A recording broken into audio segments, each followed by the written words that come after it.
Okay, good morning, everyone, and thank you for your patience. I'd like to call this meeting to order. Ms. Huerta, would you please call the roll? Mayor Paulette Guajardo. Present. Council members Roland Barrera. Here. Celia Campos. Here. Eric Cantu is absent. Gil Hernandez. Here. Kaylin Paxson. Here. Everett Roy. Here. Mark Scott. Here. Carolyn Vaughn. Here. City Manager Peter Zanoni. Present. City Attorney Miles Risley. Here. Mayor and Council, a quorum of the Council and the required charter officers are present to conduct the meeting. Thank you, Ms. Huerta. Okay, so this morning we've got, two items on the agenda, and that would be why we're here today, which is the budget goal setting session that we are expecting to discuss from 10 o'clock or 10:14 this morning to 12:30 p.m. Break for lunch for 30 minutes and then return, and from 1 to 3 p.m. Discuss animal care services assessment, or have an animal care assessment services briefing. So with that, Mr. Zanoni, I will, or did you have some? I think you covered it, Mayor, just that we have, we're going to focus on the general fund this morning. Yes. General fund and major departments in the general fund, so we're not going through the entire operation. But that does include police, fire, parks and recreation, code enforcement, solid waste, library and streets, and then some of our enterprise funds, stormwater and Corpus Christi water, so water, wastewater. We do have a segment for debt, general fund and revenue-backed debt. And we'll do an update on House Bill 19 as part of that, and then that'll close out the workshop. So the goal of the budget input session here from the council is to generally get some feedback from the council now, because over the next 2 months we'll be developing a proposed budget that will be balanced, and I'll present that to City Council at the end of July. So today's information from the council will help guide us. We're going to be listening closely for what we may hear in terms of consensus priority for things in our operations. We know that with a projected shortfall and with even less revenue coming in from things like the Housing Authority's recent decisions to take property off the tax rolls and other entities doing similar, we're going to have to reduce the budget, and there's no doubt about that. So we have to know what is the priority of the council, what is the priority of the community. The proposed budget that I'll present in July is not the budget. It's this first start. It's the proposed budget required by charter. But what we get today will help us shape that first step, and then we'll listen to the council even more over a 5-week period and the community through maybe at least 7 different workshops in the community, like we did last year. And then ultimately council will be responsible for adopting a balanced budget in early September as required by the charter. Adopting the budget is one of the council's most significant responsibilities. Our job is to get you started with a proposed budget, get you information. And so the goal of today is to get some feedback from you so we can present a proposed budget that closely resembles what you are thinking as a body. And so to that end, Mayor, we'll turn it back over to you. Amy, I think, is our first presenter. Our budget director is going to just shape a little bit of the budget and remind us of the schedule. Great. Thank you. Amy, you're coming up first? Right. Oh, Heather, both of you. Oh, Heather, okay. Sorry. Heather's coming up. Okay. Yeah, he said Amy. Right. Okay, wonderful. And I think the way we're going to handle the questions and presentations is after each presentation, the council will have one opportunity, each up to 3 minutes to ask questions. And I just ask that everybody be as succinct as possible, because we do have a very long day, although it is, we're scheduled to 3 p.m., but if we don't keep on track, then, we're going to cut short the animal assessment briefing, and I know we don't want to do that. So please write your questions down, or again, be succinct. You'll have 3 minutes after each presentation to ask questions, and if staff would please be succinct as well in responding, that would be much appreciated. Thank you, Heather. Great. Good morning, everybody. Heather Hulbert, Assistant City Manager. So we are going to start out this morning with a little bit of a roadmap of where we are and where we are going. So today, May 8th, we are doing our goal setting with council, as Peter said. So we're soliciting your feedback as we move forward with preparing the proposed budget. May through June, we will be working with all of our departments, meeting with the city manager, spending a lot of time understanding what they have within their budgets and what their needs are going forward. July 29th will be the presentation of the proposed budget. As Peter said, that is the kind of our first starting point. It is what we propose, gathering all the information we have, and then we'll go through over the month of August and have those community input sessions, have the city council budget workshops, receive feedback on the proposed budget, and then the first reading of the budget and the tax rate will be on September the 2nd. We'll have our public hearings, have that first reading, and then September the 9th will be the second reading and the formal adoption of the budget. So we utilize our financial policies to build our budget also. And so on June 4th, we do bring these forward for approval by the City Council on an annual basis. And so June 24th, we are planning on bringing those forward. And what those financial policies do is basically provide those minimums and maximums and guidelines for a lot of our funds. So that does include what our unassigned fund balances should be for our funds. So just as a refresher, in the general fund, we maintain between 17 to 20% of the reserve of 17 to 20% of expenses reserved for major contingencies. We have our internal service funds, which we reserve up to 5% of the expenses. Our group health plans, we maintain a catastrophic reserve of a 10% of projected claims. General liability and workers' compensation, we provide up to 25% for a catastrophic reserve and 25% of the cost of purchased insurance. Enterprise funds have a reserve of 25% of the annual appropriations. Our debt service fund maintains a 2% annual debt service appropriation reserve. Funding for street maintenance. So this actually, now we're switching from the reserves to what the funding is. And so our street maintenance does not sit within the general fund. The street maintenance actually is maintained within separate funds. And so money is moved from the general fund per the financial policy to those street funds. And so for street maintenance, the fund receives the higher of 6% of the general fund revenue, or $10.8 million. Plus 5% of the industrial district revenue. So those amounts do not go in, they go from the general fund basically into the street funds.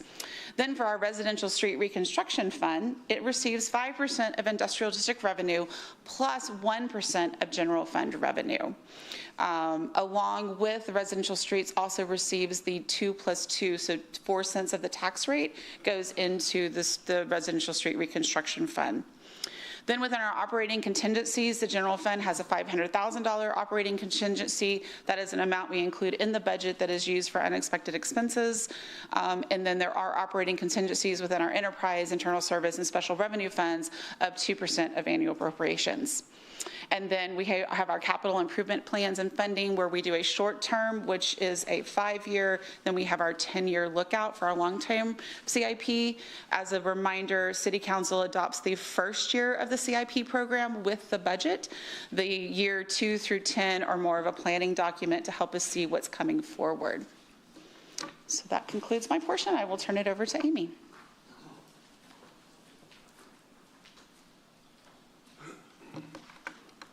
Good morning, Mayor and City Council. Thank you for your time today. I am Amy Cowley. I'm the Director of Management and Budget. I wanted to go briefly over a review of the information we discussed last Tuesday for the general fund forecast. I've summarized here what our current revenue assumptions are. We have assumed a 2.5% growth in property tax revenues in the general fund. That's based on 2% new value growth and 0.5% of existing values. We're assuming no change to the tax rate for our forecast. Not included in the forecast is the Corpus Christi Housing Authority purchases that we've discussed and the 2 power plants.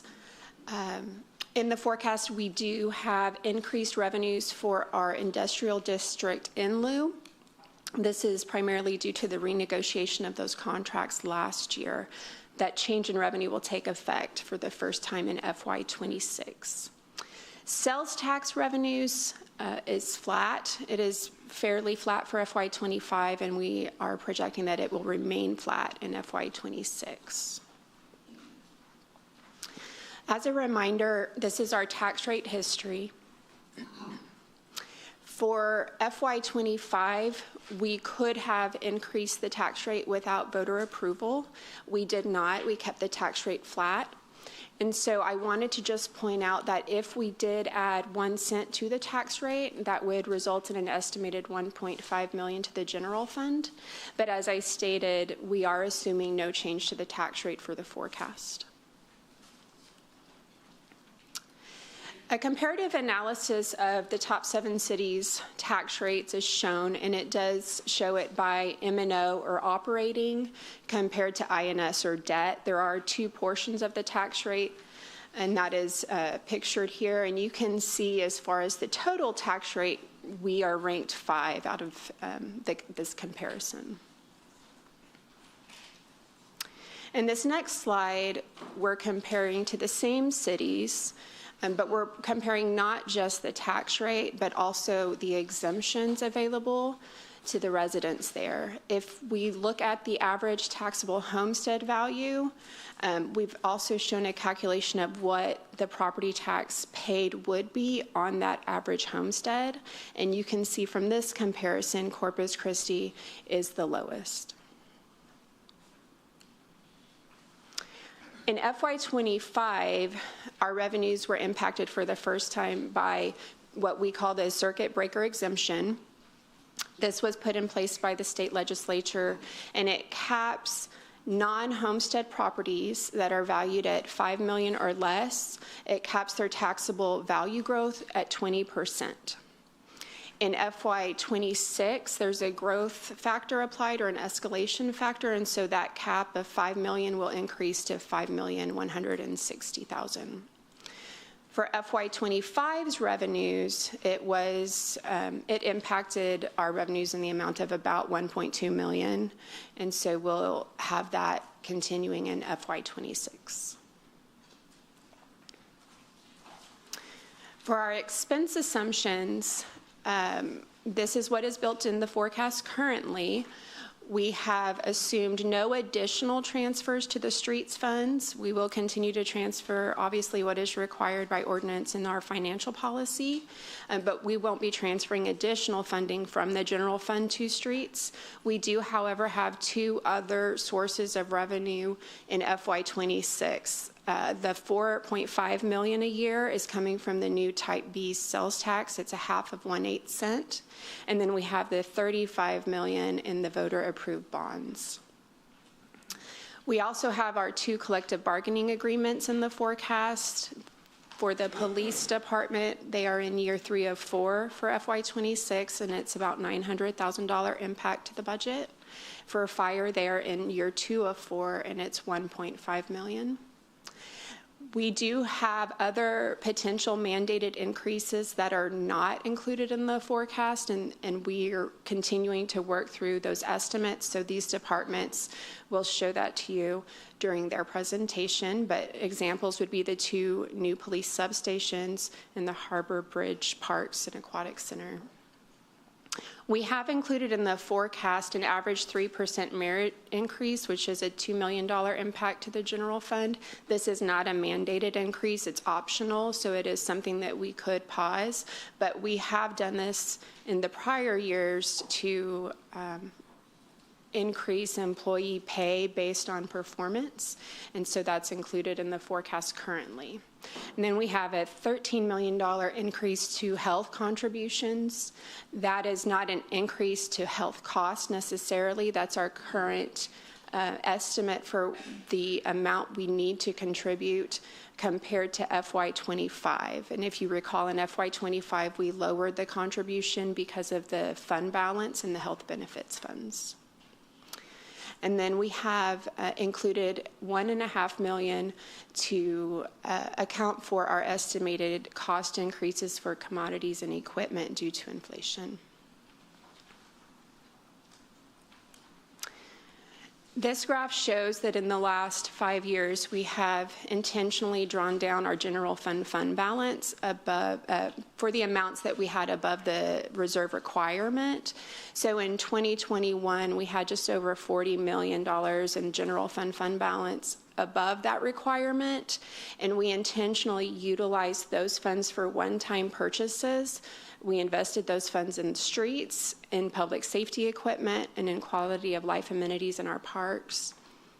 but we've drawn that down. So our budget for FY25 resulted in 1.4 million unreserved, and that was an intentional drawdown. So our overall forecast, and this again shows our revenues. We see a comparison to FY24 actuals, the FY25 estimate, and then our forecast.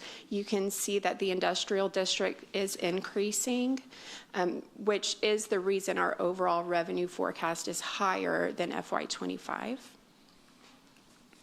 And then for expenses, you can see some of those assumptions for increases that we discussed. They're listed here.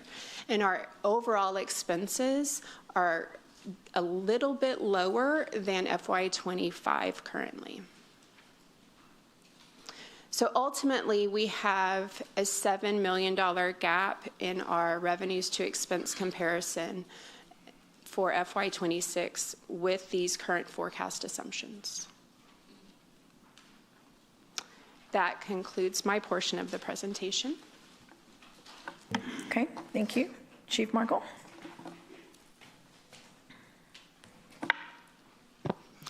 Morning, Chief Markle, Police Department. Good morning.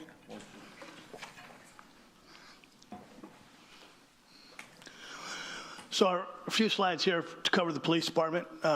Where'd it go? There we go. We'll start with our 2025 budget initiatives. You can see we've had some increase for collective bargaining. We had, y'all awarded a great contract to our police officers, which included a one-time stipend of $2,000, a 3% increase in April. Of course, you purchased 40 marked units to help us catch up. Those are in-house now. They're in production. Hopefully, they'll be all out in the field by the end of this, by fall. That's the hope. But lots going on there. I appreciate you all doing that. So the F-150s, again, have not only been ordered, but they're here in the city. So we're moving through those right now. Outfitting for radios and IT that you'll be seeing soon, quotes being brought to you for some council action on that. And as you know, ground has been broken on both the far south substation and the northwest substation. So that's wonderful improvements in the police department. Thank you. Our police staffing plan, you'll see that we've added 55 officers over the last several years, beginning in 2020. 451 includes 5 officers. So we included 5, 10, 25, and then 10, which is a total of 55 officers. One of those was a grant position, 54 through you all through grant, general fund. Actual strength as of today is 478. We do start an academy in July. Hopefully up to 35. That will bring us to full staffing when they spill out in the spring. And that accounts for attrition and a few retirements that may be on the books by the end of the year. So, police staffing plan. I understand we're in the dire straits for revenues, but well, this is what you've already done. So, I just went through that. We do have a 10-year staffing plan. Remember, the goal was to get us over 600. We've worked wonderfully together on that, and I appreciate that. I understand that this is, something that is down the road, but this is still a need. It'll bring our staffing up to about 1.85 per thousand capita rate, which is much, much closer to the mark of becoming a very proactive organization, which is the most impactful to our public safety. 26 mandated increases. Of course, you have $900,000 for collective bargaining, year 3 of 4. You have a 3% increase coming next April. And then our maintenance on the 2 new substations, which should be finished by the summer of next year. So we'll be required to include 3 months of maintenance on those 2 buildings, which includes lawn service cleaning, it's about $38,900 estimate. And that's the end of my presentation. Thank you, Chief Markle. Chief Wade.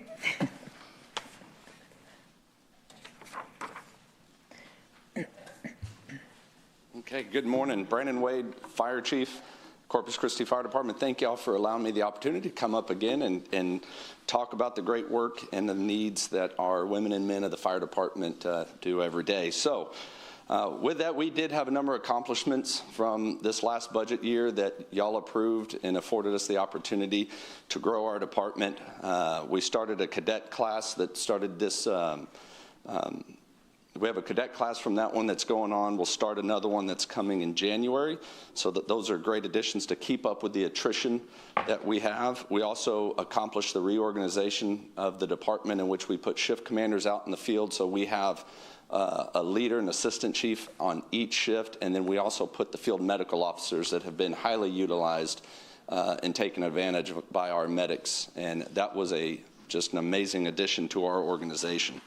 So with that, as we also look at our staffing, this was a brief history of where we have come from back in FY 2021, where we were at 414 authorized staffing. Since then, we've added 41 positions, as you see through the years. This past year, while we didn't necessarily add an FTE to the field, with the collective bargaining agreement, we put a provisional position for the association president in there, which theoretically, that's why we have an asterisk, bumped up the authorized staffing to 456, but one of those is the association president. When we have our graduation, which is coming up at the end of this month here, that y'all all should have had the invite to on May 23rd, we will be fully staffed with 0 sworn vacancies as of today once that cadet class graduates, which is a great thing and is not accomplished in many departments across the country. So that is a tribute to what y'all have done and how you've worked with us. So thank you for that. Here's a look at the staffing and the vacancies. So again, currently we sit at 454 today. That's 439 sworn and 15 civilian positions that are filled. We have the 17 vacancies out in the field for our sworn. Again, that'll be made up for once our cadet class graduates. And then we currently have 2 civilian positions that are vacant. And those, one, we've already started the interviews for. So the emergency management specialist should be filled here shortly. And then we have what was a grants administrator role that we converted to another position for more utilization. We should be, we've got the applications open for that, so we should be filling that here shortly as well. And then once we do that, the fire department would stand at 0 vacancies, which is amazing, both civilian and on the uniform side. This is one of the #1 priorities I said when I first got here 2 years ago, which I think today is my 2-year anniversary. So thank y'all again. Yeah, what a day. Maybe I'll get a cupcake or something for 2 years. I'm not sure. But one of my #1 initiatives when I came here was to continue the push for the 4-person staffing. Again, for the fire service, we have consensus standards that are out there. The National Fire Protection Association, and actually in Section 5 states 4-person staffing as a consensus standard for our nation's fire service. That's for a number of reasons. I mentioned last year that they're done doing studies on it. They finished that in the early 2000s. They've moved past it. 4-person staffing is the most efficient. It's 25% more effective than a 3-person company that is out in the field to do the 22 essential tasks that are on the fire ground. And we should all know that our fire ground has changed what our firefighters are facing. At one point, the legacy construction and furnishings in your home would reach a flashover state in almost 30 minutes. That's how long it would take for a room to go fully involved back in the 80s, early 90s, 30 minutes. Today, that has changed to where it's about 3 minutes and 20 seconds till these fires are taken off. So we are behind the curve already, and then with us not having the 4-person staffing, it just makes that more challenging for our firefighters that are going out there doing the great work. So we will continue to push that as a priority. I know it's tough with the budget, but it's important for our folks. So right now we have 8 fire apparatus that have 4-person staffing. Those are on our 5 ladder trucks, our 2 special operations units, which is our heavy rescue company, and then our hazmat company as well. And then we have Engine 13 that's out in the bluff that has a boat for response. They also have 4-person on that. That leaves us with 14 fire apparatus with 3-person staffing. In order to achieve our full 4-person staffing, it would require 86 firefighters to be able to get all of our companies over to 4-person staffing. We also have set a 5-year plan for that. Again, we understand times are challenging, got to have a plan still in place. So with that, you'll see as we laid out in the fiscal year, it's spread over 18, 17, 17, 17 across to get us to that 86 total.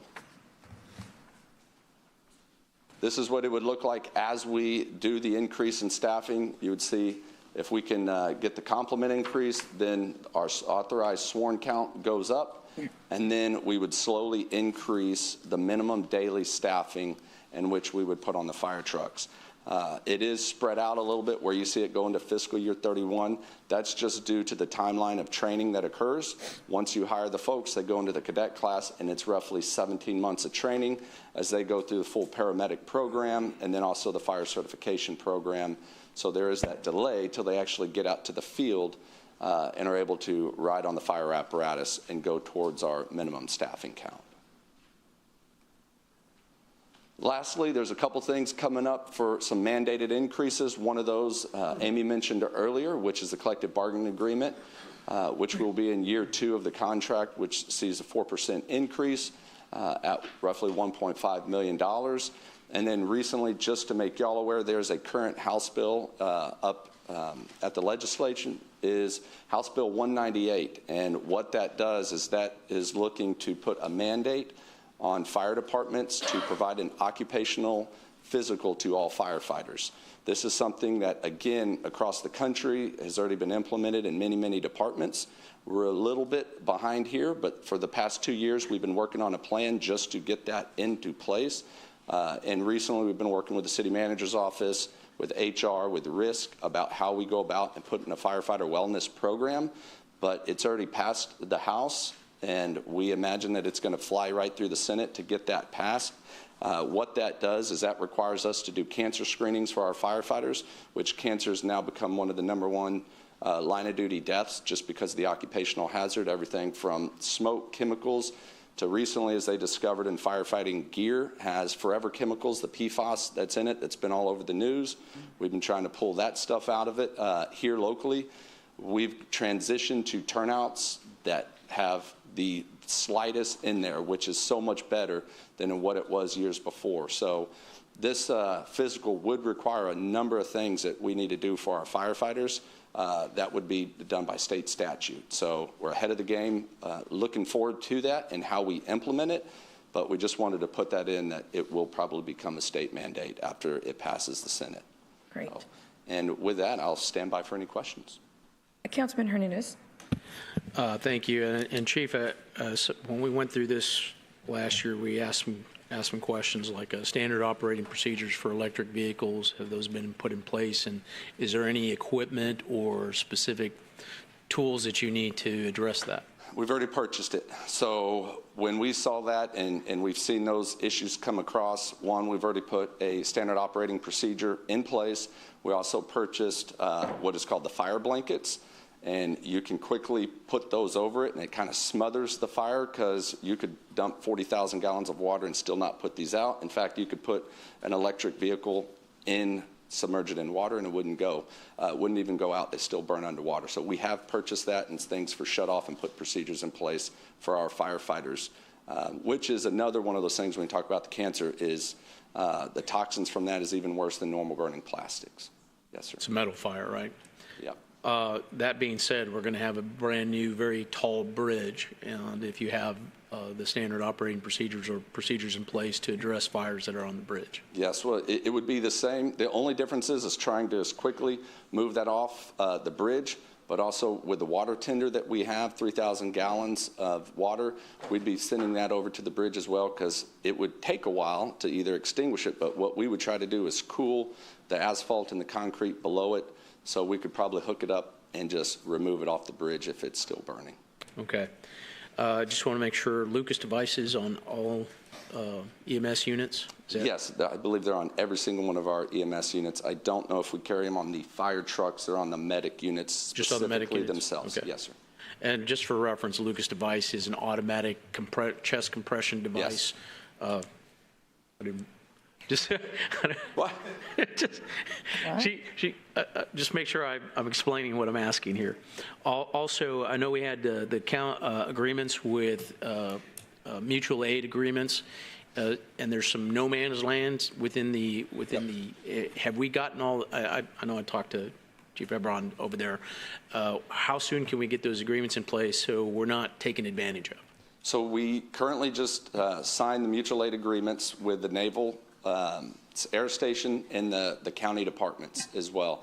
Now, that still doesn't cover the no man's land that you're talking about. So that's where we would use the outside county billing for fires that we have. And then, of course, we already have billing in place for EMS if we run it. So what I wanted to avoid there is like an ESD taking over an area that they'd have no assets on, and then just with a mutual aid agreement, just expect us to cover it. So I want to make sure we're not taking advantage of that way. Yeah, not that way. And then also with industrial, if we provide assistance to any of the industrial services, do we have a mechanism to recover cost associated with that? Yes, we would be able to use like the outside city limits fee that we would put in place for that. Well, I know we created that, but I don't know if we made any adjustments to make sure that we cover industrial areas. If there's anything that needs to be done, just don't hesitate to bring it. We've got some updates in, and I think you'll see that come through as the budget process is here to clean that language up. Okay, thank you. Yes. Councilwoman Campos. Thank you, Mayor. Thank you, Chief, for that report. The number one death for our firefighters is something that does need to be addressed, and one of the things that really, piqued my interest was on the PFAS. When you mentioned that, that's come up also in our water and the industries. We're surrounded by a lot of heavy industry. Is there something that can be done by any of these industrial companies that use that type of material? I mean, can we avoid any of this? I am not an expert in the field of their processes. I'm only can speak for what we do, and like our main things is firefighting foam, reducing that and using a different type of foam, and then reducing it in the gear. I cannot speak to. Really? So, yeah, evidently it's everywhere, and we're trying to tackle that, trying to figure out, because again, it's affecting our firefighters and our police as well. I also was thinking about, like you stated that, I don't know how long ago it was, but I guess our call was 30 minutes. It would take 30 minutes to go and take care of that type of fire, which was for, I guess furnitures and things like that. And now we're down to 3.5 minutes, which is, truly commendable. Yes. So, I can see that as a way to justify, the budget. You can see that this is happening. Is there other things that we need to be looking at? Because, from 30 minutes to 3.5, what would be, that sounds, that is pretty impressive. That is not our response. That is how fast, that statement is how fast a room goes from, if there was a fire in a wastebasket, how fast it would catch other things, the couch, the furnishings in where the whole room goes on fire, which is called flashover, which is just pretty much says it's an uncontrollable fire. It used to take 30 minutes. Okay. Now it's 3 minutes and 20 seconds. Okay. So the importance of our firefighters, and that's when we're looking at where our stations are located. What's our response time? Okay. And then how long does it take? Okay, so I misunderstood. Yeah. Okay. So we've got to be quicker than ever to make a difference and go and save someone's life. Get there faster. Okay. Right. Last year in 2024, we had four fatalities. With fires this year, we've already had 2.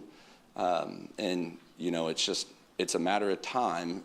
It's the time that it takes for us to get those tasks done to help our citizens and make that difference. Okay. Thank you, Chief. You're welcome.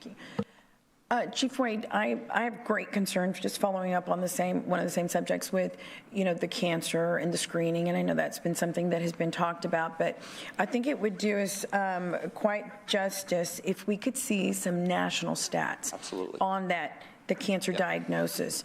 It concerns me greatly that, I guess, our firefighters are exposed to this, and it's happening as we speak. It's happening across. This September, we're going to put one of our firefighters, Mark Solis, on the memorial wall in Colorado. Right. It's happened here locally numerous times. Right.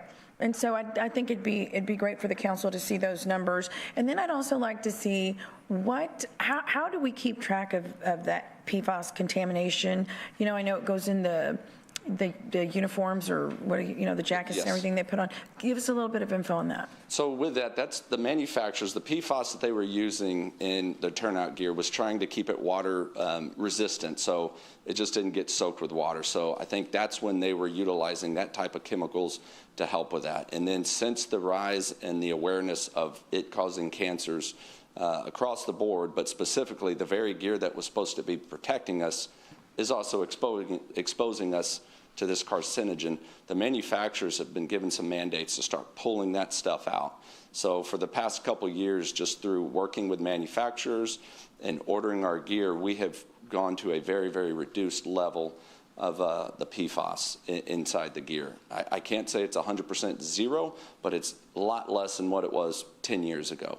So, and now also, as they have seen it in the foam, there's different type of firefighting foam that they have out there that's like green foam. It's usually less efficient, so you got to have more of it to fight the fires. But we're trying to take all the steps that we can to reduce that exposure. So it's the way the actual gear is made? Yes. So, and again, currently manufacturers are changing all of their processes, and many of them have done a lot of work to already reduce it. Now, is there anything at the legislative level? Yeah, I think they've put some of that in. I don't have the specific bills in front of me with it, but yeah, there's been mandates ready to be put on them to start changing. Because you can't wash those, I mean, right? Well, we wash it. We have to wash after every fire. We have a program in place, so after every fire in which our firefighters are going in, and this was done a number of years ago, that gear is bagged, the gear is sent over to our warehouse, and it is cleaned. And then our firefighters get a brand new, I say brand new, it's a loaner set of gear right away, so it's clean gear so they're not just putting the stuff right back on like we used to do. Right. And then that gear gets washed. And then once a year it gets an advanced cleaning to try to even get a deeper cleaning on it than just the normal wash that happens. Yeah. Thank you. Yes. Councilwoman Vaughn. Well, good morning. Just to be clear, Gil's little thing right there he wasn't trying to dumb me down. That's not what he was doing. So he's not arrogant. He didn't do that. Last week, he just had a long word that really nobody understood, and I called him out on it. Don't want y'all to think I'm dumb. That's not what he said. Just a couple of questions. Chief medical officers, that's something new to me. The field medical officer. Can you talk to me about that? Yeah, so the field medical officer was a position that the department had for a number of years, and I'm probably going to be off. 10 years ago, the department did away with it because they had some other needs they needed to fill. So one of the number one things when I first got here and visiting all the stations that kept coming back when I said, what do you need? Our paramedics riding it said, we need the field medical officer position back. They needed somebody that was solely dedicated to the protocols when our medics see all sorts of things every day. And every once in a while, you're trying to think through something. They needed somebody to call with some more expertise. That field medical officer is our specialist in the protocols. They also coordinate when we have multiple patients. It could be a traffic accident, a multi-casualty incident, that they're coordinating with the hospitals where these patients are going and to the hospital of what the patient is and maybe some of their issues. They also help us with training. They also help with new equipment. So we've had a couple of new equipment things that we've got. So they go out, they can make sure it's field tested, but they're a huge asset to our field medics and the hospital as well. So if we have long wait times with medic units stacked up in the emergency room, our field medical officers can go over there and help resolve that and try to get those medic units back in service. How many are there? There's one for each shift. One for each shift. Yes, and as I'm told that we probably need two for each shift, but we were excited to get the one back. You know, yeah. Okay. They're extremely busy. You're saying you're fully staffed. You're fully staffed for 2025. Yes. Is that what you were saying? We're going to be fully after staffed these graduate. when this graduating class and on May 23rd graduates, uniform will be fully staffed. And then, of course, most of our attrition goes through some retirement, very few resignations with it, but then retirements are always occurring, so. Okay, and that House Bill 198, is that specific to firefighters? That's specific to firefighters. Okay. Yes. Thank you. Yes. Councilwoman Paxson. Thank you, Mayor. Thank you, Chief Wade, for your presentation. I'm encouraged to see that the state is getting behind some of these long-needed initiatives for these teams, our first responders, what they go through daily. Most of us will never be able to fathom or step up to the plate and handle. So whether that's physical or you mentioned some other care services, for me personally, that's something I'd be very interested to seeing more or learning more about what your initiatives are and where shortfalls may be so that we could try to fill those. That for me would be a huge priority. I know statistically, as old as time, this industry faces challenges because it's difficult to separate what you see in the field and then assimilate back into normal functioning society. And that causes a big toll on families and essentially the life of this first responder. So that's a huge priority to me. A couple of curiosities that I have here is one, I know you have the protocol. Typically, if someone has finished a response to a structure fire or something like that, there is a strict protocol where their equipment is clean. They go through, where they're cleaning themselves off, that kind of thing. Is there any resource? I did some research at one point where something as simple as spending, I think it was 90 minutes a week in like a sauna would help to kind of remove some of those toxins that were very, very challenging to the first responders. Do we have anything comparable or resource accessible to our troops like that? Not yet. So that's one of the funniest statements I've ever had visiting a fire station. When I said, "What do you need?" And they said, "A sauna." But it was for good reason, because it's the same research that you're talking about. So after 9/11, a lot of the things when they were working with the firefighters in New York City that they found was when they put them in saunas, a lot of the toxins, they were sweating it out. Sometimes the towels would come back orange, black, purple. It was quite wild with it. So I think since then, they've done a lot more research of just trying to sweat out the carcinogens and the toxins that they're exposed to. I think with this wellness program, that if we can put this in, and again, the state, and I think a lot of the legislatures, and a lot of credit to the associations really pushing this through for firefighter wellness, I think we can start building those things in. But right now, we just need to get at least the basics started, where we're doing the blood work, the lung work, the cancer screenings, and then build out that wellness center where we could offer that, where say somebody gets off shift, they can go over there and do that. So I agree, we just got to, we're walk, crawl, and running to get to that. Thank you for that. Again, I would love to learn more about what those ideas are so that I can help be an advocate, and I think I speak for the rest of the council as well. That's truly a priority, I think. For myself in District 4, and I know citywide, and actually countrywide, a lot of coastal areas, I think we're seeing such an increased amount of time being exposed to these fires. I mean, in District 4, there's brush fires are incredibly common, and they're not typically a very short stint. Right. And now that we're seeing having to activate MOUs across county lines, across agencies, where the time exposed to these fires, I think, are really increasing. And so that's, to me, another testament why this wellness program is very important. A question I have, though, with medical calls being such a huge portion, I think, and maybe I'm wrong, but I think our calls trend towards medical responses. About 68%. Which is a big number.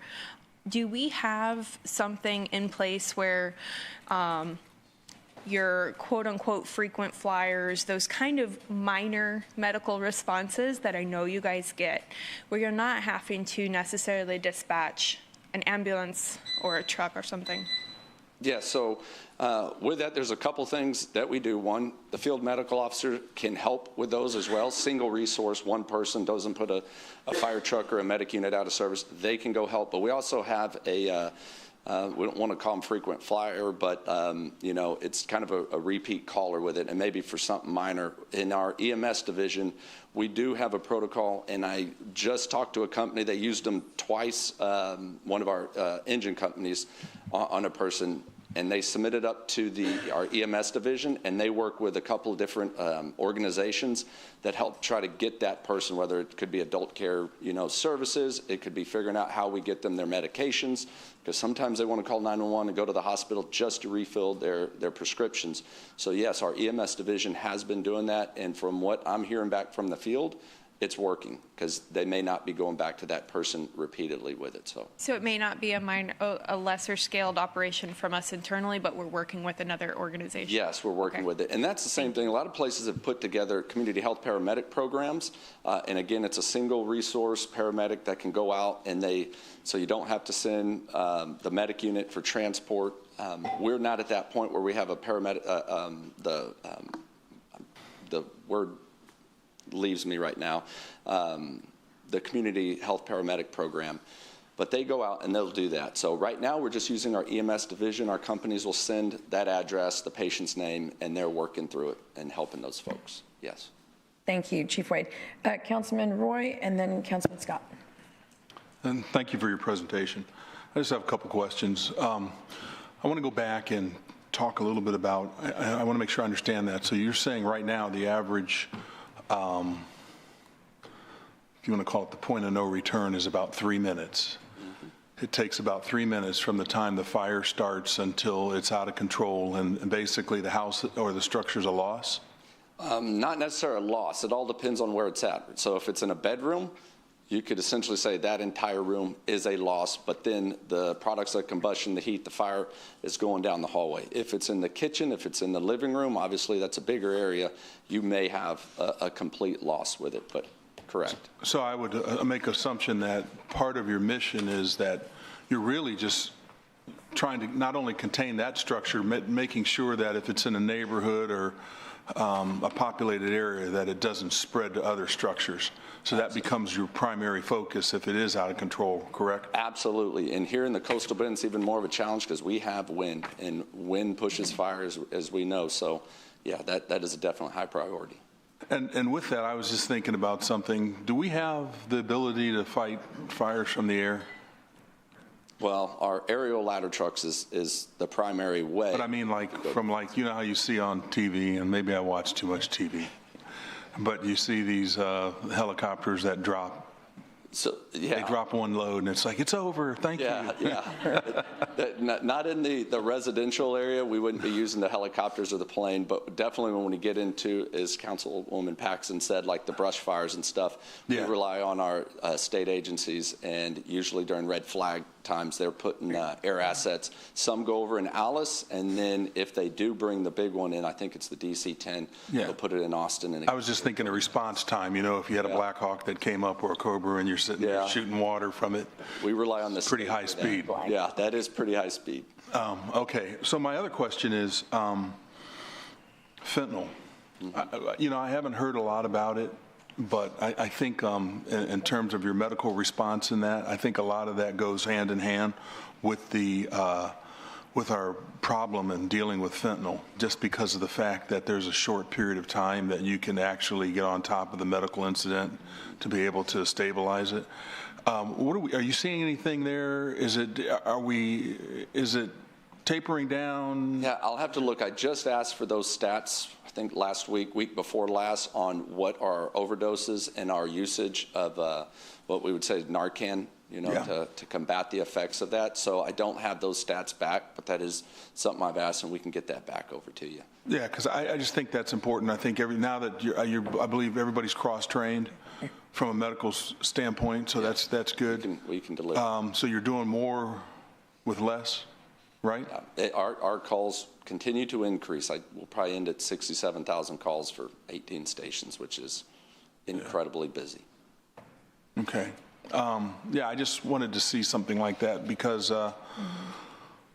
I'm trying to understand, especially when we're dealing with this budget, as far as where we need to be able to cut, what we have to look at, what we need to, there might be departments that we have to spend more money on in order to keep up with efficiencies.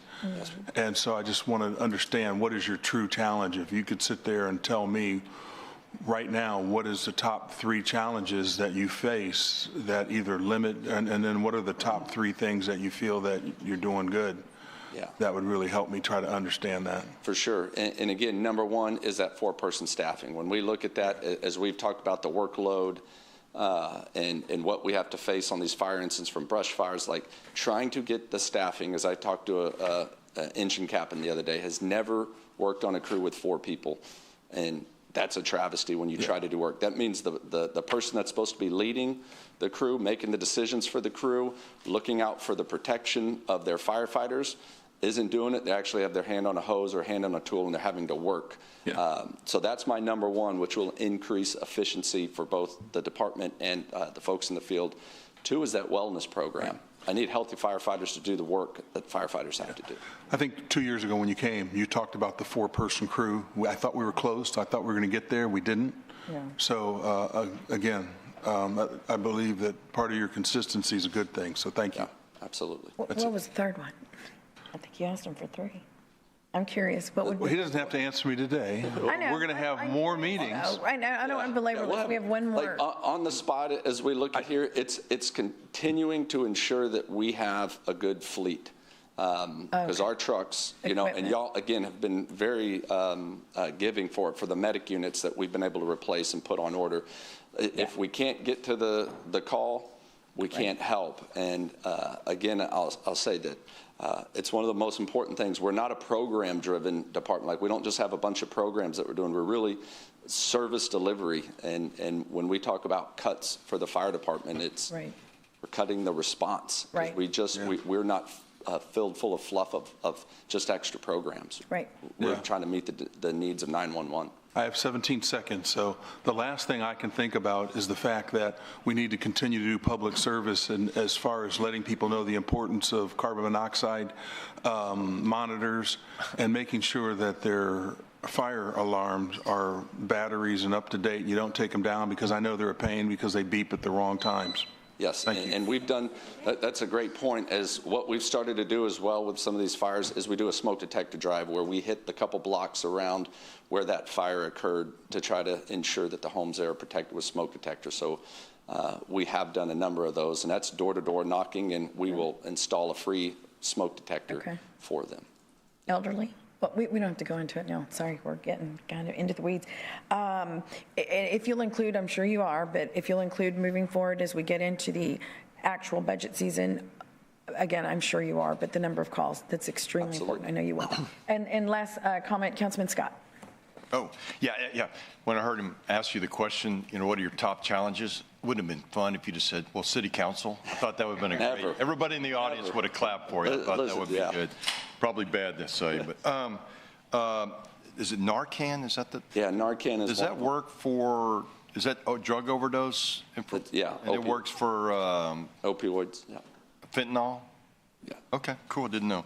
Baby drop boxes. What do you call those boxes at the fires? We don't put babies in boxes. Well, I don't. Yeah. But we are a safe site. So let me know, because I got a couple of them. We are a safe site for a baby drop off. And recently, I wish I could remember the exact date. We did have that here, in which it's a safe place for somebody to drop off a baby, and that's covered through state law. Yes. Awesome. This is that question from the back of the room that the kid hopes that his fellow classmates don't frown on him for asking, so be nice. So I see these goals, but they're not, you have, let's see, the police have 10 a month, right, Chief? And then you're talking about 18 a month and new. Are any of those in this year's budget? Sir? Okay. No, so that's about $3 million, if you understand. Yeah, and is that number somewhere in this packet? No, but it's about 100,000, per position, so just take 28 times 100,000 is 2.8 million. So it's $100,000 per position. Yeah. Generally speaking, whether generally speaking, with salary, benefits, and some type of equipment, generally about 100,000 is just a good rule of thumb. Got it. Thank you. So at 28 positions, it's about $3 million. We should try to figure out how to do this. I just didn't know. Because what happens when cities don't continue to add positions in public safety, it's almost impossible to get caught up, both from a recruiting standpoint and a training standpoint. It takes a year or more to train, and this is what's happening in Dallas and in Austin and maybe even in San Antonio, is that when you don't have academies and you don't have enough positions to train people, then all of a sudden people recognize, oh my God, we need more police officers, and then it's almost too late. Then it takes a decade to get caught up. Yep. So we're going to look at how can we add 28 positions. That's one of our priorities. So is there a staff recommendation along those lines? I mean, there is. The number is 10 and 17. But that's the recommendation, 28 positions. But so, okay, let me ask you a different way. Okay. So if you don't have enough money for 28 positions this year, what would be the recommendation, or is that coming that says, look, we need to get there, we know we're 3.5, or are we 3.5 or 7 million? It's 10 million if you include 7 million plus 3.5 if you include the housing authority's purchases. Well, I told the housing authority yesterday it was $7 million shortfall, so don't tell them anything different, because that makes me look stupid. Yeah, it's in excess of 10 million at this point. Okay, so are you all going to come to us with any kind of conversation about additional staffing, or you not? And I understand why you wouldn't, because you're like, hey, we're already 10 short, and this is going to be 100,000 position. Yeah. But are you going? That's the conversations that we have to have with the chiefs. The chiefs are telling us, and we know already, that the best recommendation is 10 and 18, and even with that, it's years. In the Chief Markle's case, a decade before we're where we should be. Yeah. So our job is to figure out how can we get closest to the 28 number. Right. And it's not like 2 or 3, so we have to get close. The closest we get to 28 on both departments, the better the city becomes. Our job as professionals is to figure out how can we do that and present that in July. Is there any movement in the legislature for a crime control and prevention district for firefighters? So there is in a statute, I think it's called like, and don't quote me perfect on it, like a fire prevention district. And I think it's one of those where you could do like a 1/8 cent of but that's only if you have space. Sales tax? Yeah, and it's in there, and I have seen. We're capped on our I'll have to pull it, but it's not used in a lot of places that I think probably the reason is because we're already capped out. We've already used it all for other things. Right. But that's fine. Yeah. Okay, well, I would submit, at least from my perspective, we're going to have a lot of requests for additional funds. Oh, for sure. And I would think we should fund public safety first. Right, we agree. All right, thank you. Oh, yeah. Thank you. Absolutely. Thank you, Chief Wade. And I'd like to call Chief Markle over. I think I overlooked a question for CCPD, Mrs. Vaughn. Yes, sir. Thank you, Chief Wade. Yes, ma'am. It's me. Oh, hey. Yes, ma'am. Just a couple of things. So you say you need 10. 10 over 10 years. Yes. 10 over 10. And I don't want to go back on police officers, because I remember the time when we didn't have them, we couldn't get them, and we'd get 2 or 3 and we were just thrilled. So the previous councils in the last few years and city manager has done a great job with that. With the 10, I know it's not just the officers. So can you come up at some point with the equipment, whatever it's going to cost actually overall for 10? Whether including equipment, cars, and such. So the city manager is exactly right. $100,000 is a great rough number for the personnel. The 1.5 is actually closer to when you include everything. You have to add cars. Yeah. In synchrony as you grow. So the 1.4 actually, right, Pat? So we've crunched those numbers. We can certainly come back if you want us to. I would just like to know so we know what we're looking at. Sure. Okay. Sure. Thank you. One point you're talking about for all 10 collectively? All 10, if you got 10, the cost of everything that you're going to have, because we know it's just not bodies. Yeah, that's a good point. We've talked about that before. But isn't that two different, the vehicle's a one-time, so maybe break it out where she can see the one-time expenditure for that police officer is X, because you have, or I don't know how you do it. You know how to do it. Sorry, I'm trying to tell you how to do it. No, they're both good points. Just not using round numbers. It's $1,400,000 when you add the police officers and the vehicles and guns. Guns, bullets, things like that. If we decided to add 10 officers, if we decided to add 10 positions to the 26 budget, we would budget $1.4 million.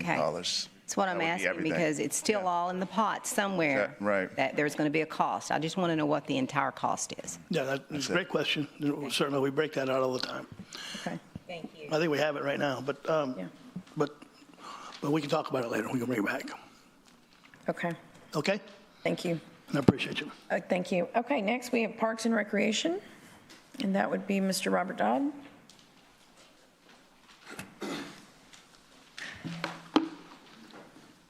Yes, ma'am. Good morning, Council. I'm Robert Dodd. I'm the Director of Parks and Recreation. Our first couple of slides will be some of the amenities that we have in our inventory. We have 196 parks. We have 85 outdoor basketball courts. We have 2 golf courses, 2 gyms, 4 disc golf courses, 3 skate parks, 78 sports fields, 2 tennis and pickleball centers, which are Al Cruz and HEB, 3 in-park tennis pickleball courts. Our aquatics division is busy serving our community. We have 6 area pools, and we're adding Bill Witt with a ribbon cutting on May 23rd. We currently have approximately 100,000 annual site visits at our pools. We also have 5 splash pads, 2 fountains in our inventory, which are the Bayfront Fountain as well as the Water Garden. Our department prioritizes serving our seniors and our youth. We maintain and provide 8 senior centers. We approximately have 2,000 annual registrations and approximately 150,000 annual visits. We also maintain and provide service at 4 indoor recreational centers for our youth. There we have 6,000 annual registrations through various programs, including our after-school program, holiday programs, and at recreation centers we probably have 30,000 visits a year.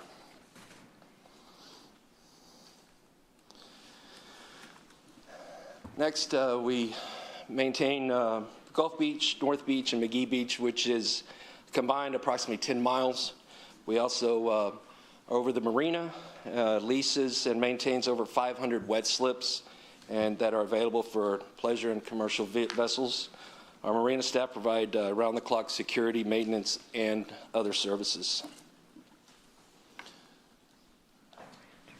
FY25 budget increase in mandates. Since our regular operations budget does not have the bandwidth to include maintenance for mandates such as these, we previously requested additional maintenance funding during the budgeting process. A little over, or approximately $55,000 for Bill Witt Aquatics Center maintenance, $297,000 for the Water Garden maintenance, as well as $6,000 for the Cole Park splash pad.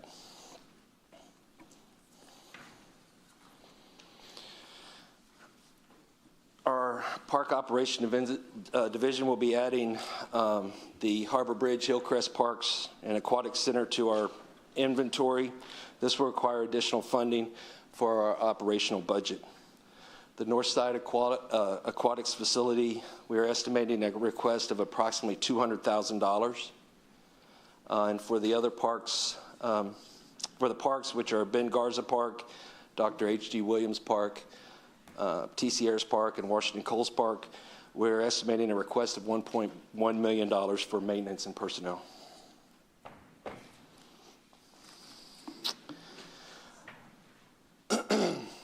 On this slide, we'll demonstrate our department is limited in funding to maintain current inventory, which makes it challenging to address major upgrade requests.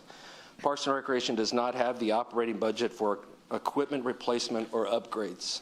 For example, recently in fiscal year 2023, we requested $2 million transfer from general fund balance into the park CIP fund for citywide park upgrades in the CIP package. Also, grants that require a city match are funded through our operations. Strategically, we use every penny we have. The list on this slide is an example of parks strategizing to complete unbudgeted projects. As we acquire new parkland with amenities, we have to address deficiencies. within our current maintenance budget. We perform minor maintenance, but major upgrades could cost upwards to hundreds of thousands of dollars. While we've been able to accomplish a lot that we achieve through one-time funds, bonds, park development fees, and excess fund balance through our operational funds, we cannot complete capital improvement projects. And I stand by for any questions. Councilwoman Campos. Thank you, Mayor. And thank you, Mr. Dodd, for that presentation. One of the things that I was looking for, and I know I've seen it, but the percentage of the budget that actually goes to the park and recreation as a whole. Like, you know, we see like the police and fire take up about 50% of our budget. How much of the budget is taken up by park and rec? How much? Well, I'm looking. I saw that number this morning. Yeah, I was looking for it and I didn't see it, but that would be helpful so that we, because I was also looking as to, you know, where our residents sit, you know, on the park and rec, and the younger generation feel that, you know, at least 80% feel that we need to invest more in our park and rec. And I do realize that we are looking at budgets and cuts, but when we don't even have enough money to sustain or fix what we have, that's a dire need for me. 6% 23. Okay. And that's what percentage? It was 6% of the general 6%. fund, but that doesn't include SHOT funds or HOT funds, I believe. Okay, and I was trying to also find the percentage in comparison to other cities because, you know, I see that, I used to see it, like, it used to be like, I don't know, 10% was done by El Paso, just like we do for all the other comparisons with other cities. Would you be able to provide that for us in the future? I'll get that information, and I think that... Yeah, that would be helpful, so that we can see where we're at, you know, citywide and the size. Sure. Okay, yes, thank you. Councilwoman Paxson. Thank you, Mayor. Thank you, Mr. Dodd. I'll make this real quick because of time. Quick question. You said that we have, and I kind of wrote them all in summary, 7 pools, 5 splash pads, 1 to 2 fountains, and then essentially 5 beaches. What does that look like for staffing?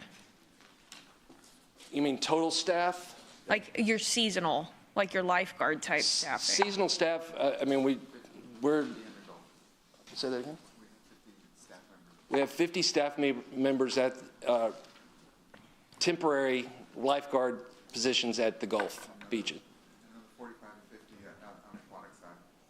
And does that include the new facilities that we have been breaking ground on recently? Yes, ma'am. That will, the additionals that we have with Bill Witt is part of that. Yes, ma'am. So it's about 100 total? Yes, ma'am. Okay. My next question, thank you for that. You said we currently don't budget for equipment replacement and upgrades right now when you're talking like playground structures, those types of things.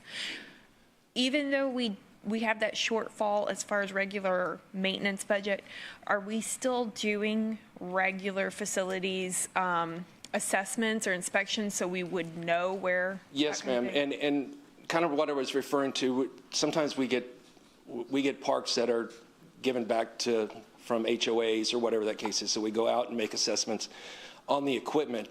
Now, we're able to do minor things. We're able to put in new mulch, maybe put in a swing set, you know, some benches, things like that. But when it comes to, you know, a $400,000, $500,000 new playground unit with pour and play and things like that, it is very tough. So you do have a small contingency budget for minor repairs, yes, regular mulch, those types of things? Yes, ma'am. So we're going through and we're testing the structural integrity of all this stuff and those types of things? Right, yes, ma'am. And that's in all our parks. We do an assessment yearly. We have preventative maintenance on those things. And so, yes, we are keeping up with that. Okay, perfect. And that's, I'm assuming, is the driver for where we put our attention according to those results? Most definitely, yes. Thank you. You have a box here on page 41, your summary of recent upgrades. There are certain items with asterisks. Are those going back to your footnote of the one-time funding transfer? Those are actually unbudgeted, which means... Those are the unbudgeted? Okay. Yes, ma'am. So, during the year, certain things pop up that we have to take care of that are unbudgeted, that we have to go into our operations, which you know, a lot of these were necessary and we had to take care of those. But, you know, when you take money from one, sometimes it hurts others as well. So these were completed, they just were where we had to find funding from different sources? Very tough to do that, yes, ma'am. Okay, thank you so much. Councilman Hernandez. Okay, Mr. Dodd, I know that you didn't kind of mention park development funds and budgeting for that. Are you going to include that in future presentations? Yes, sir, we will do that. Okay, well, want to have specifics on how that's spent. Okay. Also, you didn't quite mention CIP projects that are also part of the Parks and Recreations, like, for example, the trail system that was part of the bond package. Right. Can you kind of describe? I mean, eventually that's going to come to you. And there's some joint responsibility here, right, on some of those items. Some of it goes to Public Works. Some of it's part of you. Do you have some sort of written agreement to say how you're going to maintain that? Yes, sir, and we do that, and Sergio's done a really good job with our trail system and working on that, and we work with our, our PRAC board quite a bit. They're interested in trails just like the city. So we will have a maintenance plan. We will work with Stormwater and Jason and his team, and so we'll get all that worked out and maintenance, things like that, who's going to control what, because as you discussed in the past, sometimes you talk about trails and everybody's pointing in different directions, but we're going to take lead on that. Okay, and you also have, can you provide also information, maybe a financial analysis on the difference between in-house and contracted park, like mowing and that kind of stuff? Yes, sir. How much goes to which way, and then what do your crews do? How much do they cover? What's more cost effective? Yes, sir. And I have that information. It's a whole lot of information, but it's probably better that... You don't have to answer it right here. Yes, sir. Just get it with me later. Yes, sir. Also, you have budgeted for beach parking permits of revenues of $1.5 million. Is that holding for this year? Yes, sir. I think the last... Yes, sir. It is. Okay. Can you get refer to some actual information? I mean, obviously, we're coming into the summer months where you sell the majority of them. Just right. How it's tracking, and are we pricing the beach permits at the right price? It's a revenue source. Right. Right. Yeah. And that's one of the things, and just I'm sure you're aware of that, but just to make sure, it's an agreement with the county, Port Aransas. I got you. The GLO has to approve, but all that, once we work through that process, I think it's. So do we do that on an annual basis with all the parties involved? We've not in a certain time. It's $12 a year for a parking permit on our beaches. Okay, so if we don't, do we have a formalized process to start looking at that? I mean, because I don't want to try and catch up and then have like this huge increase. We want to make sure that we're in line and not. Yes, sir. Not trying to catch up. We want to do it. I guess the word would be incrementally. Well, exactly. Plus, you have costs associated with producing the permits, and I think that's $70,000 a year that we.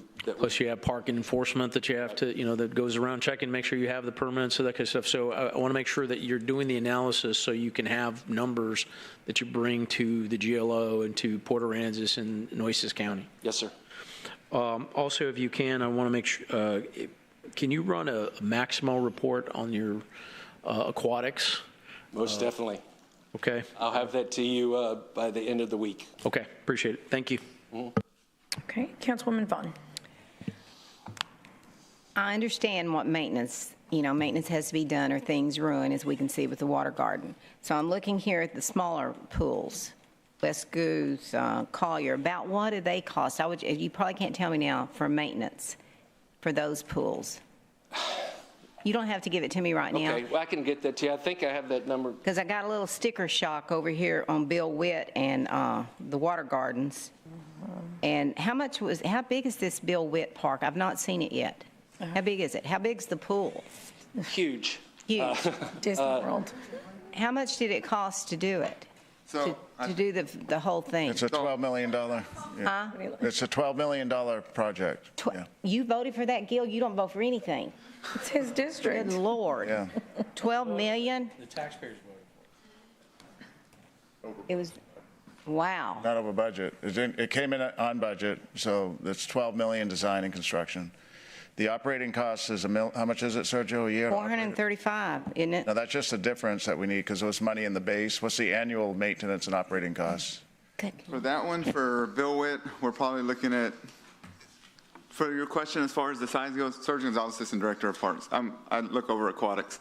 So Bill Witt has two, of course, they have the recreational pool, which is really, really massive. We just took a walk through on Tuesday. Then you have the lap pool, which is... There's two pools. There's two pools. So you're looking at, there's 9 pumps. It's a big maintenance budget to run it. We're still, we talked about just running it seasonally right now, but you have to keep the pumps going.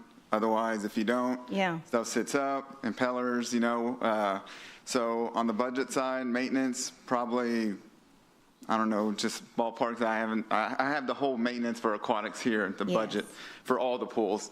But for Bill Witt, I want to say probably with professional services, because we'll use Progressive, who handles all the maintenance for our splash pads, all the UV systems, everything like that. I know we put $30,000 in that line item for them. I would probably say close to $150,000 a year. A year to maintain the pools. Right. That's just the main. And that's your Bill Witt. Now, if you look at the whole. Yeah, if we don't have the number, we'll get it to them. But we have to staff it, so there's numerous lifeguards that have to be, and there has to be enough to where they can take a break. So it's not just one person who's good for the whole day. Well, that's a big pool. Right. So it's you guys don't have the total budget to operate the facility generally. What's this 435? What's that for?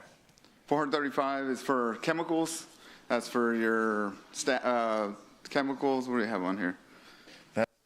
To operate that's the cost it takes to operate it, and we knew that going into it. And we're doing one more on the north side as a kind of a mandate with the state and the bridge. Yeah. So these are what we call mandated increases. We walk the council and the community through the pool. There are none on that side of town. There's zero outdoor pools. There is the aquatic center, but that's a shared use with CCISD.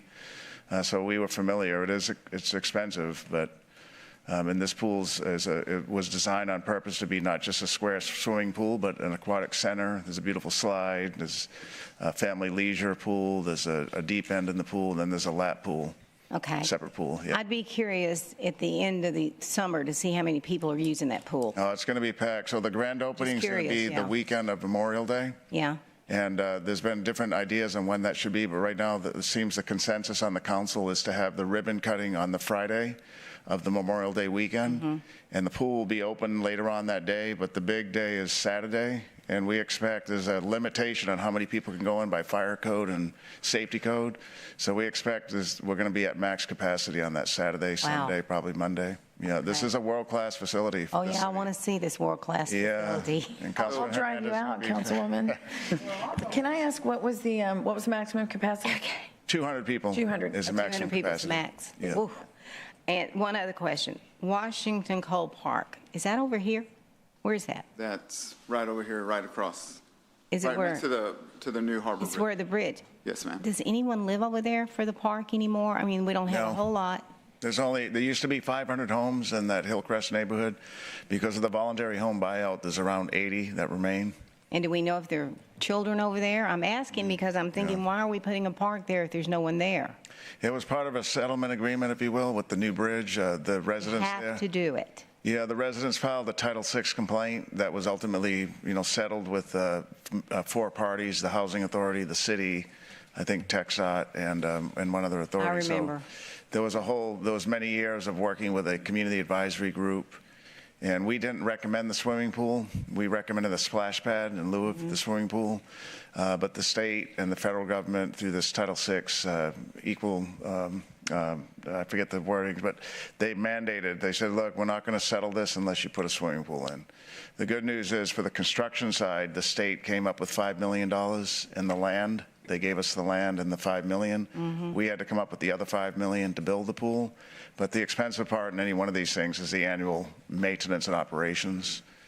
So. And I know you probably can't change that, but I'm just thinking to myself, because I was here when the pool issue came up. Right. And I remember I was a no vote on something they were trying to do to repair the old one. Yeah, they went ahead and TC spent errors. $750, which was ridiculous. Mm-hmm.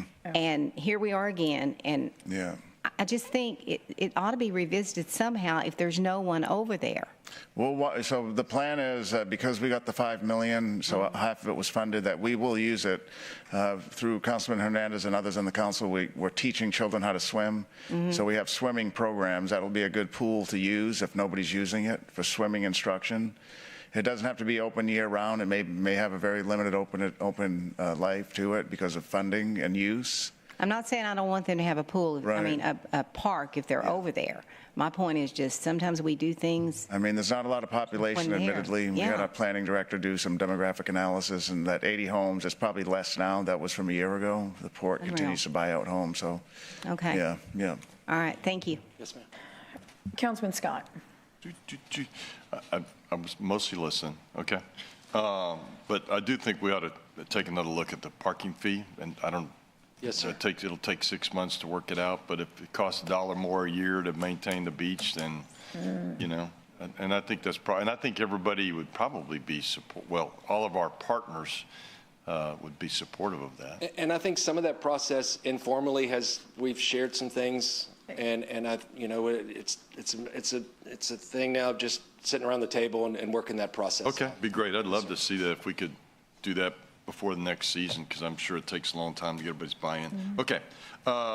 Hey, the golf course, when does that, this is Jermaine, I think. Do you know when we're going to start the improvements to the buildings, the structures at the golf, or can you tell us later? Yeah, we're in design now. I believe we're at 90% design. So cool. That's, or 90% is coming up soon. So, you know, relatively pretty quick, we're going to be able to, and I say quick, you know, 6 months, get it to construction and start that process. Awesome. They do a great job. People love those places. And that is, there's funding, at least for the estimate at the time, for the construction, for that, for the Oso Bay, right? Is that what we're talking about? Yes, sir. Yeah, the clubhouse. The clubhouse, yes, sir. Yeah, the clubhouse. There was funding for design and construction. Awesome. Yeah. I think that's great. Firefly, can you just send us some update on the Firefly? I've talked to people that had a great experience there. I'm just curious how it's doing. That'd be some memo at some point. We were here a couple of months ago with one, with an update, but I can get you the most recent. I'll call them today and get you something today. Yeah, just for those that may not know, the Firefly is the Lozano golf course that has nighttime lighting. And so we're one of the only golf centers in the region, probably San Antonio is in here, that has that nighttime lighting. And so when we have a great working relationship with the operators that are working for the city, Forsyth Golf, who are actually turning a profit back to us. That's a great model there. So that Firefly we'll get an update on. Yes, sir. Awesome. Thank you. Last two things. I was with some folks Saturday that were all into cricket and had a camera on whatever the thing is, and they were watching a game at lunch, because I think the point is that's really cool, and there's a segment of our community that loves that game and uses it a lot. Councilman, we have a cricket field, and it's at Greenwood. Right. And yeah, and so. And so somebody had a camera, and they were watching the pitches. Yes, sir. And so my point is, it's being used. I visited with them one Saturday morning, and they forced me to go out and play, and it was a pretty tough sport. I'm not as athletic as they are, but it was a good time. There was a lot of people out there playing. Yeah. Yes, sir. The last thing is, last two things. I heard what you said on the parks at the base of the new bridge. Can you just some point tell us the timing in general, kind of? And the parks at the new bridge, yeah. So they're 100% design, and the design is out for bid for contractors. And that's for Coles and there's a total of 4. There's a total of 4 parks. So there's Ben Garza, H.D. Williams Park, T.C. Ayers Park, and Washington Coles Park. Okay. And I'm sorry I cut you off, Peter. So no, that's fine. All 4 of those are. All 4 out for bid right now, and there's $27 million in the budget for the construction. That includes the swimming pool. Is there one of those that's close to the base of the bridge? Yes, there is. So the Washington Coles Park is just across City Hall, if you were to look out on this side of City Hall. And that is a $10 million trailhead that has parking. Yeah, it has parking. It has a pavilion for, because there's going to be a lot of competitions over the bridge. Yeah. it's really an economic development generator. I think we're going to see activities begin to happen in the Washington Coles neighborhood that's largely abandoned today. Because we know today over the current bridge is heart walks, is cycling challenges, is walk challenges. Yeah. So with the largest cable stay concrete bridge in North America, there's going to be a lot of people coming over here to try to challenge themselves. And so the city recognized this, and the Washington Coles trailhead is the trailhead on this side of the bridge. The other one is on North Beach, and there's a somewhat of a comparable terminus trailhead over there. Yeah. But the one on this side will have parking, will have a pavilion to have lunches and breakfasts. There'll be an amphitheater stage to award trophies, that type of thing. Yeah. Beautiful park. Mayor, there's a number of cyclists that have volunteered to lead the cars over the bridge initially. And so if you need me to lead the cyclists, I'm not Could be the one. the first guy over the bridge. Last question. At some point, can you tell me the additional cost annually when we of the new pool once it's open? What is that pool? I get you said it was what 9, 10, 11 million to build. Awesome. Totally get it. Yeah. Water under the bridge instantly, whether I like it or not. Bill Witt, you're referring to. Yeah, Bill Witt. Yes, sir. What is the operational cost associated with that facility in this year's budget, and I assume it's in years going forward? So the operational budget is that 435 That's 435,000 for Bill Witt. A year. You're talking about the other pool, right? No, No, Bill he's Witt. talking about the. We're going to open up Bill Witt. We're going to hire 5 more people and chemicals and More than all that 5. stuff. So it's 435,000 a year to operate and maintain Bill Witt. Yes, sir. Okay, thanks. Thank you. That's all I have, Mayor. And that's purification chemicals, that's fuel, that's, recreational supplies, building maintenance, things like that. So that covers a whole lot. And that includes employee expense too. That's just operational. That wouldn't include personnel. That's what I want. Yes. I want That's what, somebody to tell me what's the we need the cost. entire answer, you guys. It does include, Yeah. that does include personnel, I'm sorry. Okay. Okay. It does. Okay, thanks. Okay, so on that, moving forward, Peter, we need to have every pool, for example, because pools are being asked about, the operational cost for each one Okay, that's annually. fine. And you can put in parentheses, the operations plus I want the personnel separate. Yes, ma'am. Because I think that's very important in looking at a budget. I mean, we need, and maybe y'all were planning on doing that for the budget, but I'm just going to throw that in there. Please make sure you give us those numbers, because those are very, very important, because you've got the older pools, but operational costs go up. And then we've got to look at these new pools that are very fancy, and I'm assuming, that 435,000 minus whatever the personnel is, we need to look at what that is going to go up to. And what do you see, what is the 5-year forecast of those maintenance costs? That's what I'd like to see too, because we really need to be planning not just for 26, 27. We need to be planning for, the $10 million pool, that has that beautiful slide. How do you maintain that? And what happens when you have to replace a piece maybe of that PVC? I don't know. So let's make sure we just include all of that when we come back. 12 million, yeah, 12 let's not million. short ourselves. Yeah, the for north 2 side million. one, the north side one is about 10 to 11 million. Right, yeah, okay. And then, pardon? And our staffing shortfalls, if we're able to staff all of these. Well, yeah, staffing, yeah, of course, shortfalls. I mean, I would assume you would include any kind of staffing staffing you need. Lifeguards kinda like and and sworn, leads out and then there actual, Yes, yeah. ma'am. I wanted to ask you quickly, because I know we're a little bit behind here. Our senior centers, do we have any improvements? Do we need improvements to any of them? What are the needs for those? You don't necessarily have to answer now, honestly, but I'm very concerned, and I'm not concerned because I know that they need improvements. I'm concerned because I don't want those left behind. Yes. I want to make certain that if there are improvements needed, and I'm certain there are, in by way of priority, can we please bring that back? So if, Greenwood Senior Center, it needs some major, it needs whatever, I don't know. Greenwood just got a new roof. It got some new, it's got some new walls and then fresh paint. That one's in pretty good shape, but there's others that do. There's others, and I'd like you to please bring that back in by way of priority, so that we can see what the need is and make those decisions when they come. All righty, so Councilman Roy. Thank you. Good presentation. A couple things I want to say.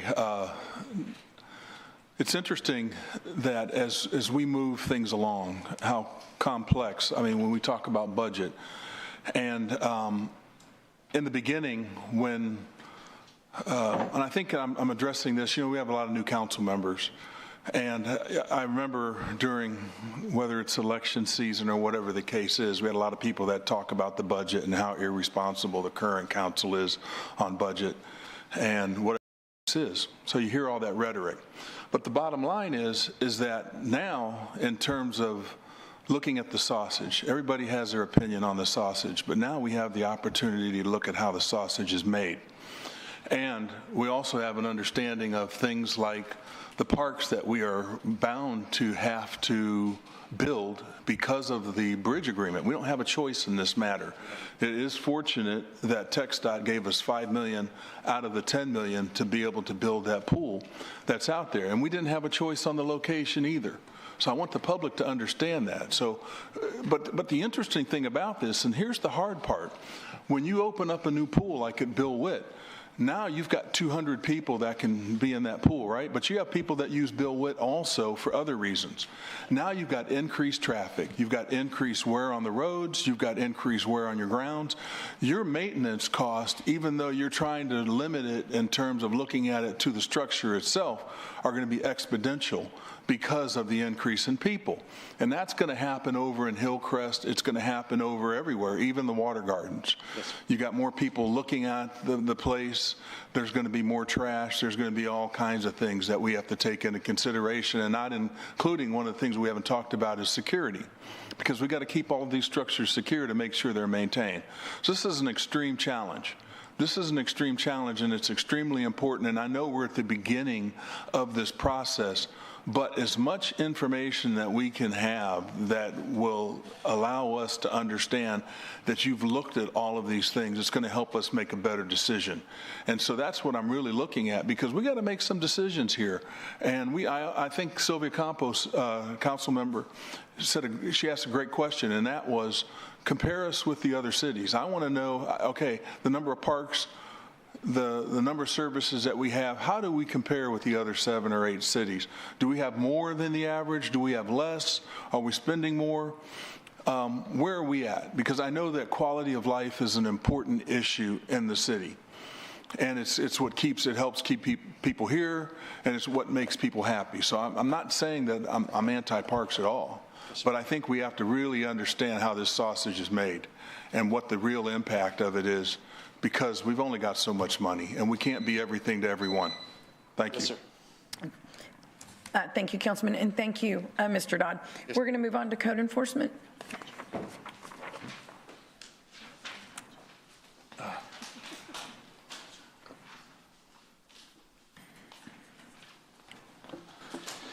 Good almost afternoon, Council.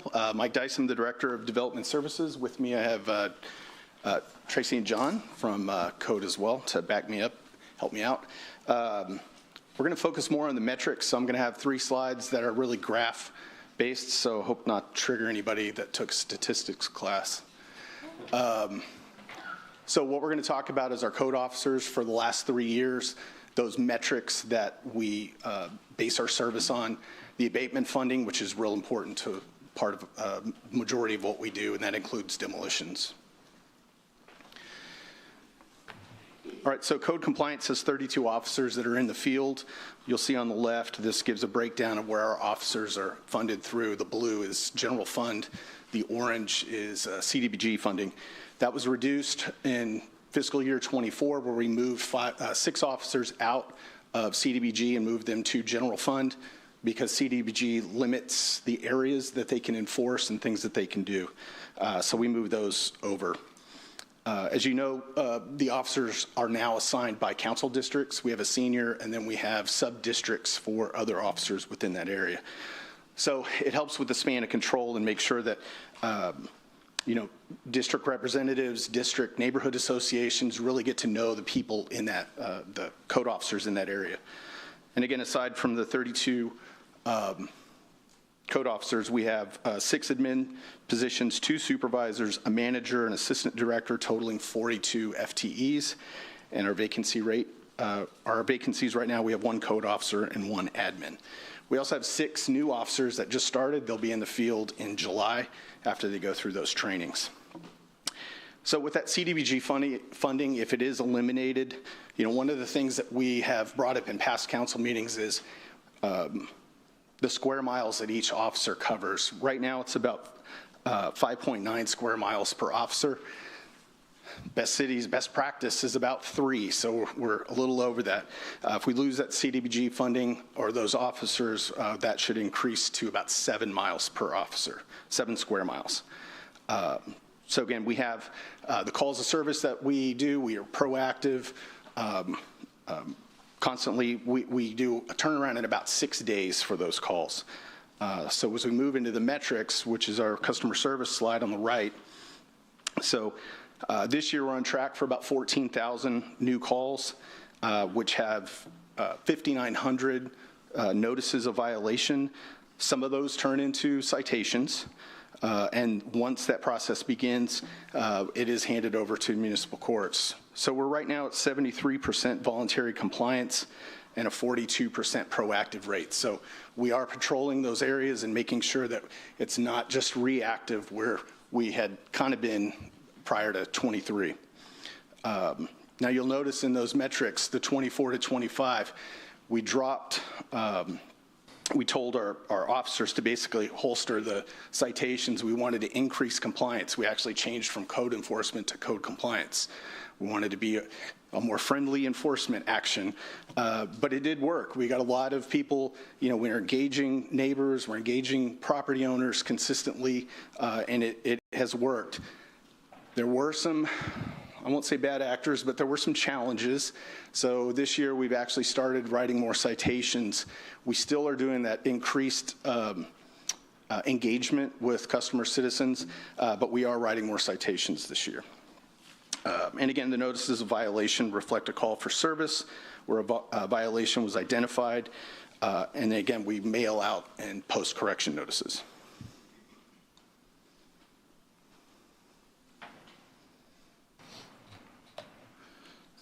It's not up there. You got cool charts, but you can't move along to them. Well, that's on mine. Okay, here we go. Well, there we go. All right, so this slide is the demolition and abatement funds. You'll see moving left to right, the blue is our standard budget. The orange is what we got for any carryover or any additional funding.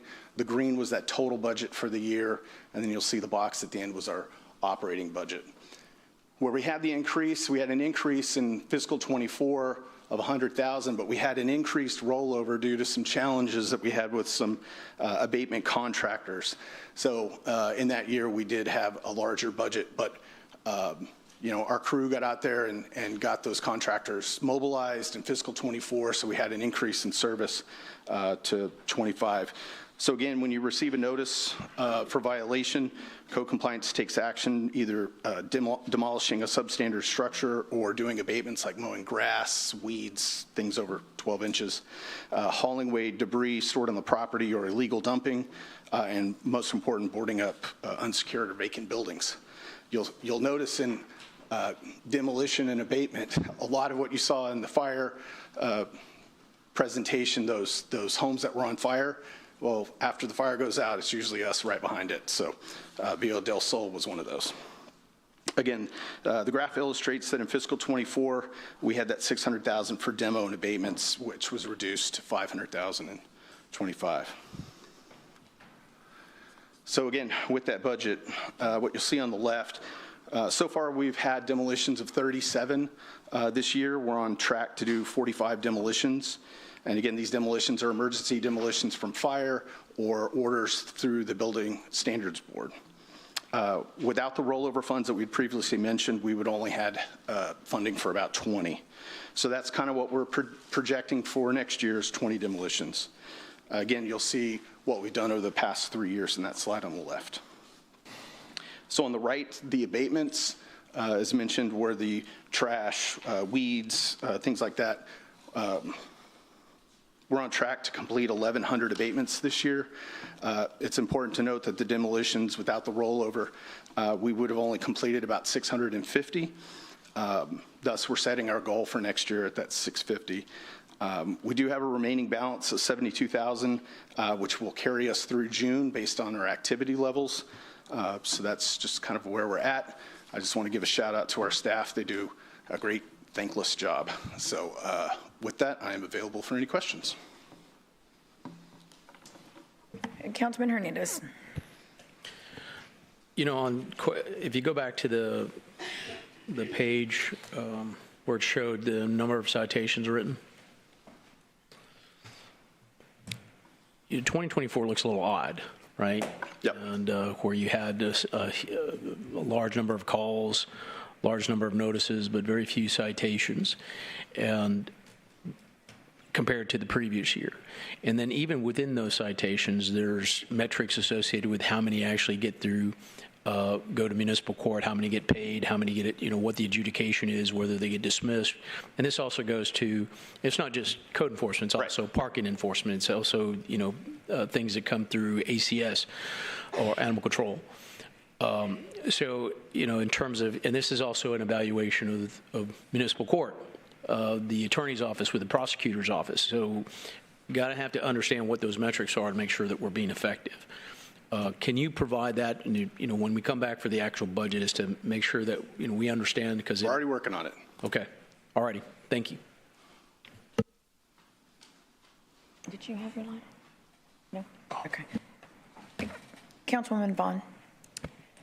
Couple of questions. Y'all aren't my favorites. Understood. I've gotten a couple of citations that I don't think I should have gotten. So, and I'm sure I'm speaking for a bunch of people. Yeah. I'm messing with you. Not really, but anyway, partly. I understand. I'm trying to figure out. Kinder, gentler code enforcement, now code compliance. Yeah. How's this work? So you get calls all the time from citizens. They're telling on other citizens. Is that how it works? 311, it could be. Yeah. Again, we're trying to be more proactive than the responsive calls, but yes, there's a way to make those complaints. I'm trying to see how y'all got my call. What I want to ask you, what are the hours y'all work? We work standard hours through the day. We also do help with CCW's water enforcement, so we do have some teams on Saturdays and some Sundays as well. But what's the earliest that you go out? Our teams are out in the field between 7 and 8 to 5, but we have them, they actually start from home. That was one efficiency that we did to allow them to be quicker in the field. So we do have that. It's the normal, you know, we say 8 to 5, but I do have teams that are out. Okay, the reason I ask is my husband could have left the sprinkler on. I'm not going to say he didn't. He could have left the irrigation on. He says he didn't. So it was probably the pool guy.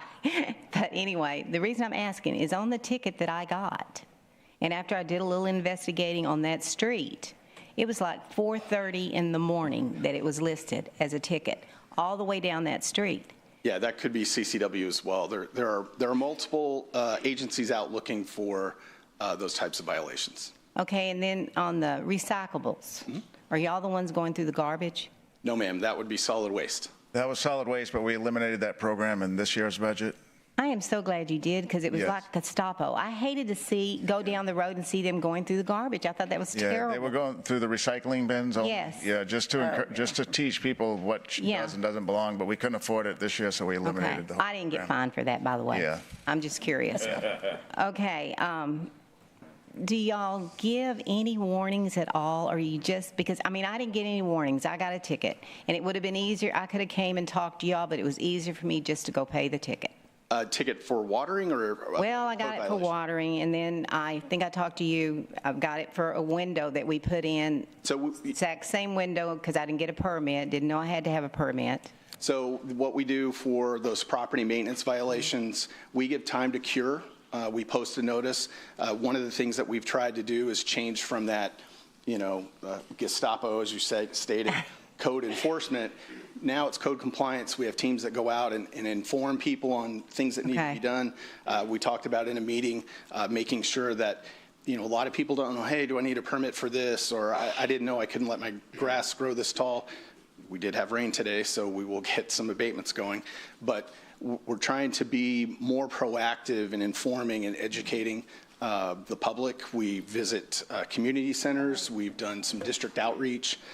So it is a process of education, and we feel that education is going to be beneficial in the end, so we don't have to cite. And we only use citations as a last resort for someone who's not engaging. Vacant properties, we have a lot of out-of-town ownership, we have corporate ownership, and a lot of times that stuff gets lost in translation. So. And compliance is a much prettier word. Thank you. So I just think it's good because I think a lot of people do not know there's certain things they can and can't do. Absolutely. So why do you need 20 more positions? Well, ultimately, we would want the span of control. The areas that we proactively patrol now is about 6 square miles. So you don't actively have someone engaging in all areas of that 6 square miles as often as they should. Again, a best practice is to really cut that down to about 3 square miles. That way you can proactively patrol a smaller area and stay on top of things rather than, as Councilwoman Paxton said, District 4 is kind of all over. So we've got heavier staffing there to make sure we can cover the larger area. It just helps with our patrols and, again, our compliance. Okay, thank you. Councilwoman Campos. I just wanted to have just a quick shout out to my lead enforcement. I'm going to say my, Josue Gomez, who is doing just a really tremendous job because he regularly calls me or emails me, and I think some of you get the CCs, but again, talk about proactive. I just want to give a shout out to him because I think our district has never looked better. He stays on top of things that really bother me, which is like shopping carts, just left out in the streets. I don't know if y'all have that issue, but in my district, and I don't know what he did or what he's doing, but it has diminished. So I just want to say thank you. And I know I'm going to throw, ACS is going to be in the next one, but I wish I had someone like that I could call and they would just take care of it. We have a lead officer that takes initiative. It's not just the money, but it is about who you hire. So again, just shout out to him. Thank you. Well, shout out to the training staff that does that. I agree. Thank you. Yes, we appreciate them very, very much. And these are great information and stats. So thank you. We're going to go ahead and move on to solid waste. Just in case anyone's wondering, the new pope is about to be announced.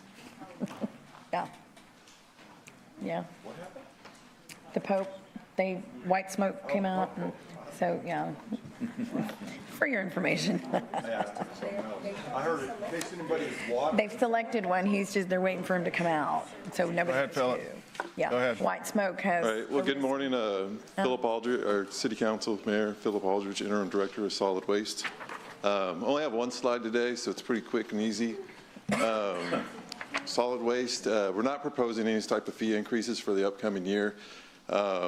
We have 172 FTEs. We are adequately staffed and adequately funded for the service levels that we're committed to.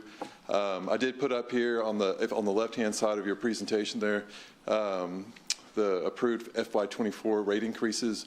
The last one we did was for the residents. That was last year, or FY24. Previously, it was in FY 2019. The table below it is your current rates that you're paying on your utility bills at the landfill, commercial customers, et cetera. Last year, we did a reduction in force for the brush and bulky crew and a litter crew, so we had some savings there. If you look over to your right, it's a little bit smaller, but on the top we did a cost of service assessment back in 2021, and they had those recommended rate increases there, and that's that top table. So the middle table is the actual rate increases. So you can see we've pretty much been in lockstep with that study.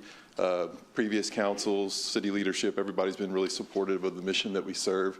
We have the 172. We don't have tomorrow. Everything's got to be out, picked up, put away every single day so that we go out to work.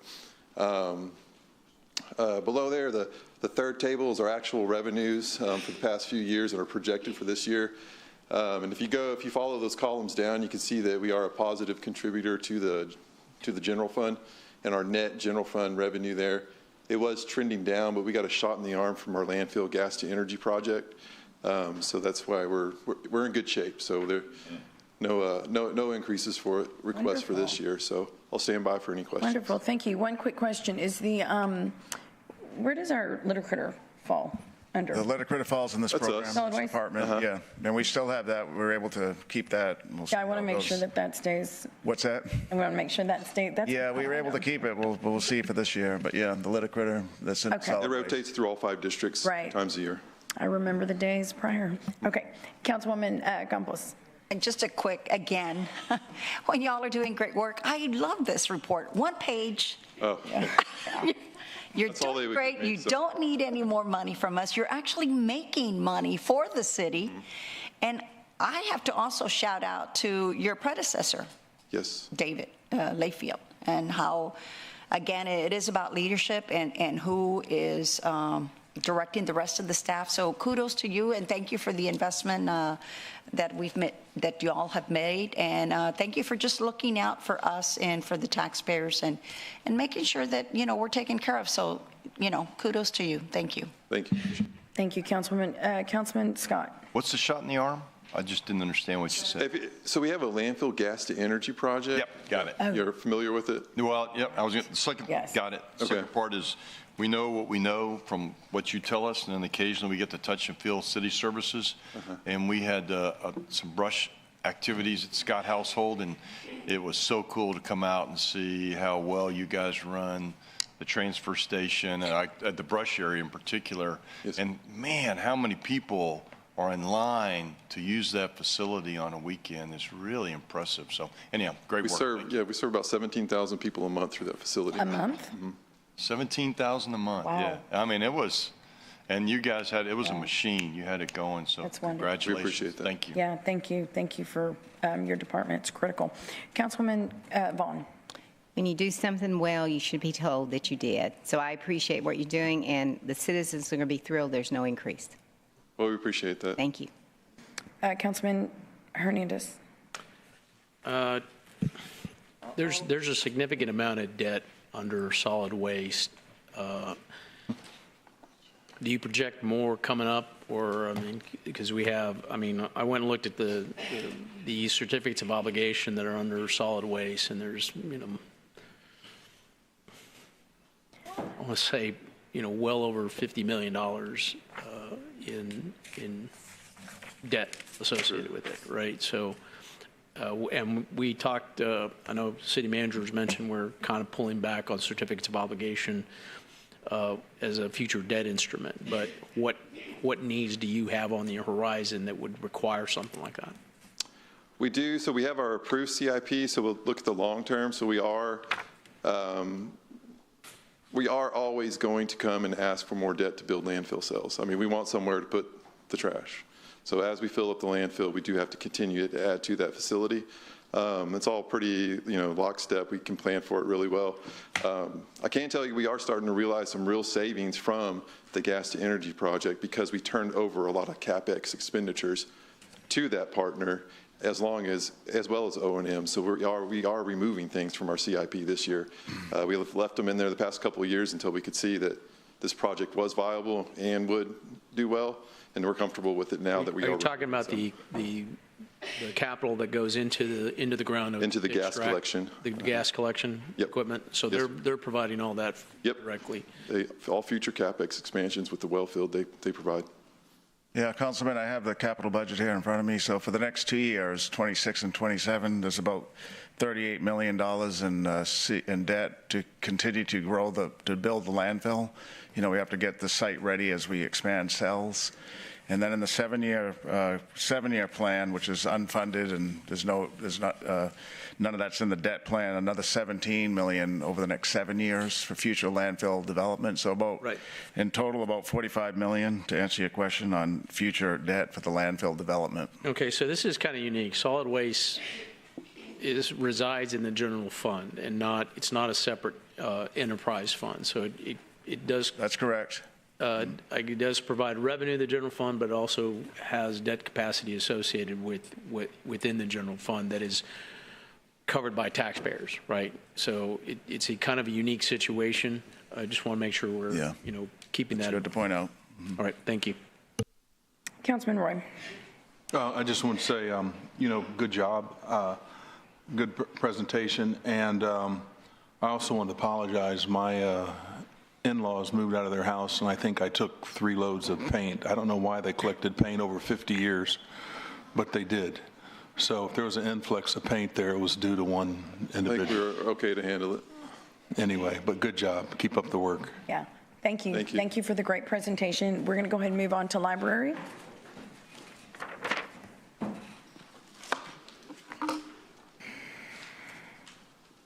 Good afternoon, Mayor, Council members. Laura Garcia, Library Director.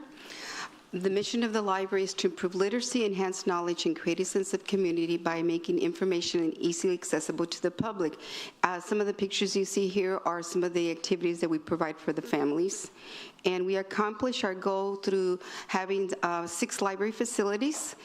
As you can see, we have facilities in each district. In some cases, we have 2.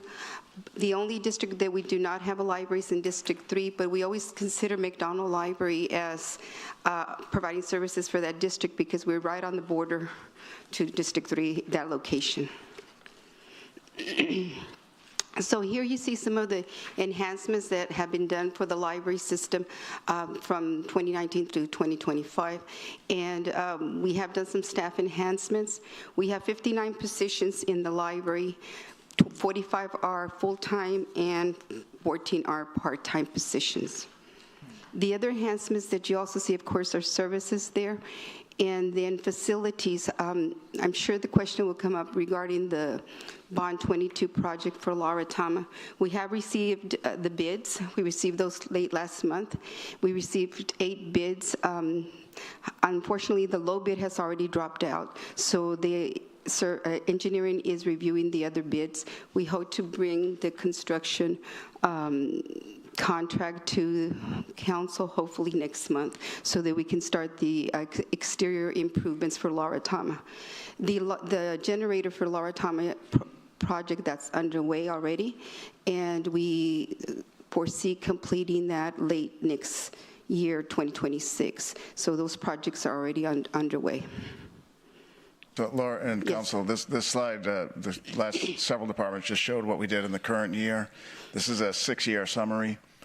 And over the past 6 budgets, we've added something every year to the library department, whether it's increased hours, increased staff, increased facility development, maintenance, new construction. So every one of the past 6 budgets, libraries has increased funding because we needed to catch up, and we're still a little bit behind, but to catch up from reductions in prior years, prior to 2019. Just want to recap that. Thank you, Laura. And so one of the projects there under services is we implemented radio frequency identification. And the reason I'm bringing this out is because it allows us to provide self-service. Patrons can also check out at these self-checkout stations. But on this next slide, one of the things you see there at the bottom is that book vending machine, which would be possibly made possible through having the RFID that we've implemented. And one of the possibilities is having maybe instead of a full facility providing services, perhaps maybe on the island, that people would be able to go check out books on the island and using a vending kiosk.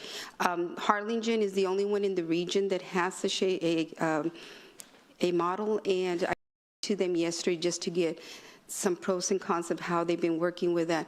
They implemented that in 2021. So that's a possibility of offering services without having a full-scale a full-scale facility.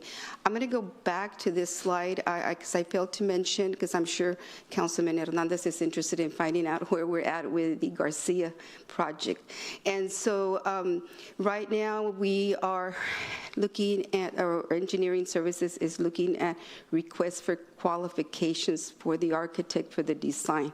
And that facility is actually going to be a complex which will have a senior center, the Parks and Recreation aspect, as well as a library. And so we're still looking at that project.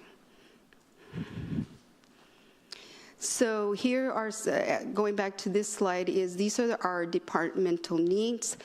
We've listed some of the positions that would help our department continue to go forward. And I know the question's been coming up about comparisons, and last year council had asked us to look at comparing ourselves to other Texas cities. And we looked at the fiscal year 2024 budgets last year's for the top 15 cities in Texas, and Corpus Christi ranked 12th among those top 15. And some of the library systems above us that ranked higher were like Irving. They ranked number 9.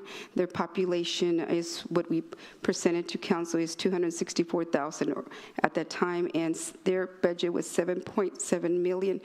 They have 3 library facilities, and they have 106 positions.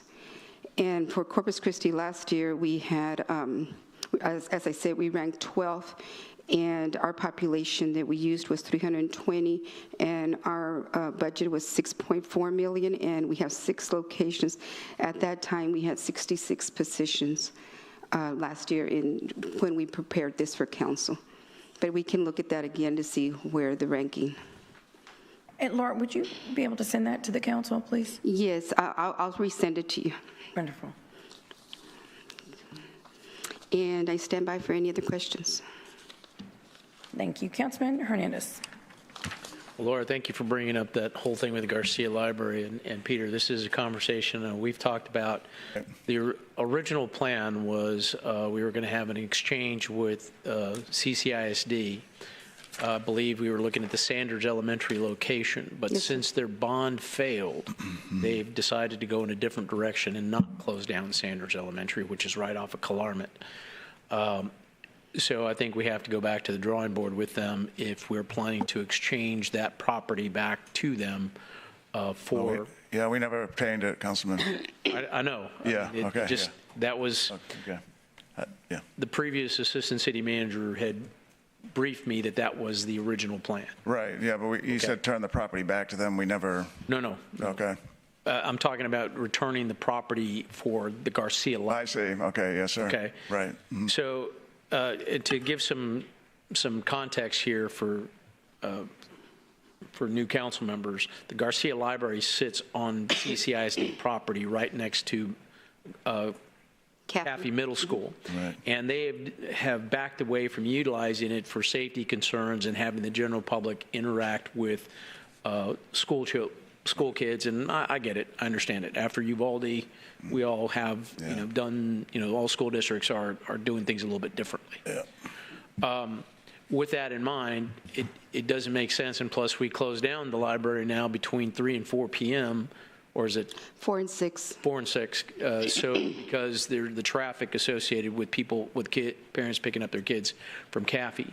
So ultimately, it's better to have a different location. Now we've got the bond for the design of the library / senior center because there are no senior centers south of SPID.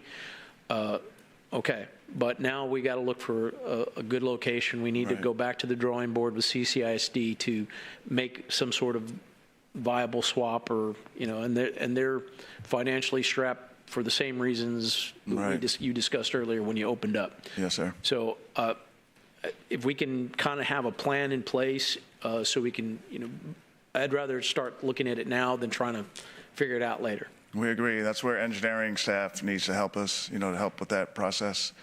That's their job. The engineering department is to help determine site location, design, that type of thing. Yeah, and if we can, I'd rather not take any property off of tax rolls. If we can look at property that's already owned by some government entity or property that we own, we don't want to take anything off tax rolls. Yes, sir. Okay, thank you. Councilwoman Campos.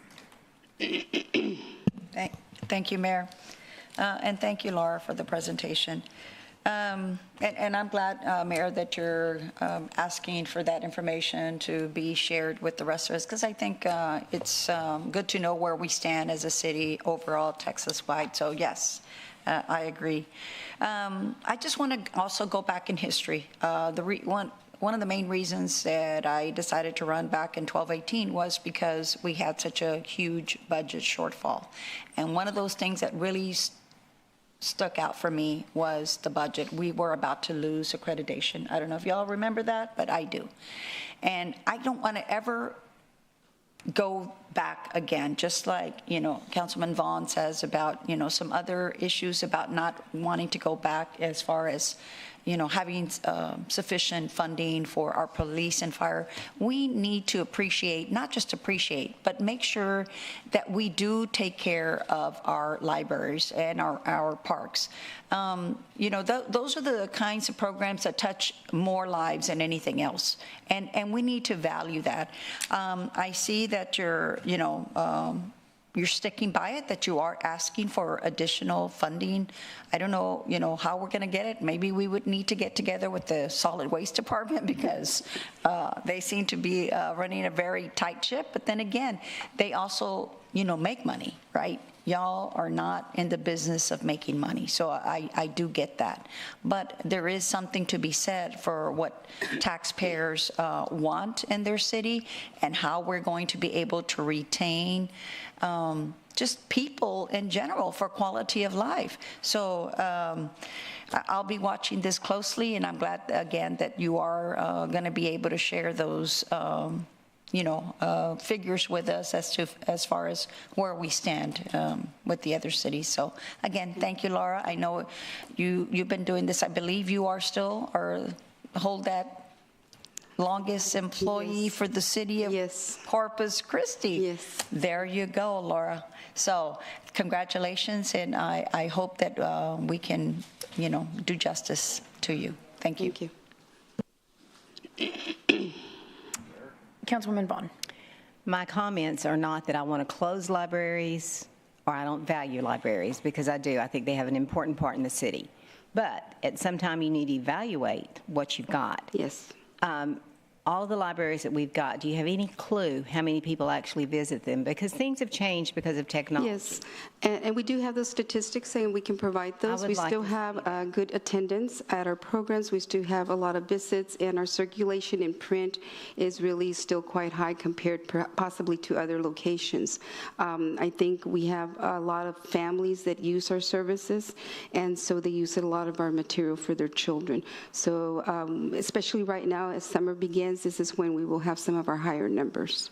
Do you have the mothers groups in the mornings where they read to the kids? Do the library still have that or no? I'm sorry, can you say that? The mothers groups where they come and they read They come in, they come to story times. Some of those are related to that, and then afterwards there's times where they have like a little socializing for the mothers and so forth, so we still have that. What is your most used library? They vary. It will depend on what we're looking at.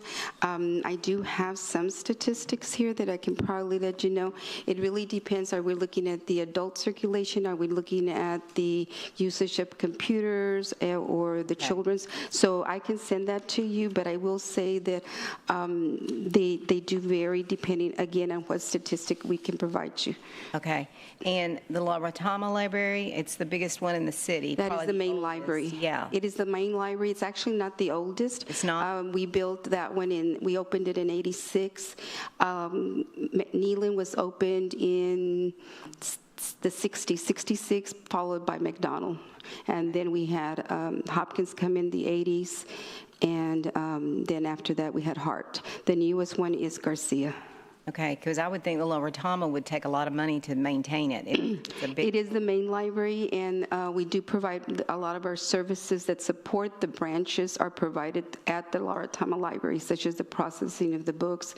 We have a local history department there, and so forth. Okay, thank you. Let me just give you a real quick, since you were wondering. So in terms of adult circulation, I'm just going to rank these. The first one would be Neyland, La Retama, and Garcia. For juvenile circulation, it's Garcia, Hopkins, and Neyland. For young adult circulation, it's Neyland, Garcia, and then La Retama. I'm just doing the top three in terms of how they rank in circulation. And so then we have for PCUs, it would be McDonald and La Retama, I believe, are the ones for usage. So like I said, it just depends on what service we're looking at in terms of how we would rank them. Okay, thank you. Okay, Laura, thank you so much for the presentation.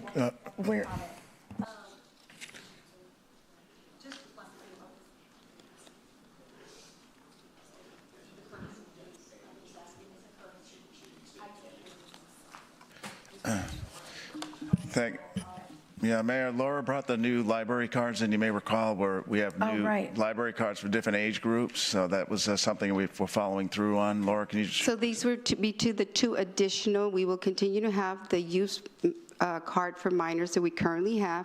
We are introducing June 2nd as part of the kickoff for the summer reading, a juvenile card, which juvenile material only, and that would be for ages 12 and under. And then we're also introducing a teen card, and that would be for individuals to be able to check out material in the teen section through the children's section. But like I said, we are still keeping the other designs that we have. We're not getting rid of that. The parents will have the option to continue with the current designs that we have. We have 3 designs, and so there'll just be some changes to that, and we're introducing that, like I said, June 2nd. Great, thank you, Laura. We're going to go ahead and move on to financial overview, street funds.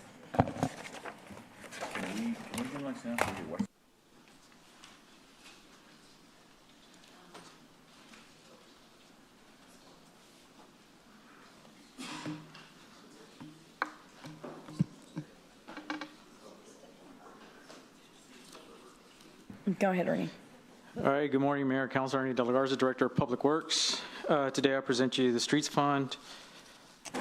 For fiscal year 2025, the consolidated Public Works budget totaled $115.7 million, supporting 306 approved full-time positions, and this excludes the CIP project funds. The total street funding here includes the CIP project funds in the middle, and you can see that the funding levels have stayed between about $120, $130 million per year. And in fiscal year 25, a total of $129.4 million was budgeted for streets. The majority of funding for streets comes from the general fund. It includes 10% of industrial districts, industrial district in lieu, 4 cents of the property tax rate, and 7% of total general fund revenue. In prior years, we have transferred more than the required 7% in the general fund.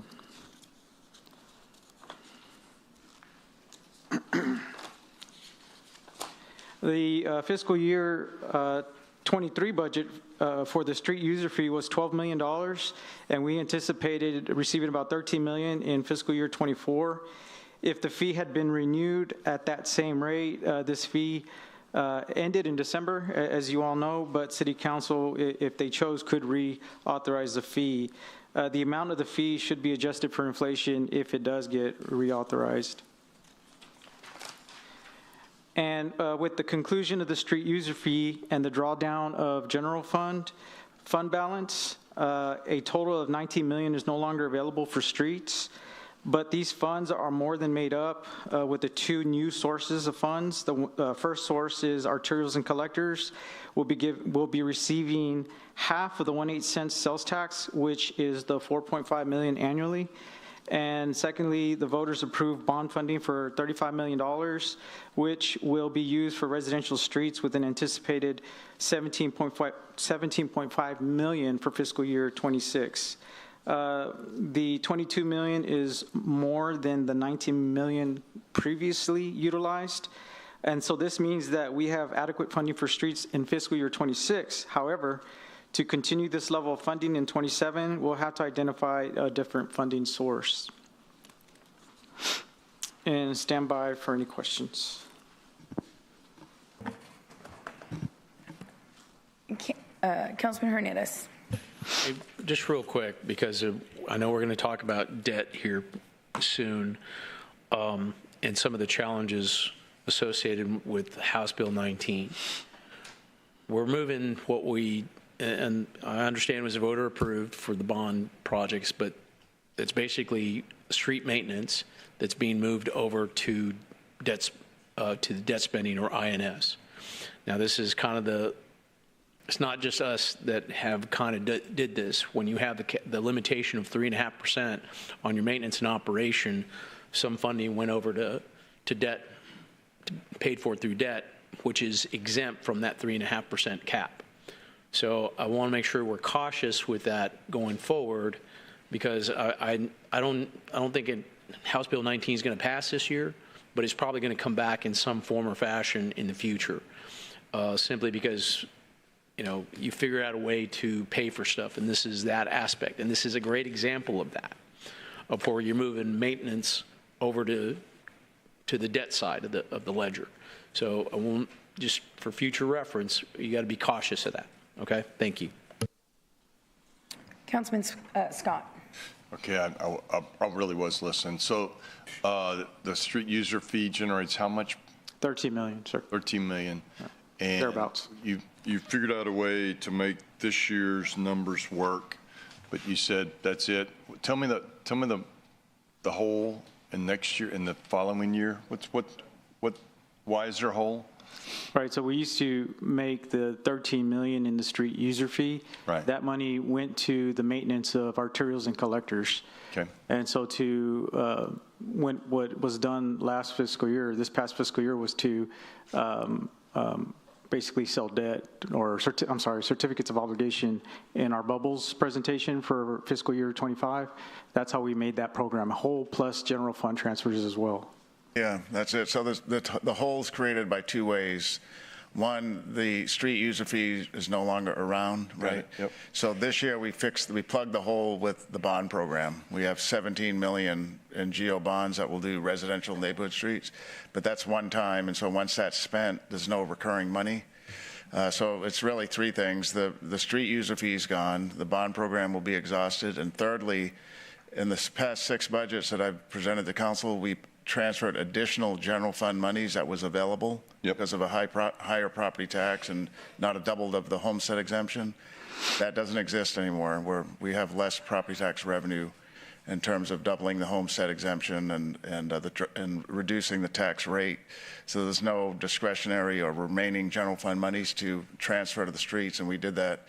I did that for 6 years in a row. And how much would we, just based on today's conversation, will we be short in the following year's budget?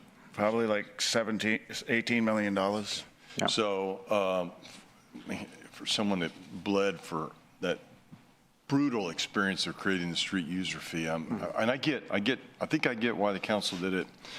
I wish we hadn't done it. I would be open to a conversation of bringing it back, Mayor. I mean, it's just hard for me as someone who has been blamed for kicking a can down the road, which I don't think I did, because actually I was part of the group that created the fund. I don't want to be the guy involved with the council that kicks the can down the road. And I hear what Gil's saying about, I think pay as you go is not a bad idea, especially for maintenance. And so, Mayor, I would be open to a conversation on recreating a street user fee. And I heard what you said about the escalator. I don't remember the details back then. I think it was just an attempt to provide the community with the certainty, that's $10 or what was $5.38. So anyhow, Mayor, I'd be open to a conversation, or at least begin with a memo that said, if you do this, it takes, 6 months to implement. I'm curious as to how, if we decided in this budget and passed the budget September 1, and if it included a street user fee, which I don't know if the votes are there, but how long and when would you implement that? You could do it pretty quick. Okay, yeah, pretty quickly. We probably just want to give, especially businesses, notice. So yeah, we would recommend either January 1 or May 1, one of those times, either. January 1 or May 1? Yeah, April 1 or January 1, to either give businesses and residents 3 months to plan or 6 months to plan. I would submit they need time to prepare for that, although I don't, Carolyn, I don't remember people, it was brutal putting it together, and I don't remember a lot of people complaining once it was in place because they understood, it was kind of a dollar for dollar. It went straight to the streets, and so people appreciate that. I'll save my preaching for another day, but Mayor, I'd support if that is a conversation we can have. Yes. Mm-hmm. Mrs. Vaughn. Mark, do you remember what year that was? Was it 16, 17? I don't remember. 14, 15 when I first got on. Back then, everybody was so aggravated about their streets because they had been neglected for so long that they really didn't. I don't think they had a problem with it, and they got used to it. It's like buying a cup of coffee if you go to Starbucks, which I don't. But I don't think they had a problem with it. And here we are now. You have enough money. It's not your fault. You have enough money to get through 26. But that was a steady stream of revenue. And I cannot believe, the only thing I can think, because I'm blunt, I'm just going to tell you, I think it was a political reason it was time to get voted in. And they took it away, which is a shame, because we're going to be right back where we were before if we don't do something. Because we need a steady stream of funding for those residential streets. So I'm with you, Mark. I think we need to bring it back for a conversation, and I hope that we take it seriously, because we have to look to the future every time when we make these decisions. Thank you. So that probably couldn't be the furthest from the truth. I think that I respect your opinion, Councilwoman. This is a conversation I had with city manager, and I'm sure he had with staff, and the council voted that because it was about transparency to the taxpayer. We pay taxes, and we pay enough taxes. So I can tell you that we've had an unprecedented amount of money, I'll tell you exactly, $686 million that we've invested into streets the last 6 years. And I understand what you're saying. Peter has to tell you exactly there's going to be a shortage in everything. Ask him about every park. Just wait till we get to budget. And I understand our job is to balance that and to say, well, where do we take or add or take or what have you. But we had charged the taxpayer and residential user a tax for streets that is the responsibility, in my opinion, of the general fund. It's never going to be enough money, ever, ever.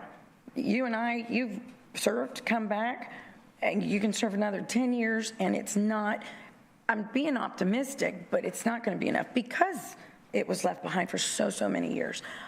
But that said, you know, we had a tax on a water bill that to me didn't make any sense and to the council didn't make sense. I think it's fair to say that we have prioritized our streets for, I don't know now, a decade maybe.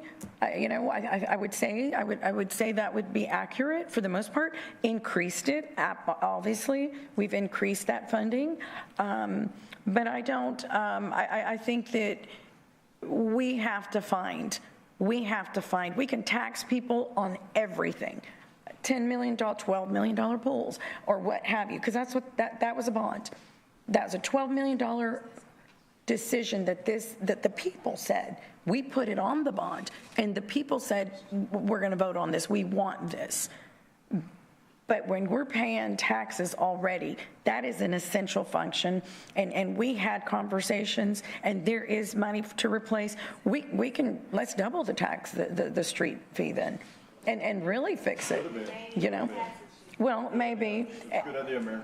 Well, because it should have been $9. well, maybe so, but you know, we can go back in time all day. Anyway, that's my 2 cents on it, and I respect everybody's opinion, but I think that we have made great strides. $686 million in the last 6 years alone. We can tax everybody all you want. It's a problem that is going to go after this council and the next one and the next one, after the city manager and the next one and the next one. I just think that we're in a good place. We're making good progress, and it takes people like you, Ernie, and it takes people like the city manager and all of your staff to say, here's how we're going to do it. We never had RPP, ever. What did that do? No one could have said, oh, we're going to expedite this, fixing our streets by 5 years. No one knew that. You didn't know that, Peter. You knew that. Or 5 times faster, sorry. Yeah. So anyhow, my time's up, but thank you, Ernie. I'll move on. Councilwoman Campos. Thank you, Mayor. And just again, to bring back to history as to how we ended up eliminating that $5.38, it was about balancing. At the time, we were also looking for the first time of raising the water rates. And that's where I ended up actually supporting this. But in my heart, I knew that at the end, it was going to come to something like this. 2026, we can only get away with it for so long. We have neglected our infrastructure for decades, and it is never, like you say, just like with the police force, we're never going to get ourselves out of it with having, I don't know, 1,000, police officers. It's just not ever going to be enough. So I guess my point being that, yes, I would be open to hopefully having a further discussion, to having a dedicated fund. I've always thought that that was smart. And of course, I'm going to have people on my left and on my right that will disagree. But again, back to that point, Mark, about, the people, they actually came back to me and said, I was okay with that. I was okay with that fee because they knew where that money was going and they could see it. So again, I think it's important that we also, and I've had a couple of conversations with my other city council members regarding sidewalks. Because we went to the rapid pavement program, we're no longer addressing that. And so I think there is some room to, hopefully we can discuss how we can maybe manage if we, are going to, discuss a dedicated fund. I think we should at least include sidewalks in that discussion. Thank you. Yes, ma'am. Okay, thank you. Ernie, I think that's all the questions and comments. I got the next one. Oh, that's right, you move on, go ahead. Okay. All right, so now I'm going to present the Stormwater Fund. That's right. So this slide outlines the 5-year plan of the stormwater fee rate structure. So these are the rates proposed for fiscal year 22 through fiscal year 2026. And you see that on the table there for fiscal year 2025, the proposed rate of 1032, which is consistent with the projections from our last approved budget. These are our service enhancements. The enhancements proposed on this slide show the goals of each level of service that we provide at Storm. So on the first row there, with 19,000 plus inlets to service, our goal is to inspect and service each inlet close to once a year. We will continue to hold our vegetation at 20 times a year cycles for 2,400 acres, which is about 2 times a month for an 8-month wet season and about 1 time a month for 4 drier months. The street sweeping will continue its transition to a city forces only program with the proposed enhancements. And then we have come a long way in developing this non-existent program and plan to ultimately sweep residential streets at 4 times a year and collectors and arterials at 10 times a year. The minor channel maintenance program, which currently is on an as requested basis, in addition to our in-house working towards addressing all minor channels 3 times a year, and that's about an inventory of about 200 miles of roadside ditches. And then the major channel maintenance will continue our service level goal to 2 time a year cycle for maintenance. That's about 108 miles of major channels in the city. And our final enhancement was to begin inventorying close to 700 miles of underground system that up to the last enhancement that was approved for that CCTV had not been done before. Here is the slide that shows the 5-year enhancement forecast that we had mentioned earlier. For 2025, we had proposed 2 enhancements. One of them was the maintenance of lines crew, and the second one was to purchase our 5 sweepers, which we've already bought those. So this brings our current fleet to 8, but when we get the other 5, we'll have our total sweepers for our program. And this concludes my presentation for the stormwater budget, and I stand by for any questions. Councilwoman Vaughn. So looking at this, you've raised it every year since 2022. Yeah, Councilwoman, another way of phrasing it is we knew what the fee should be to provide all the services, but we knew to have that fee in year 1 would be too much for the ratepayer, right, to put into their budget. So there was a gradual 5-year incremental adjustment, and the services also have come in over a 5-year period. So as Ernie said, next year we'll be sweeping all of our streets in the frequency that we suggested 5 years ago, but it's taken us 5 years to get there. So year 1, we did some contract work. Year 2, as an example, we bought a few sweepers, hired a few staff, more sweepers, more staff, more sweepers, and then now we're at capacity. So it was a deliberate, we had a citizen committee that was assembled to help us put this fee together. And it's a standalone fee. We were the only major and even minor Texas city 5 years ago that did not have a standalone stormwater program. And so things like our inlets weren't being cleaned ever.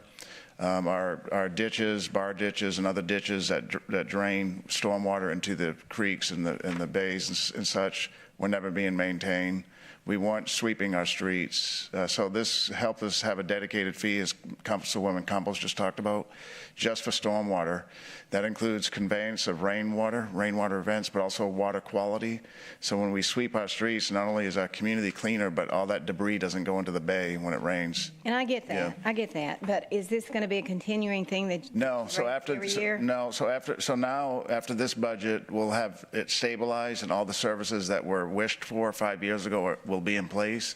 So if there is a rate increase in the future, it's just to account for inflation. So there'll be either no rate increase or minimal for things like the increasing cost for fuel or maintenance of vehicles, that type of thing. Okay, thank you. Yes, so that's a good point, though, for the new council members, the 4 new council members. This was a well planned out with citizen input. I think the committee was over 20 persons. Plan to develop a stormwater program for the city, and we gradually had a rate adjustment each year. And that's why we had Ernie put these charts back up, because this is not just a 1 year at a time. We had to show you all 5, and they're in the book. And so if we don't do a rate increase in this last year, then that means we just won't sweep the streets and clean the ditches as the initial plan that was approved by the community and the council. So as an example, neighborhood streets in this budget, we're just doing them 3 times a year right now today. And even 4 times a year, which is the goal, is not enough, but it's better than 0. And so next year's budget, with this final increment, we can sweep all of our neighborhood streets every quarter, 4 times a year. If you look back 5, 6 years ago, that was 0. We never did it. Same thing with our collectors and arterials. And the big change for this year is cleaning the creek, the channels that get to the creekways, right? Vegetation clearance. Right.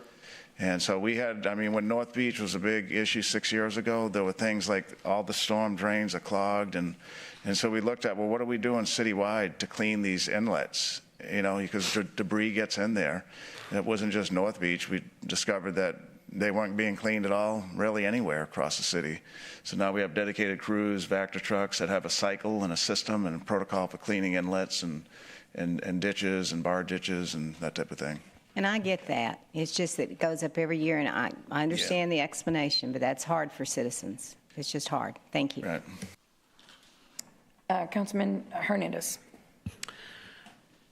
Is there a reason why you didn't include the 1/8 cent sales tax for stormwater in your budget? Or because I mean, because this is more right. This is more maintenance. So that one is going to be for capital improvement projects. You know, the stormwater. Those will be big stormwater projects. Okay, well, we still had that funding in there for those. I mean, I understand it's capital budget, right. But it is revenue that comes in on an annual basis that you can probably bond off of, right? Right. But it's still funding we put in, so you wouldn't have to have these massive increases in your stormwater budget.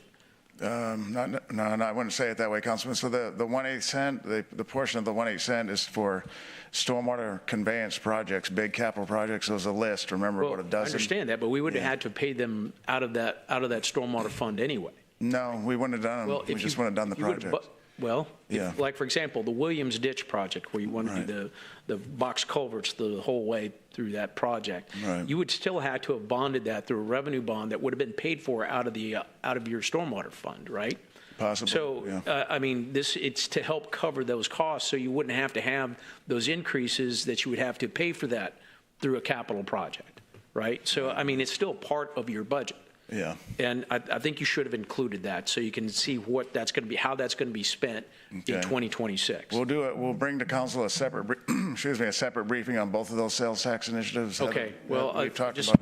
Yeah, that's a good point. Okay. Yes, sir. And then also, I want to make it very clear, because Councilman Scott did this, because it ties into how this is all funded. When you guys instituted that street user fee, there was no other funding associated with it. We added 4 cents to the property taxes for it. We added 1% of the general fund to it. We added the 5% to the industrial district to go to streets. That has increased from 62.5 cents to 72 cents. So I want to make sure that we understand that we didn't just not stop utilizing the funding. And then we added the stormwater fee to the utility bill, and then we had the EPA consent decree on the utility bill that is adding cost to wastewater, where we had all the water boils that TCEQ came down on us pretty hard that increased our water cost in debt service. We have $500 million in debt right now in the water department that we're paying on. 30% of the water's budget goes to that debt service. So it's, there's no protections on the utility bill. If you don't pay your utility bill, you get cut off. If you're a disabled veteran, if you're over 65, you get capped on your property taxes. So there's protections there that are not in the utility bill. So I want to make sure that we're doing this. If we're going to do this, it should be out of the property taxes and general fund.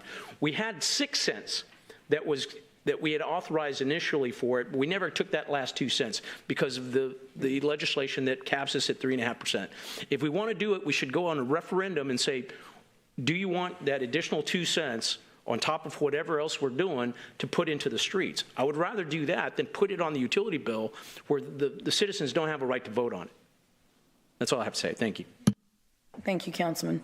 Councilman Scott. Yes, so first of all, we're the ones that put the 6 cent on the ballot for the citizens to vote. I'm not sure why we didn't do the last two over the last 10 years, but it didn't happen. My point is we're spending $10 a day this time, but next year we're going to spend $5 a day. And so if we don't do something, unless we magically find what you said, $20 million, then we're not going to be able to continue the street program that you have articulated today. If it's a 2 cent increase to the voters, I'm open to that conversation.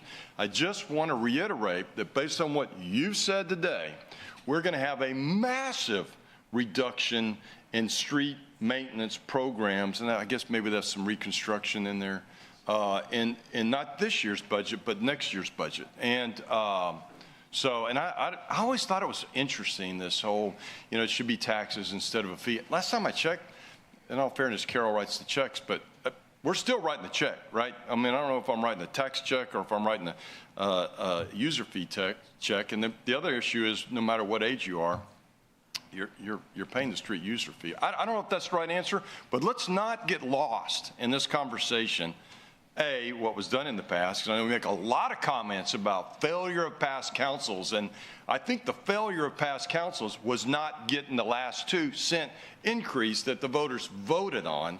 But my main comment is I see a gap coming, and I just think we ought to have the conversation to either fill the gap or acknowledge we're not going to fill the gap, and that's okay.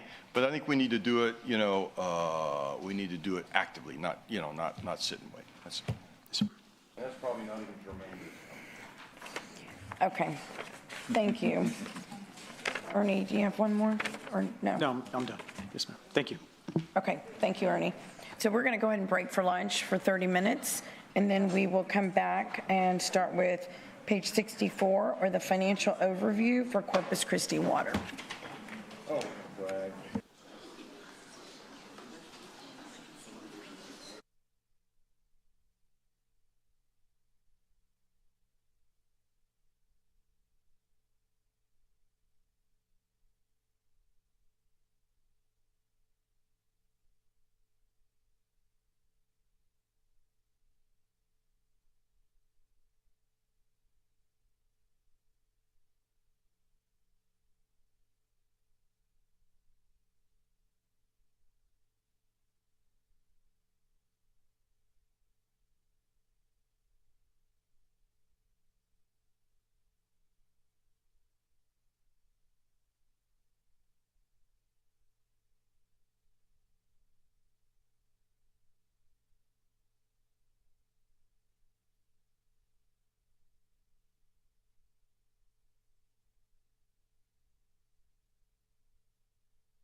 we're going to go ahead and reconvene our workshop, and we are going to skip over to debt overview. So if we can have that presentation. And Mayor, just you and I had talked, but the potential rest of the afternoon could include just 2 topics. We know there's a few more in the book, and we can bring some of those back if we want, like the CCW overview. But just for the sake of time, I think we can get 2 things done. Overview, and we have our financial advisor here. And then from that, that'll conclude the budget workshop, and then we'll go directly into the animal care presentation. And our facilitator is, or not, our consultant is here as well from California, so we don't want to miss out. So it's quite likely we could go to 4 o'clock if it's the will of the council. But we could probably begin the animal care closer to 2, and then we can go to 3 or 4. Right. We want to make sure that we get the animal care, obviously the briefing included. And so we can circle back to Drew. Right. We'll circle back at another council meeting on the CCW. Okay, so 2 more presentations and we'll be done for today. So there'll be the debt, and then we'll do the animal care presentation. Okay, thank you. And who's doing the debt? Yep. So Victor Kyoger, our financial advisor, and Dan Wegmeyer, his assistant, his co-partner is here as well, but Victor's going to present. This is in our book. I'm beginning on what page here? 75, okay? On page 75.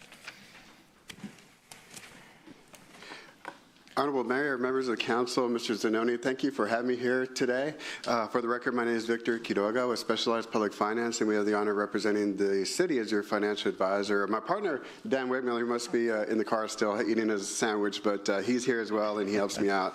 And we're happy to be here today and present this information to you and provide you an overview of where you currently stand with debt.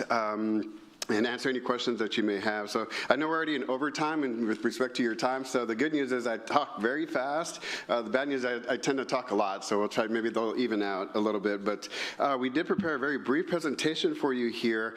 And I know there's a few new council people, and welcome, congratulations on your election. And I haven't been here in a while, obviously that's like 6 months later, so I'm a little late to the game. But here is just some financing tools that cities typically use to fund their capital improvement projects. Here in the state of Texas, whenever you're going to borrow money, it's going to take you longer than a year to pay that back. You have to go through vigorous processes, and so we help you with that as your financial advisor. We guide you through that along with the legal attorneys. But at the end of the day, our job as your financial advisor is try to get you the best interest rate possible whenever you do need to borrow money for your capital improvement needs or if you need to refinance some bonds. So all these 4 primary ones that we're showing here on this chart, the city has used and likely will continue to use in the future. So the first one is general obligation bonds. I'm not going to go one by one, but you do have that as a resource, and the city knows how to get a hold of me if you have any additional questions. But general obligation bonds, in order to use that financing tool, the city would first have to have a successful bond election, identify the project, identify the costs, ask the voters for that, and then you could issue that tool. That's going to get the best interest rate based off of these security mechanisms that we use here in the state of Texas. The second tool, certificates obligation, they actually get the same type of interest rate from the perspective of the bond investor and the rating agencies. The security or the revenue that you use to repay that is considered very stable and strong, and so because of that, those interest rates are about the same. But there's some restrictions here in the state that we have to work around if you want to use certificates obligation. Past a couple of legislative sessions, those restrictions have been getting a little more onerous for the city, and so now there's limitations on what you could actually finance with certificates obligation, and they've also extended the petition timeframe that voters have in order to potentially stop that. Information there. And then tax notes are another tool that gets very attractive interest rates. The main limitation there for cities is that typically those tax notes tend to be smaller in size, and the reason why is because the maximum repayment term for a tax note is 7 years. And so obviously you don't want to borrow too much because then those annual payments are going to be maybe too onerous and require too much of a tax rate increase. Those first 3 are what we call property tax supported or property tax secured financing tools that are allowed under the state. There's another tool that we've used in the past, particularly CC Water, called revenue bonds, and we term them utility system revenue bonds. And so those revenue bonds do not have the pledge to the bond investor like property taxes, like we do with GOs, COs, and tax notes. The bond investor, when they go into that investment, they're analyzing the financial health of the utility system, the rate structure, the revenue history, and then the potential additional revenue history. So those tend to get a little bit higher interest rates because as bond investors, they view bonds that are secured by property taxes to be safer for them and aren't subject to volatility based off of market. So just a really high level overview there. So where does the city of Corpus Christi stand? And so these numbers are as of September 30th, 2025, since we're talking about the next fiscal year. Currently, we have general obligation bonds, certificates of obligation, and also tax notes, and within that bucket, we utilize and secure that debt using property taxes. And in our world, that's considered general obligation debt, and so, but it stands for those other finances, not just the bond. So currently, after this fiscal year, what we'll have outstanding is a little over $497 million in principal outstanding that are GOs, COs, or tax notes that are secured by the city's property taxes. And so when we look at this, one of the ratios that the credit agencies use is what we call a per capita. They're basically looking at a debt per capita. They're trying to get a gauge as to how much debt is outstanding. And so currently, based off of that, in our population, about 317,000, that debt per capita number is $1,567, and assuming if you approve additional debt issuances this year, that's going to change too.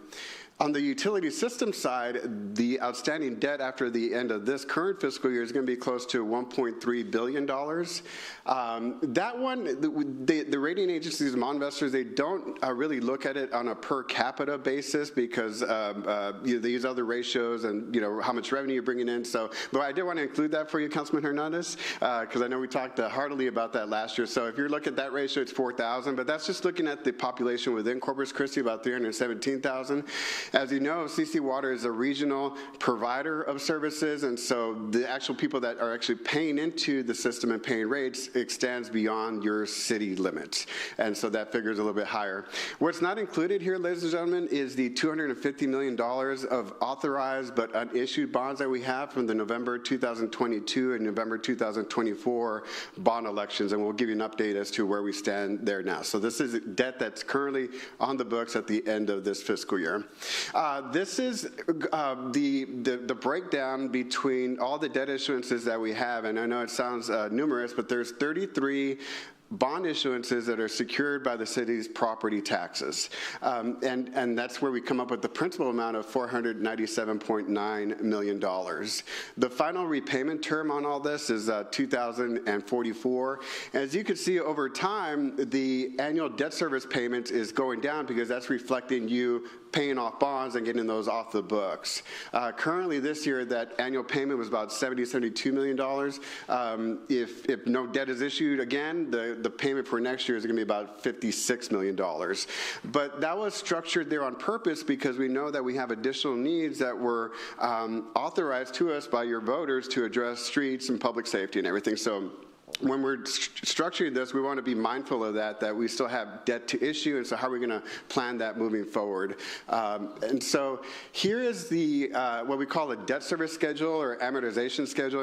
In the bond industry, we try to make everything mysterious and hard, probably just to make us look smart, but this is just a repayment schedule that you have on a fiscal year basis. So you can see here, starting in 2026, next year, the annual principal and interest payment that the city needs to repay its bond investors is $55.2 million. And as you can see there, over time, it starts going down as you're paying off those bonds that you initially issued. The city has been pretty conservative whenever you do issue GOs, COs, or tax notes, or especially GOs and COs. The city has typically kept its repayment term to a 20-year repayment term. What we're starting to notice with a lot of clients throughout the state, even cities, is that they're starting to extend that a little bit. They're trying to go out 25 years and 30 years because their borrowing costs have increased, but at the same time, they may not want to incur such a big tax rate to support that. So right now, we're still using a pretty conservative repayment term of 20 years or less for your transactions. Here is the look at your property values. And so whenever we look at this as a bond investor, rating agencies, and you're issuing debt that's going to be secured by property taxes, the biggest criteria as to how much we could borrow is actually how much property taxes we have, because we're using that as a revenue source to repay that debt. And so in the past few years, kind of reflective of everything else that's happening in Texas, the appraisals or the property values have been increasing, except for this current year that we're in. We saw actually a decrease for numerous reasons that we'll talk about here in a second, but we had a little decrease. On average, the last 5 years, you were growing about 6% per year. This current year, we actually went down almost 2%. In our models moving forward, we're using 2% and a 1%. We're trying to be as conservative as possible because we don't want to overpromise you as to what you could afford and when you could afford it. And so again, we follow very conservative planning methods. This is the breakdown of your property tax rate. Really, it's two buckets that you're allowed to use. The first one is maintenance and operation. That's at 37.8 cents per $100 valuation. That, as you know, is going to be for maintenance and operation and to continue providing those services that you do from the general fund. The interest and sinking fund, your debt service rate, that has been 22 cents for a long time, and it's been stable for a long time. And that's been for a purpose. We know that we have capital improvement needs, but we also want to provide some stability to the taxpayers with that tax rate. And so that, as you can see there in the last 5 years, the actual INS tax rate has been the same at 22 cents. The maintenance and operation tax rate, you can see there, it's going down. Many times it's because your property values have been going up or any tax rate decisions that the council makes. The debt service fund, that's very specific. That's under federal and state law.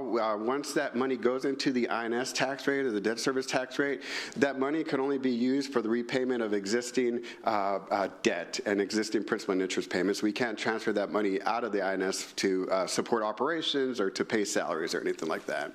So it's very restrictive. So one of the things that has changed here, particularly for the new council folks, is that you've made some adjustments to your property tax exemptions. One of the reasons why the city had, I guess, a challenging budget year last year and again potentially this year, the biggest driver of that was the increase in the homestead exemption. Basically, if you live here in the city of Corpus Christi, I own a home, before I could get 10% shaved off of my appraised value of that house, and then I'm going to pay taxes on that 90% of that value, basically. The city decided to increase that from 10% to 20%, and so that was one of the drivers as to the revenues were now more restricted and limited as you're budgeting and looking at debt. We also increased the over 65 homestead exemption, the disabled person exemption, but that was not as big of a factor in terms of the reduction of the revenue that you were normally used to working with for your general fund and also the repayment of your debt. But there's just a chart of the current and previous tax exemptions.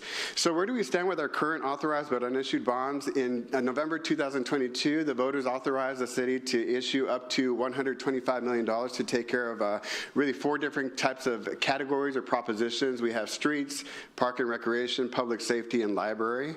As you can see there, the amounts for each proposition, once you set that amount for each proposition, that's the amount that should go and stay within that proposition for that purpose. On the right side, you can see the turnout and the for and against for that election.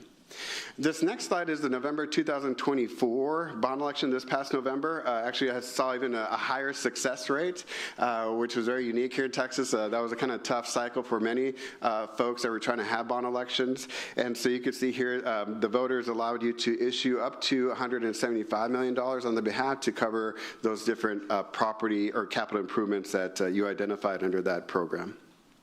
To date, we've not issued any of this authorization, and just to get back here, I'm sorry I missed this part, but in the 2022 authorization of that 125, last year we issued $50 million, so what's remaining is $75 million, and we're probably going to issue a portion of that as well during this fiscal year as was planned during the program.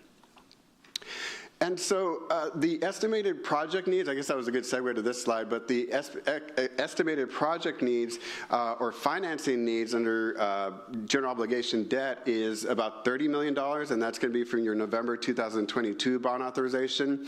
Certificates obligation, about $43.2 million, and tax notes of about $11.12 million. Again, that tax note has to be within 7 years, and it's going to serve to help address some of the shortfalls that the general fund had in terms of its maintenance and operations and pay for some capital expenditures on that side. So the final page here, ladies and gentlemen, if you've not had enough seeing me, I'm going to be back on Tuesday, on May 13th. At that time, we're going to give you a little fuller presentation with respect to the financing plan for this fiscal year based off of the capital needs that the administration has identified that need to be funded through the issuance of general obligation bonds, certificates of obligation, and tax notes, in addition to the utility system as well. So we'll provide you a little bit more further extensive presentation at that time to give you a little bit more details about what the plans are for this fiscal year. But that was pretty fast, and so I'll be happy to answer any questions you may have. Okay. Yeah. I was waiting for that light. Councilman Hernandez. Okay, in terms of, we've said we have capacity in terms of general obligation debt where we wouldn't have to have a tax increase, but we did have a tax increase because of that debt. So like the cap on maintenance and operations is 3.5%, but we had a 6% tax increase on the new tax revenue rate for this year. Could you explain how that works? Yes, sir, and that is a matter of nomenclature and what you mean by tax increase. So and this precedes us too, we've been here 2 years, but the practice that the city had whenever it approached bond voters to take care of your bond needs and pay for it using that interest and sinking fund or the debt service tax rate, whenever if you weren't on council or you didn't work for the city, some of the messaging that you heard was this is a no tax rate increase bond program, right? So that's where the nomenclature comes in. What the city has control of and could set as city council is you could only control the tax rate that you set. And so when we developed these plans for you most recently, and what was done before us with our predecessors, is that we were given the task of saying our INS tax rate is currently 22 cents per $100 valuation based off of our existing debt and these future needs that we have. How can we fit in additional financing needs to cover our streets and public safety projects through the issuance of GEO bonds while keeping the INS tax rate 22 cents? That the city has maintained and kept its promise to the voters. But there's also a different discussion in that I always advise my clients to always say tax rate, because there's a difference between tax rate and tax levy. So the tax rate you could set, and it's based off of a percentage of your property value, but the tax levy is the actual revenue coming in from that rate that you set, right? And so as a city council, you really don't have too much control as to property owner, homeowner, business owner as to what that check they're going to write each year to repay or to pay property taxes. So you really don't have control on the tax levy. You can't control whether they pay it on time or not, or if they pay it at all. You don't have control as to the property values that the appraisal sets on it. So the property levy, likely because we live in Texas and property values have been increasing for us homeowners, even though the tax rate has been steady at 22 cents as the city informed the community, the actual tax levy changes each year based off of the value of my home and also what type of exemptions I get. So the tax levy, you're exactly right, it has changed, but the city never indicated that it would not change when there was discussing these bond programs. Okay, so I'll translate that into English. Okay. That it's not the rate, and words matter. So there's two different things. You have the rate, which is the actual percentage of your property value, and then there's the property value that fluctuates, that rate could increase your taxes regardless of if the rate changes, your property value will increase your taxes. Yes. So we have a cap on that, on maintenance and operation, of what's now referred to as the no new tax rate, no new revenue tax rate, which used to be called the effective tax rate, which combines both of those. So even though we're saying that there's no tax rate associated with it or tax rate increase associated, doesn't mean your taxes aren't going to go up with the bonds. That's right? Exactly right, yes. Thank you. But the communication was for just tax rate. Councilman Vaughn. This is probably off the track, but what I'm concerned about is, we have lots of things that we're going to need to do. We have the desal plant coming up. We have other water sources that we're looking at. How are we looking for our borrowing capacity? In terms of your capacity, you actually have a lot of capacity in terms of if you're just focusing on your interest and sinking fund side. And that chart that we showed breaking down your debt, I'm sorry, if you could pull it up. On the INS tax side, we have currently general obligation debt of just about $500 million. And so that's that one bucket. And in terms of that, in order to support those annual payments for that debt that's existing and potential debt that we're going to issue, we have to keep our INS tax rate at 22 cents per $100 valuation. Under state law, you could go above that, but it's just been the decision of the council to keep that INS tax rate, try not to increase it, but still support these bond programs. And so currently, we're still on track. It's just really dependent on when we're going to need the monies and when we're going to need the financing to achieve that. On the water side, that's a separate bucket, separate category, and that one are different calculations. But on the property tax side, you actually have quite a bit of room, assuming you're comfortable with increasing the tax rate of 22 cents per $100 valuation. So that's where, and it's also dependent on future property values as well. And I get that, but in the end, it's still all in this big pot. So that's what I'm concerned about. Because if we keep approving certain things at the council, like we just had to do an $8 million building that we needed, but that's going to eventually affect the whole thing. Isn't that correct? Yes, that's correct. Okay. Thank you. Councilman Scott. Tell me again why we have decided, and I probably was part of it, why do we decided to keep this at INS at 22 cents? Is that, what's the ideology, what's the philosophy behind that? Yeah, so the 22 cents helps us pay for prior issued bond programs. Yeah. Basically, that rate has to be set high enough or enough to pay back the debt. I get that, but why did we decide that it stays at 22 and doesn't go to 24? Right, yeah, so the city, we have choices on that rate. We could do one of two things. One, you could move some of the M&O rate over to the INS and borrow more. You know, if you stay within the bottom line total, 59 cents, you can move some of the maintenance and operations over to the debt side, issue bigger bond programs. That's an option. Another option is you can increase the INS, keep the M&O the same, and have a higher overall tax rate. Like if you go to the voters and say, hey, we want you to vote yes for, I'm making $100 million, and it's going to be a 2 cent rate increase. Right. And that would be 2 cents to the INS. You could say if you wanted to do, in this last bond program, let's see, what do we do? The last bond program, we did almost 90 million in streets. So in the next bond program, if we said, voters, if you want to do 200 million just in streets, and do some parks and public safety also, then that would necessitate this increase in the tax rate. That's possible, and we can do that. And the way we've been able to avoid that was because of the significant increases in valuations over the last, whatever, 6 or 8 years. Right, I wouldn't say significant, but because of the increases. Well, I mean, yeah. This year it's down, I guess. And the overall, our growth is about 6%. Yeah, on a 10-year.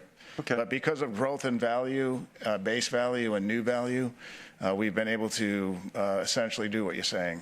Yeah.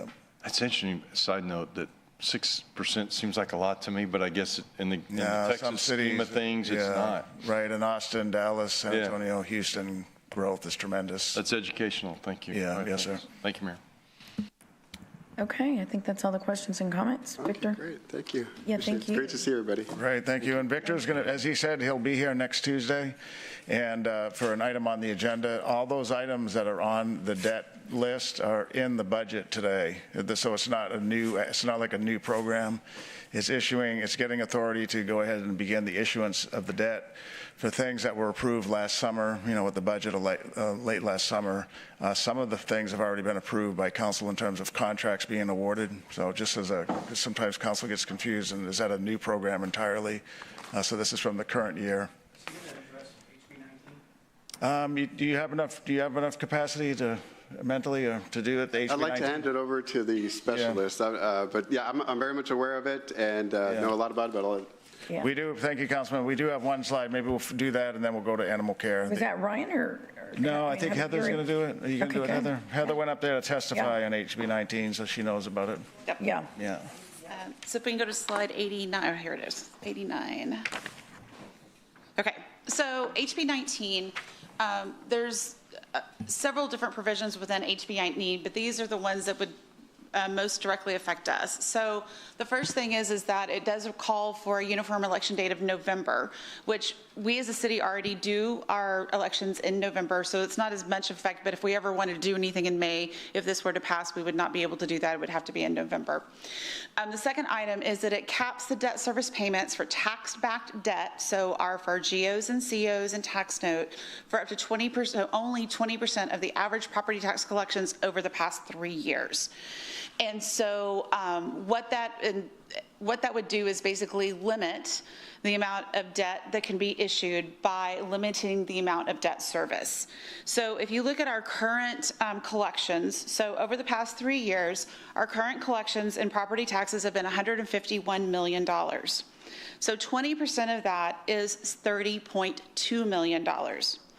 Our current debt payments right now are $61 million. So we exceed that 20% cap. And if this were to pass today, and this was implemented on not only all of our past debt, we couldn't issue any additional debt until approximately 2038. That would include the over $200 million that has already been approved by the voters, because this does not take into consideration whether or not that debt was approved by the voters or not. So it's, I'm sorry, I'm going to interrupt you, just for clarity and for everybody's understanding and mine. So when you say by the voters, you're referring to bonds? To GO bonds. GO bonds. Specifically GO bonds, yes, because those are approved by the voters. So like I said, if this was to go into effect as of September 1 and included all of our debt that is currently outstanding that is tax-backed, and this actually also does not provide any type of provision for self-supported debt. So our solid waste, even though it is within the general fund, we choose to issue CO bonds instead of issuing revenue bonds for that, because usually the interest rates are better. And then also revenue bonds require a separate reserve. We'd have to set several $1 million aside for that. So we choose CO bonds to issue that because that is an allowable use. In addition, at the airport, we issue CO bonds, which is backed by airport revenue. It's not backed by property taxes. The HB 19 does not allow for any type of issue of CO bonds at all, whether they're self-supporting or not. So we would not be able to issue our current authorization. So none of the 2024 bond money would be able to be issued, nor the remainder of the 2022 bond would be able to issue. And then we would not be able to issue any additional tax-backed bonds until 2038. So those projects, some of them, on 2022, under the 2022 bonds, and 24, would not be able to be done. Plus, we also work off of reimbursement resolutions. So a lot of times we start spending the money and then we'll reimburse ourselves with bonds so we can better match our bond spend with, the bond issuance with our spend down. So there actually could be a provision where we would not have that money be able to be issued to reimburse ourselves. Wow, that's unbelievable. And there is no threshold for cities under? No, there's as it's written, there is not. The only thing that I've seen so far is there is a potential committee substitute that would say we're going to grandfather your current issued debt that's issued, not authorized, and then debt that's issued, and then the 20% would only apply to anything going forward. So in that scenario, we have $220 million outstanding in those authorizations. That would take up approximately, so if our 20% is $30 million, if we were to issue the $220 million that's already authorized, that would take up about $17.5 million of that $30 million until basically, until other things fell off and say 38. So we would be very limited to what we would be able to issue in the future. Okay. Councilwoman Campos. Okay. I barely got all that, but it looks like we would be against this. Yes. Okay. So do we know where our our representatives stand on this bill? Well, as it was mentioned, I went and actually testified against it. Okay, but we have filed opposition to the bill. Okay. We've been working with all of our large cities. When I went and testified, the CFO from the city of San Antonio, Houston, Austin, were all there testifying against it. This bill has not come out of committee yet. So we'll see if it makes it out of committee. So, yeah, my question was like our, state representatives, do we know where they stand now? I'm not sure. We can ask Ryan. I'm not sure where our local representatives, but I think that would be very, very important. But our delegations. Do we have letters of support, or what do we have from our legislation? We'll see if Ryan can email the council this evening on where he may not even know, but if he does know where the position of our legislative delegation members are, okay, we'll have him email that to you so you know. Okay. Well, I think it would be helpful. No, extremely. Yeah, we appreciate you bringing it up. Yeah. I hope it's against. Councilman Hernandez. You're right. It's not out of committee, but the chair of the committee is actually the author of the bill. Yes. I don't think it, like I said, I don't think it's going to pass the way it's written, and it'll probably be split up, but it's probably going to come back in some aspect. Mm-hmm. So what I was saying earlier about moving things that would normally be an M&O and then having them paid for by INS has been kind of the catalyst for that to happen, because if you just shift money, right? So I think we're at what, 37%? About 36%. 36%, somewhere in there. So it's, we wouldn't be able to issue any more debt, at least not on the general obligation side. Exactly, for about another 10 years. But half of that is being, taken up by solid waste under certificates of obligation. So that's why, Yeah. I wouldn't say half, but I don't think it's that. Probably not half. Yeah. But it's important. I'd have to do the math. Yeah, I think you mentioned that about you said $50 million, I think, worth of COs that were out there for solid waste. We have almost $500 million in outstanding tax-supported debt, so it'd be less than that. Well, I only counted the COs. I didn't count the general obligation debt that's under the bond, general obligation bond, not the COs. Exactly. I understand it's all the same, but I'm trying to separate it. Sure. There's some that I didn't include, probably about another 25 million associated with it. But it's probably going to come back in the next 2 years. So we probably think of strategies to maneuver this so we can get out of that. I don't know if that would limit us in the next bond cycle. But anyway, I think this is a significant thing, and it will come back. And it won't.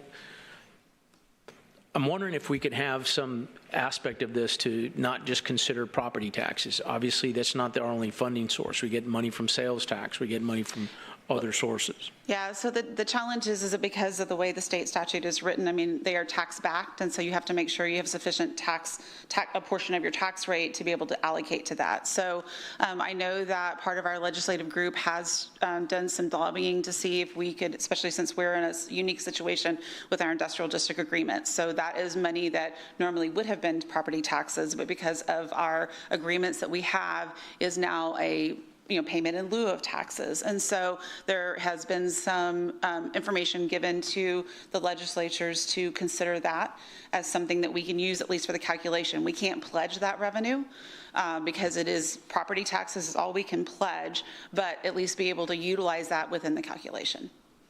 Okay, thank you. Yes. And then the third part of this is then also it limits the issuance of certificates of obligations.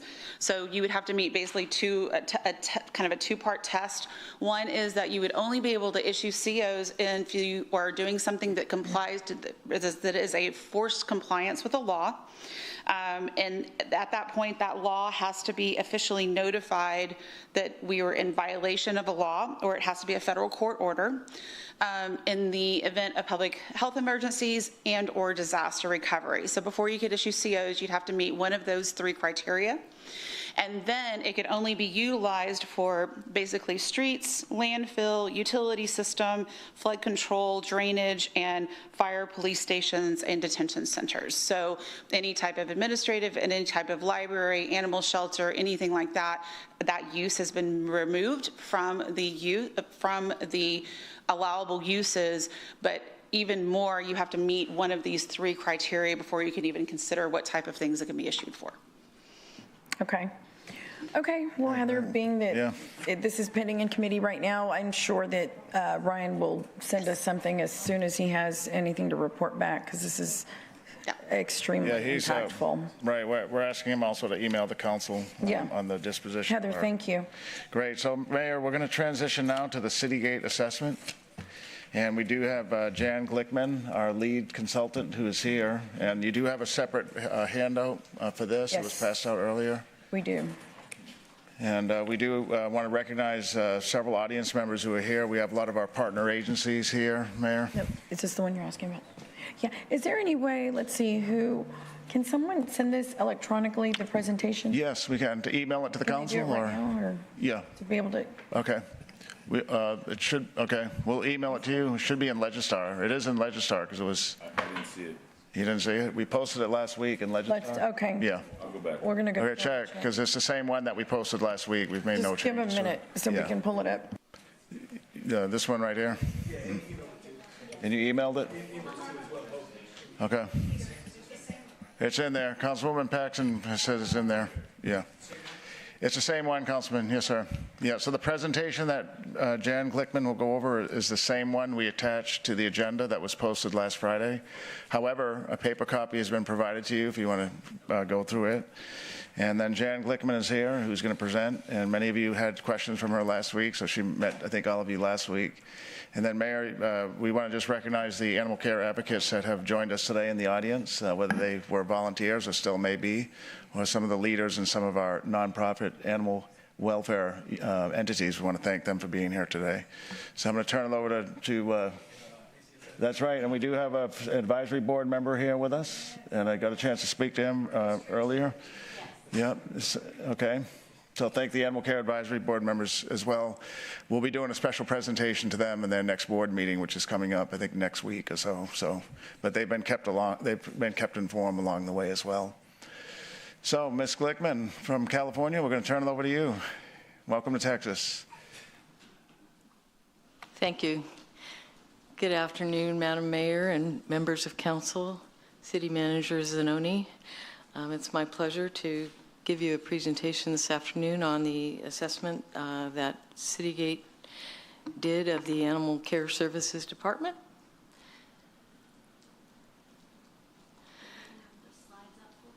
There we go. So the first slide is just the objectives of the presentation this afternoon. Going to give you an overview of Citygate, a little bit about who we are and the project scope. Give you an overview of the Animal Care Services Department. Then we'll go into the key findings and recommendations, the implementation plan, and then an opportunity for questions. So Citygate is a private company that's been in business for over 30 years. And we started off as an entity that mostly was reviewing public safety departments. Our model is our virtual city hall. So we do analysis of basically anything that goes on within a city or a county government. And our consultants are mostly retired executives from the governmental sector. For about the last 20 years, we've been doing animal care analysis, and we serve local governments throughout throughout the country. This is the team that did this particular project. So our president at the top, Chad Jackson, and then I was the project manager. And then we had 3 other consultants, 2 that were animal services specialists, and Andy Green, who was our financial specialist. Just a little bit about me. I started in animal welfare back in 1979. I have both a bachelor's and master's degree from UC Davis in animal services. I knew my whole life I was going to be working in animal care. and I've worked in 5 different agencies over the years. My last gig was with Santa Barbara County for 19 years as their director. Retired from there in 2018. I was already consulting with Citygate at that time, and I've done multiple projects with Citygate. I also do a little bit of work with the California State organization, that is the Animal Shelter membership organization. The other primary consultant on this project was Susan Feingold. As Peter mentioned, I come out of California. Susan actually comes out of Georgia, and she started in the nonprofit sector, but then also morphed over into governmental agencies and ran some big animal care programs within Georgia. And she started off doing consulting herself individually, and then came over and joined Citygate. So we've been working together for about 10 years. And then this is just an overview of the timeline for this particular project. It was approved by your council in September of 2023, and we actually initiated the contract in October, and we launched the project in October of 2023. We were on site for observations, staff interviews, talking to various other constituents within the community in December of 2023, and then we came back again in May of 2024. We did the report development throughout that process, finalizing it in September of 2024. Your current Director of Animal Care Services was officially appointed in May, but she did start in January of 2024. And we had a mid-project check-in in April of 2024, which is a process that Citygate always does. We always have a mid-project review. We go through, make sure our facts are accurate, we're on the right track before we finalize our reports. And then I was back in February to support implementation, and the contract extension currently goes through December of this current year. So this is just a visual of the timeline. And then in regard to the scope of the project, we were looking at, does the department align with national best practices? We evaluated the facility, the workflow, the animal flow with efficiency and effectiveness in mind. We looked at the departmental culture. We did quite a bit of analysis of staffing, including job titles, compensation, scheduling, everything related to staffing. We reviewed the operational policies and procedures. We analyzed historical operation data. We looked at the marketing program and the community outreach. And then, of course, we made recommendations for improvements.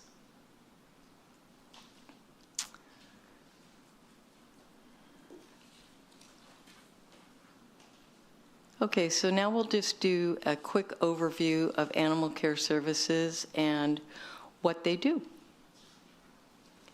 So the facility hours of operations: facilities open 6 days a week, closed on Sundays and holidays.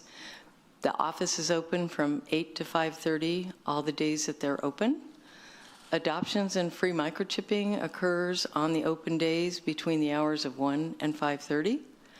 Field operations are 7 days a week, with regular operations, regular patrol 8 to 5:30, and on call 24/7. And then kennel operations, of course, caring for the animals, also 7 days a week from 7:30 to 5:30. The departmental timeline. So the department has not always been a standalone. It originated as a division of the health district, probably going back to possibly the initiation of the program in the 1970s. It was transferred under the police department in 2012, transferred into neighborhood services in 2021, and became a standalone department in June 23, not too long before the assessment was requested. And then this slide goes over the past 6 years' adopted budget. You'll see that it's been progressively going up. This is pretty normal and expected within animal care agencies. And if you look at the very bottom line, it also directly relates to the number of employees. So a big part of the budget of operating and running an animal care facility is in the staffing.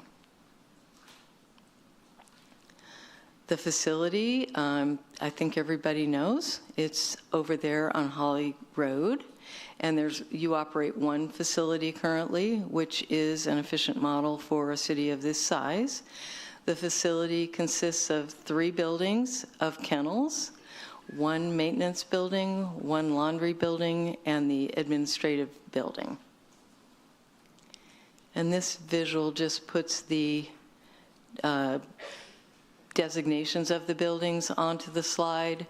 The kennels, current capacity is 118 dog kennels. There are 39 cat kennels. And then there's the maintenance building, the laundry and storage area, and the admin building. So before I go into the different departmental divisions, I thought I would just touch on, I'm understanding an issue had come up about the incinerator and the fact that the incinerator is currently not functioning at the shelter. And I know that concerns have been raised about the alternative disposal method, which is currently being utilized through the landfill. I just want you to know that disposal in a landfill is a normal animal care operation disposal method. There are not every shelter has their own incinerator.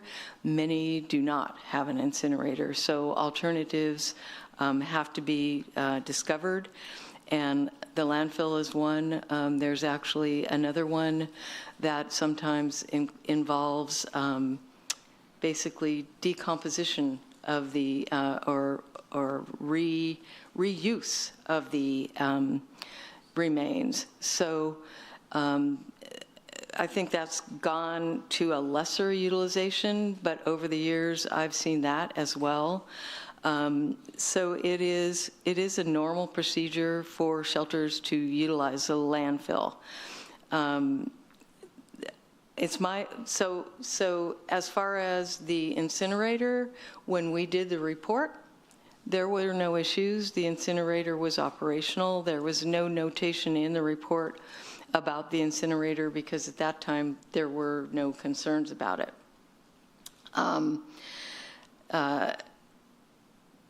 The department has identified an alternative source, which will be an alternative cremation service through a private vendor, and it's my understanding that that's going to be going forward from here.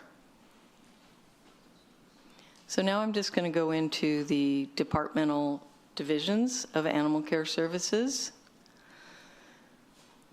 This is the current org chart, and it includes 57 budgeted FTEs.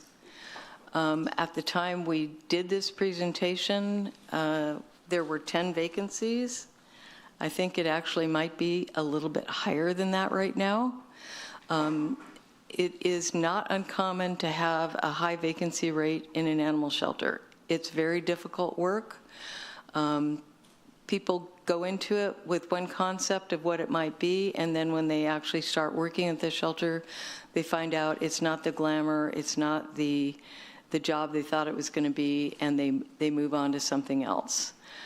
So this is not an unusually high vacancy rate, but it does obviously challenge the operations because the organizational chart is based on what we think our needs are, and then when we can't fill the vacancies, that becomes an additional challenge to getting the work done. So the customer care division involves 4 FTEs currently, and they are obviously the front-facing staff at the front desk. They provide the customer service, they answer the phones, they process adoptions and redemptions of lost and found animals, they sell licenses, they process the public records requests, they do all the front-end work at the shelter. Field operations includes 22 FTEs. These are the officers that go out into the field. It also includes 5 investigators who are more specialized in what they look at or conducting the higher level investigations. The department investigates bites, cruelty cases, dangerous animals, loose, abandoned, sick, neglect complaints, as well as overseeing the rabies control program. The kennel operations is currently comprised of 13 FTEs, and they are there 7 days a week, as we said, providing the essential care for all the animals at the shelter. They also do the intake process when the animals come in.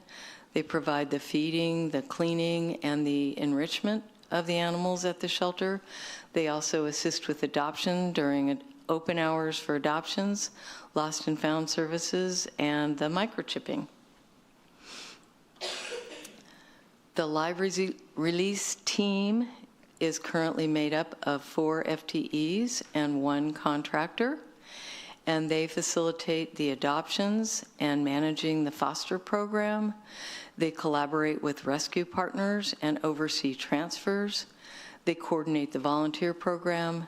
They do behavior assessments, and they also provide animal enrichment.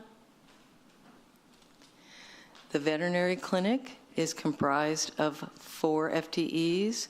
It's 1 veterinarian, 1 lead in the veterinary clinic, and 2 assistants. They provide the medical care for all the animals in the shelter, ensuring they have their current vaccinations, they're getting dewormed, there's spay-neuter surgeries, and then treatment of all the sick and injured animals. So now we'll go into the assessment. So in kind of the big picture, the assessment does offer insights for improvement and looks to align animal care services with best practices. So workplace culture was something we thought there needs to be a focus on. There are some recommendations in the report regarding that particular aspect.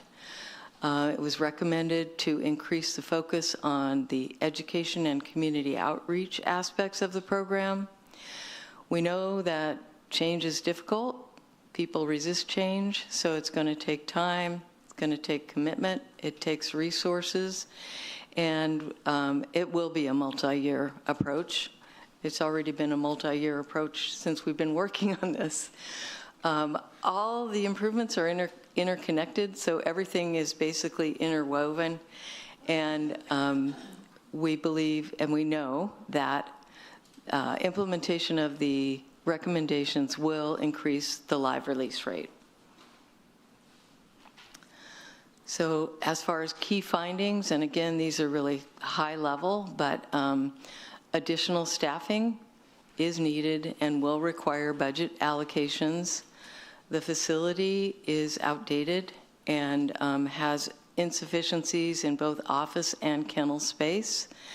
Also going to need budget allocations. And then the policies and procedures really need to be completely revamped. Working on that now. New policies are also in the pike and are currently being written. Staff training needs to be in complement with the updated policy manual so that everything, as we said, works together. And then we wanted to ensure that statistical reporting is both accurate, credible, and usable. So this slide just goes through the recommendations by category to show that so many of them are operational, both the orange and the blue. So the blue is SOP, Standard Operating Procedures. The orange are operational recommendations, and we go into a lot of detail in the recommendations. There's a lot of very detailed information in the report, which I'm sure you've noticed because I know you are all avidly reading it. Staffing included 27 recommendations, 6 on facility, 5 on culture, 4 about statistical reporting, but a lot of the SOPs would also reflect the way the statistics get reported. So this is the current status of where we stand on implementation. We have a total of 170 recommendations. Of those, 12 are fully complete, 53 are actively in progress, and 105 remain to be completed. And then these are just the areas of the report. As we went through, this is the way the report was recommended. And I will go through each of these with some highlights of recommendations from those program areas. So on general operations, we did recommend that the open hours for public be increased, that the calls should go through a phone tree, which is one of the recommendations that has already been implemented. Again, a big focus on the SOPs, standardization to the industry standard of statistical reporting, that every contact with a pet owner ensures that the rabies vaccination that's required by law has been verified, and that we look at all of our operations and be sure that we're doing them efficiently, so we're not having steps included that will slow us down or make things take longer. And then the website needing restructuring and updated, and I'd say we're better than halfway through that. There's been a lot of update through the website, more still to come, but the website project is progressing very well. In shelter operations, a recommendation that the intake process be streamlined, and that is in process. Pathway planning, which means basically making a plan for the animal from the minute it comes into the shelter and figuring out what resources are going to be needed to get a live outcome for that animal, and how can we provide that the most quickly. So pathway planning is an efficiency that needs to be brought in more strongly. Feeding procedures should follow best practices. This is another one that has very much already been brought into place and is currently being followed. Cleaning SOPs needing to be updated and ensuring compliance with those, and a lot of those have also been implemented. Wanting to see enrichment provided for all animals at the shelter. Years ago, in the early years of animal sheltering, they basically only stayed in the shelter for 3 days. So enrichment was not really considered as important at that time. The animal was there for a very short time. In the current sheltering environment, we hold animals much longer.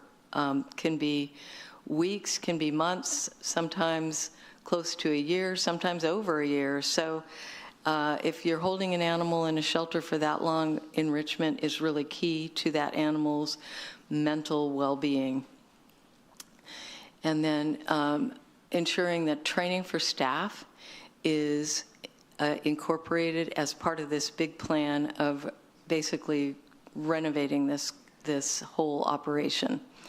And so the 5 freedoms is something else we talk about in the animal shelter. It's a British concept that has got wide acceptance as being a best practice. And so there are 5 freedoms that have been identified, And some of them are a little bit easier to be sure we ensure, such as the first one, freedom from hunger and thirst.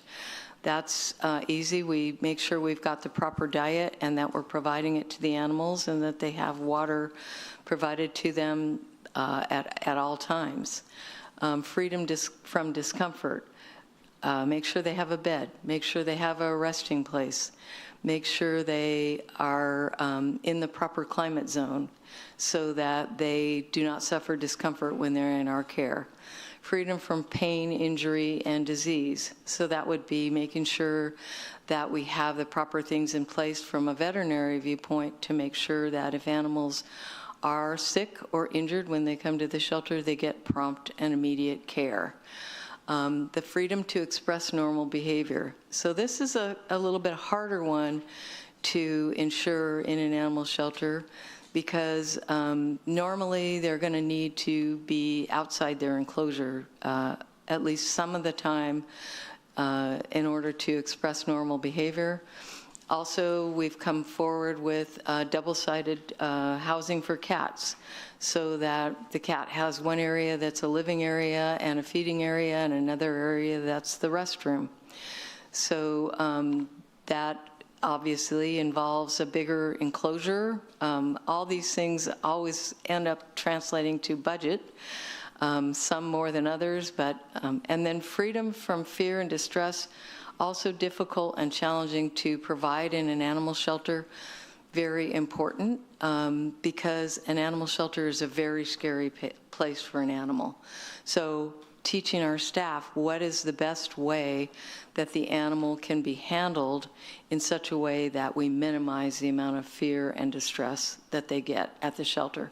How can we house them in the shelter in such a way that they're not encompassing or interacting with predators, for example. So we separate the species, things like that. So the 5 freedoms, while Corpus has provided many of them, they're not all fully provided. Field operations, highlights of the recommendations there. Update the field procedures manual, make sure it's current, make sure it's accurate, and then use it as our guide for training. Make sure everybody has a copy. Have the dispatchers assign and track the field activities. So making sure that the dispatcher is aware of the type of calls coming in, whether it's going to require additional resources, whether we need to send backup, how long has the officer been out on the call, why haven't we heard from them, checking back to make sure they're safe, things like that. Developing and utilizing better reports that will allow us to evaluate. Are we meeting our goals for response time? Are we meeting our goals for the number of calls each officer has performed and whether they are in the right priority? You have a very good database. You're using the Chameleon database. It is an animal sheltering specific program and very valuable, but we're kind of underutilizing it in regard to some of the reporting. So we're going to work with the staff and with Chameleon on making sure we've got good reports and that those reports are being utilized by the supervisory and leadership staff. Making sure that the priority calls are handled timely. And this goes back a little bit to staffing, because obviously if we don't have enough staff, that complicates how can we get to all the calls, especially priority calls, timely. And so piggybacking on that, filling all the vacancies, training staff as efficiently as we can, and then until we have everybody trained, having the field staff on 8-hour shifts as opposed to like a 10-hour, 410s. The so-called 440 work week is very popular, but it's not, if you're short on staff, you're going to lose 1 day of coverage by going to that kind of a schedule. So we recommended the 8-hour shifts currently. In the veterinary program, we saw a lot of areas where we were hoping to see some forward movement. we need standard veterinary healthcare protocols so that staff is aware of what to do when certain animals present certain ways, and they have a template to follow. Making sure that sick and injured animals are getting cared for and that sick animals are isolated. One challenge with the facility is the isolation areas are minimal. There is not actually adequate isolation for cats. So there is a specific recommendation about that in the report. Daily medical rounds, those should be done. Making sure that we're spaying and neutering as many animals as possible in the shelter prior to releasing them to adoption. That way we are meeting both the legal mandates and making sure we're not adding to the pet overpopulation issue. And then developing an inventory system for medical supplies. That one is one that is implemented now, so that one is taken care of. It's off the list. Making sure we take full advantage of partner resources. We've had some of our nonprofit partners offer to provide free medical care. And so as an example, the shelter does not have an x-ray machine, but animals come in, appear that they may need an x-ray. If you have a partner that's offering that service for free, making sure we're taking advantage of it. And then we recommend an additional veterinary position. Can be part-time, could be contract, but to expand coverage to when the veterinarian isn't there. For adoptions, one of the key things, making sure that our customer service is very friendly, that the public knows we want to get the animals adopted, that we've got somebody there, adoption counselors who are ready to assist with people interested in adoption, and that they basically work with them from start to finish. Expanding the adoption policies. We would love to see volunteers being trained as adoption counselors and assisting with that process. That there is a designated adoption area near the kennels, and that we actually have a designated adoption area and office for that up in the admin building now. So that is one that has been implemented, and that prepayment for stray adoptions should be discontinued. And then on the foster program, Corpus has a fairly limited foster program. Staff does some of it, but we would love to see this expanded more for community involvement. So that would be facilitated by designating a foster coordinator, making sure that there's a point person at the shelter who is reaching out to potential foster families, training fosters, supporting them going forward, a designated place for all their supplies, and basically making sure we're supporting foster homes, because that is one way to take pressure off the kennels. If the kennels are full, if we can't find a permanent placement, such as a rescue or adoption, foster home will at least give us temporary way to reduce the pressure on the capacity at the shelter. And then for social media, the website and marketing, wanting to be sure that we've got marketing-friendly language that goes into our website postings. Some specifics on how the links go so that it goes only to animals within the shelter as opposed to all the animals within this particular zip code. And we're working on getting that one finalized. That the person who's posting the animals has a lot of familiarity with the animals and is able to answer any questions about them, and that the statistics are not going out on Facebook on a daily basis, but that the accurate monthly summary of the statistics are posted on the website.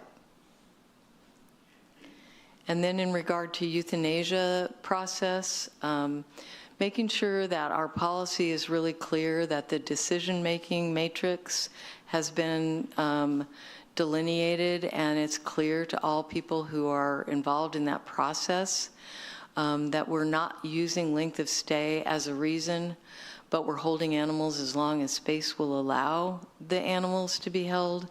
And then if they are euthanized due to lack of space, that space is identified as the reason in the record. Ensuring that animals receive their intake vaccines and prompt veterinary care, and that will basically help their overall health and therefore lead to less euthanasia. Improving the cleaning and disinfection, same issue. That is for disease prevention within the shelter. That the controlled drug logs are reconciled as required by law, and that a veterinarian is authorizing emergency medical euthanasia.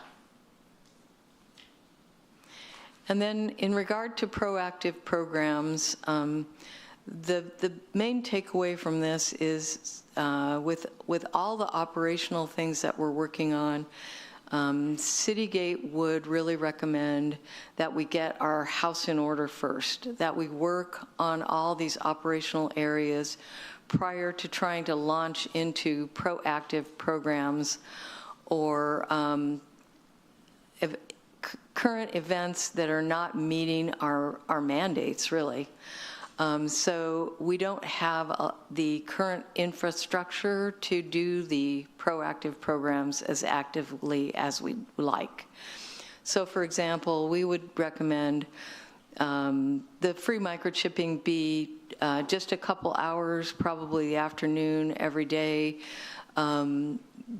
during open public hours when the morning obligation of cleaning, feeding, making sure all the animals are cared for, the daily rounds, all of that's already been done.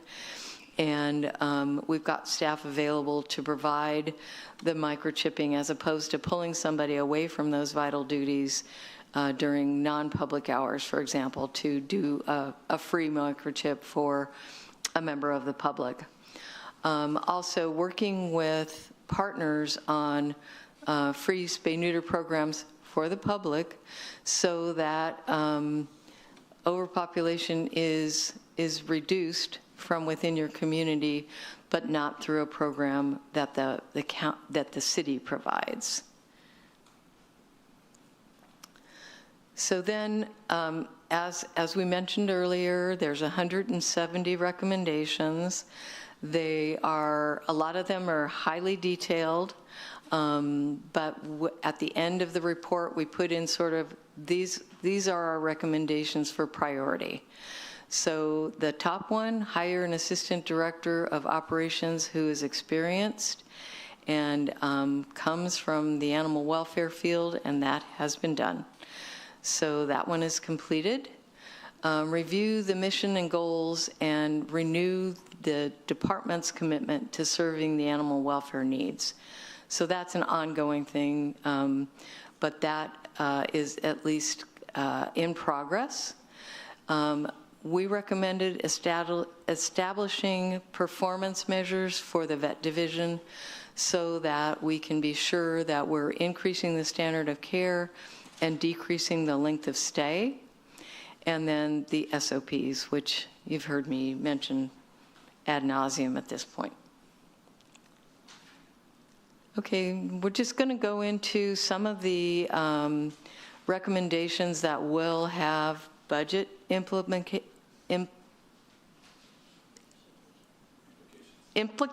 That's the word I was looking for. That's right. That was a test. So on this chart, these are additional positions These are not current positions that you have, and the red lines show the number needed and the cost estimates related to those. Citygate put forward a 5-year implementation plan and would not, we're not recommending that all these be implemented next year. We understand the budget process. We understand the competing needs that every city and county has in trying to do their budgeting. So this would be over a 5-year period implementation, and some of them are even waiting until you get your staffing up to full staffing with the currently allocated positions. We do recommend that the live release coordinator positions actually be designated as specific jobs, so that while it's great having a team and the same group will be on the same team, but they'll have designated specific duties. So one would be volunteer coordinator, 2 would be adoption counselors, and a rescue and foster coordinator would be the 4th position. And so that would just be increasing those, because those positions would take a little bit higher salary when they were reclassified. So everything is tied together, as I mentioned earlier. So if we increase facility space, we need more staff to make sure that there's enough staff to take care of the animals. So everything is interrelated. That's really what this slide means. And then on the facility, the current facility was built, I believe, in 2004, and really hasn't had a major update since then. We do believe you need, with the current number of animals coming in, you do need an additional dog kennel building. Want to be sure that it includes climate control. The cat facilities also need to be expanded. From an economy viewpoint, you can start off with a trailer and later on add a cattery building. But as a temporary measure, you could most likely start with a trailer, and then making sure that there's ability to have cat isolation.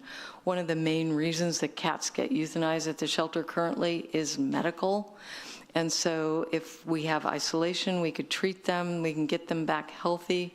Those animals that are being euthanized because of medical conditions maybe would be able to have a live release.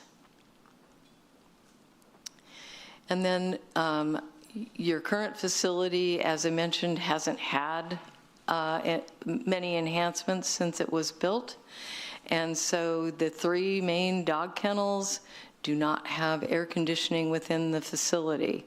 So the interior of the kennels, if it were air conditioned, would allow the dogs to go inside and escape the heat during the hot summer days and be in the proper comfort zone.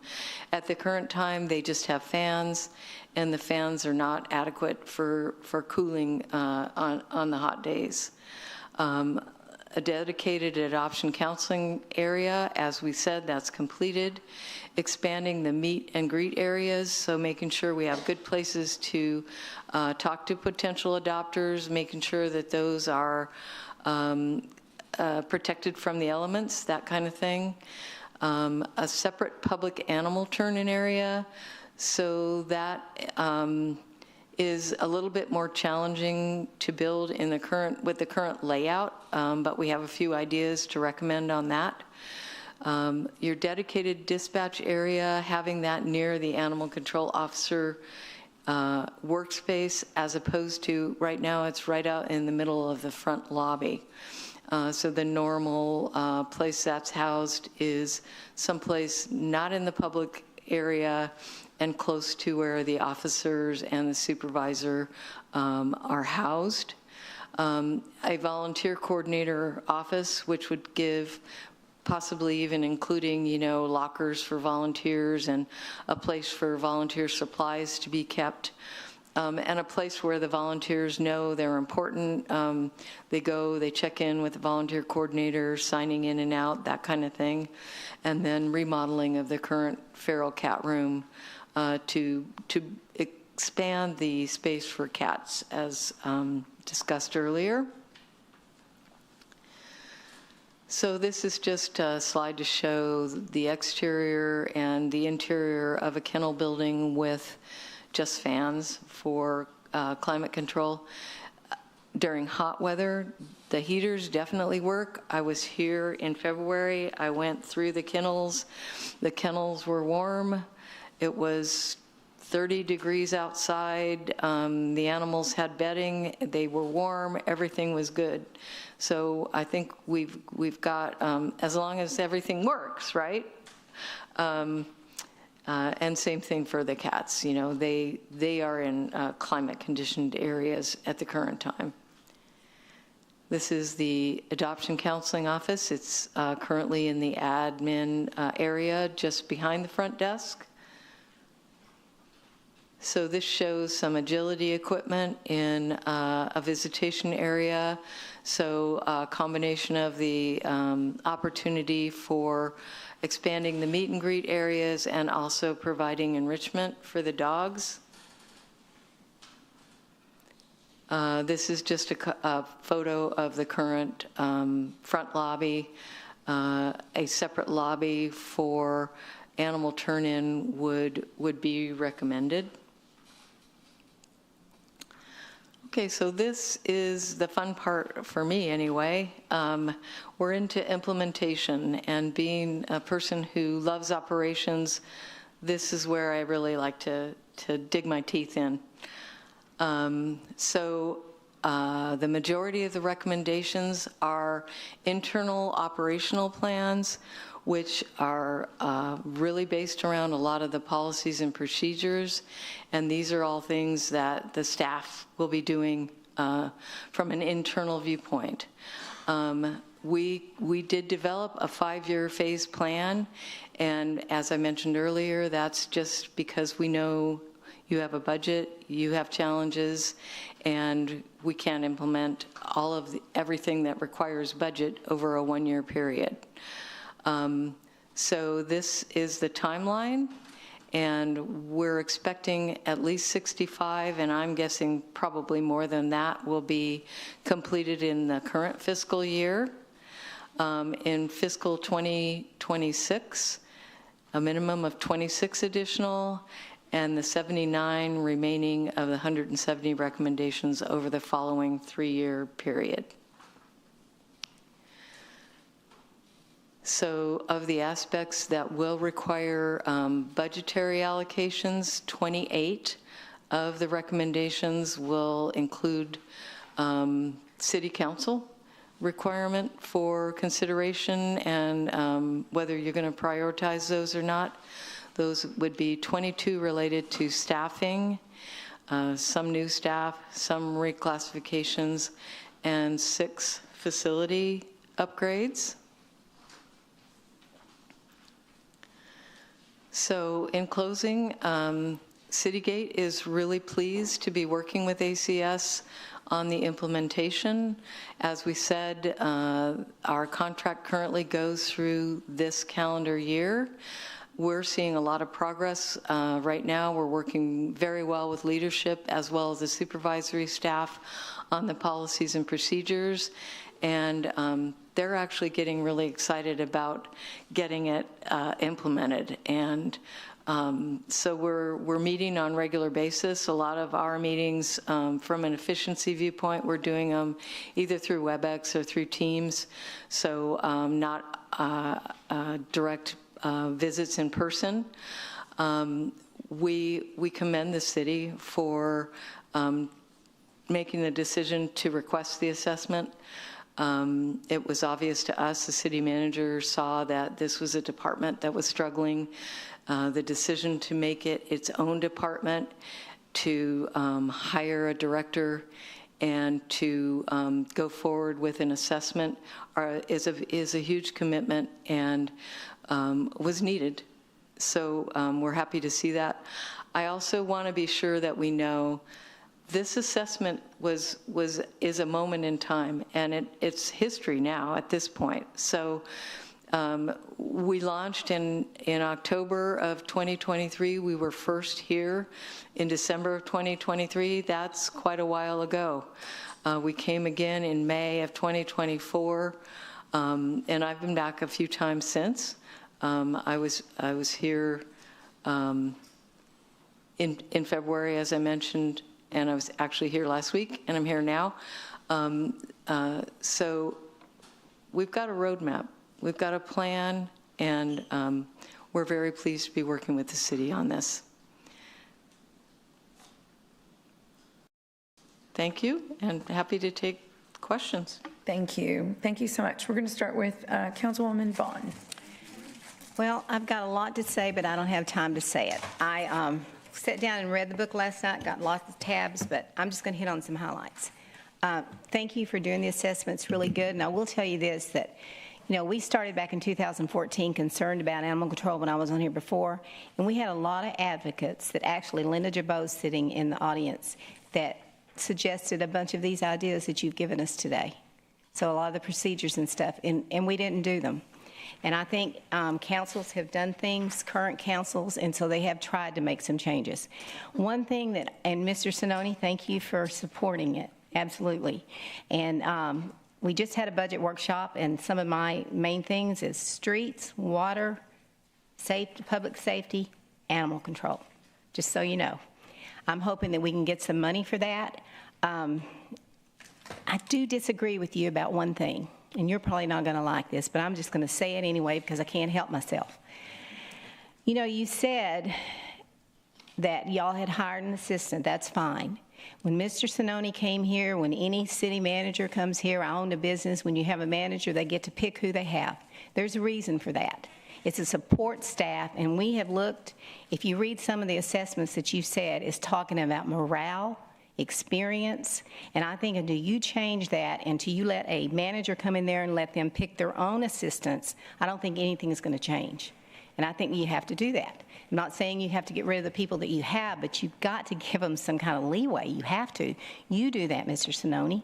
That's true. Yes, and so one of the things that I saw in here, the front desk to me is so important. That's the first impression that you get when you walk into animal control.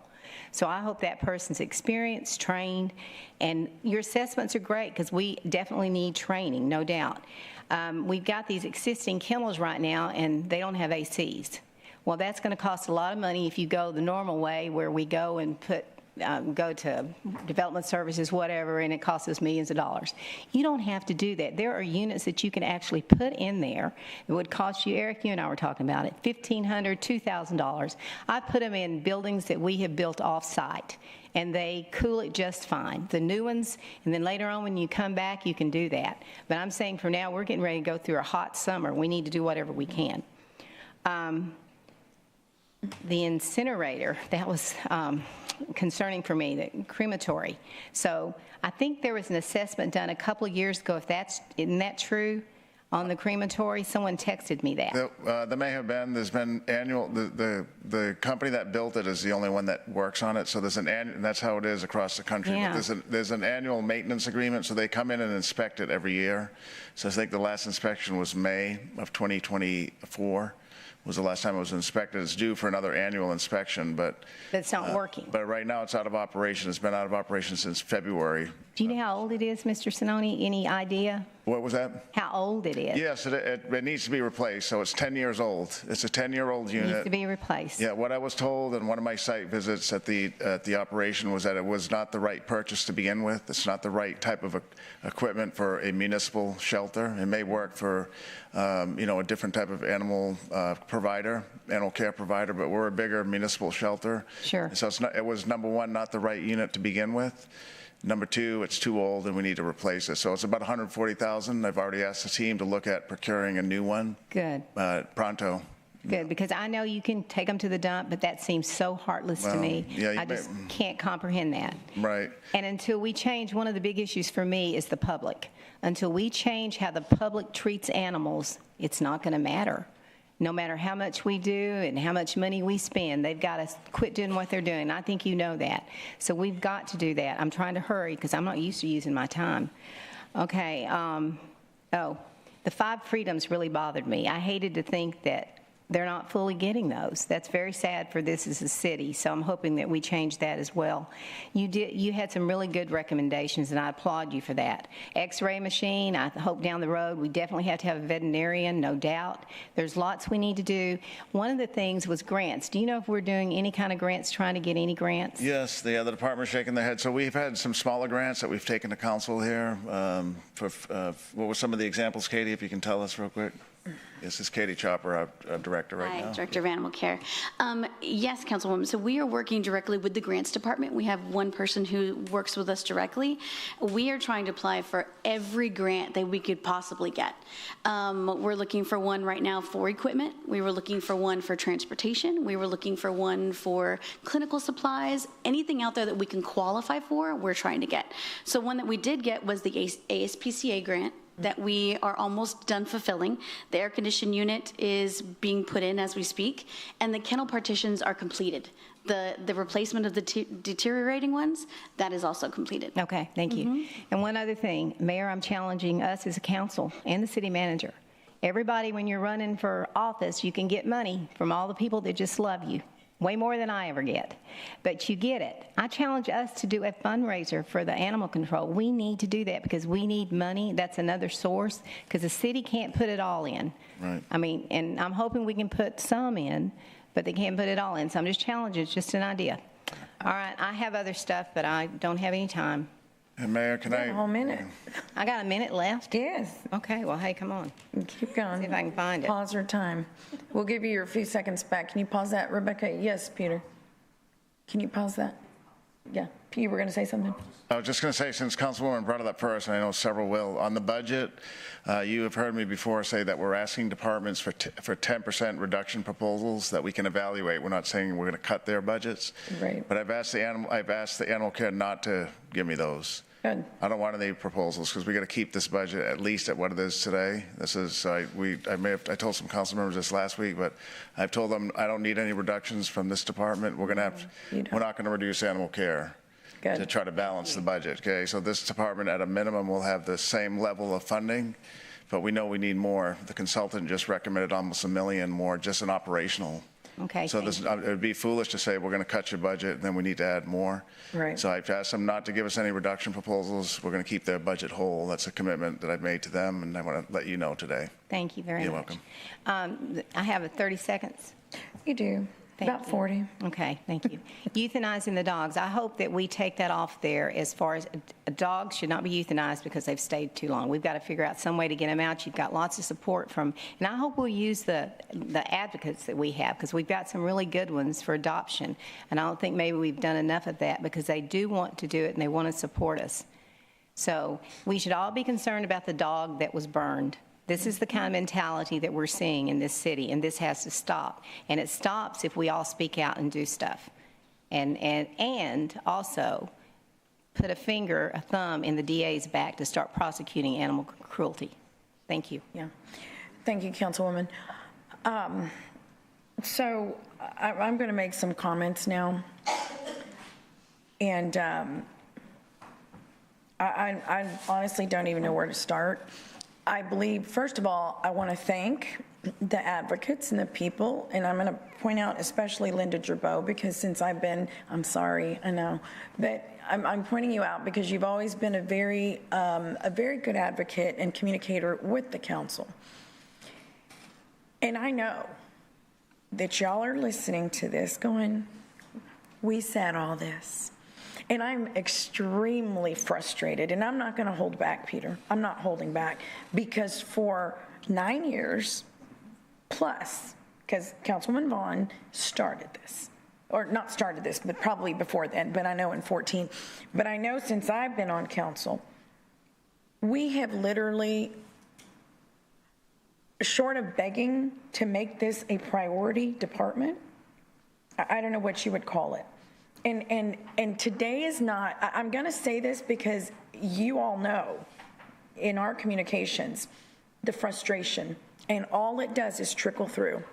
And here we are today, finally doing what we should have done many years ago.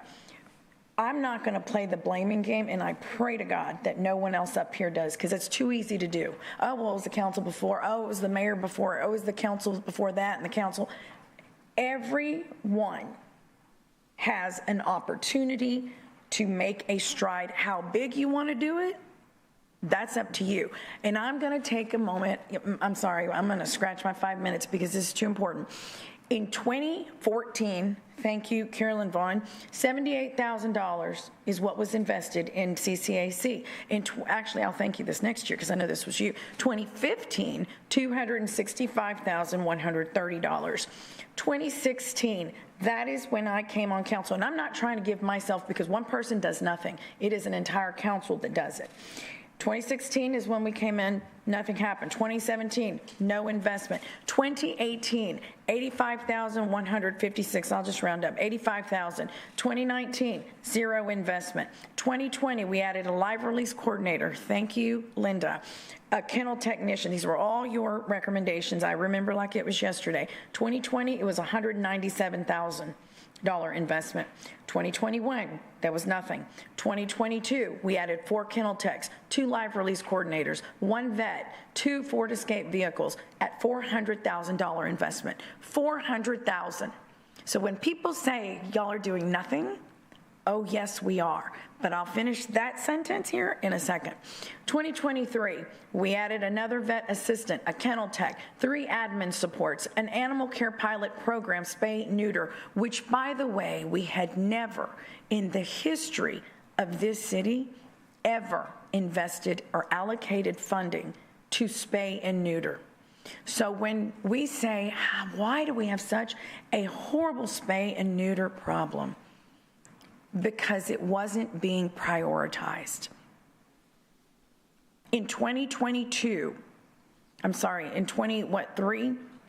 When did I just say it was prioritized? 23? In 2023 is the first time we invested $250,000 into spay and neuter. It is going to take time to make an impact and an effect. That $250,000, I recommended $500,000, and it got knocked down to $250,000, which, thank God, we started with $500,000, right? Because the $250,000, you ladies know, it is difficult, and you're talking about a problem that's been neglected for decades, not to mention a department. And I'm not trying to be negative on a department, but this is what it is. In 2024, we went from in 2023, the investment was $730,000 into animal care services. The prior year was $400,000. In 2024, we went from $730,000 to $884,000. So what's wrong? This is an operational problem, period, and an educational problem. It's a partnership. George, you know it. You've got people out there who are not spaying, neutering their dogs. They're letting them roam around. And I'm not trying to put the blame on one side. It is multifaceted. And it is about time. I hate to say it. Y'all are not at fault. It's operational. This should have been fixed and heard, because we have been harping, and Linda knows exactly, amongst others who are, I'm sure, watching and blowing up my phone right now. But nonetheless, it's just something that it's so overdue, and I'm very glad. I'm not trying to be negative, but the reality is the reality, and for us to expect a result that will never be, right, unless we really bring it together. Councilwoman, I think you made a comment, and I know when you were saying it, I was thinking, well, it all has to do with having strong programs, a strong foster program, a strong, what's the other one? Volunteer program. And then it trickles down because the volunteers are like, we're out of here because of the way things are running internally. And so we can put in from $78,000 in 2014, $78,000 to $884,422 in 2024, and we still have the issues we have. Money's not the problem. We can throw in triple this. We have to organize the foundation. We have to listen to the people. I'm not saying everybody's right, but you all bring different perspectives, and we have to listen. And the slate has to be clean, Peter. It has to be clean. We have to work in partnership because we cannot do it alone. We cannot do it alone. This proves it. It proves it. We can go put another $1 million in it, and what? We've got to take care of this internally. Jan just said this is all operational for the most part. I mean, I don't know what the percentage is, but and here's the other thing I will say. I have asked over and over, this department must have, and I think you did turn a position into a communications. We have to change the perception of this department. And it is not going to happen unless one person is dedicated to correcting people or informing people or reaching out to people saying, no, you know what? I just saw you said this. Can I give you a call? Let's figure it out. Or let's talk about the facts of this. And many times it'll work both ways. Oh, that's a better way to do it, or that we should do that. Or, oh, I didn't know. I just read what was on Facebook. And so the communication specialist or PR person is critical, especially under our circumstance, even if we didn't have the circumstance. And the last thing is, we have very healthy funding that has accrued from the interest of ARPA funds to the tune of a couple of $1 million.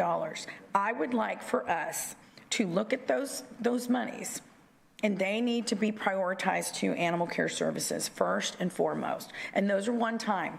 Obviously, that's not something that we could hire staff with, but they're one-time monies that I think this department is well deserving of. Well deserving.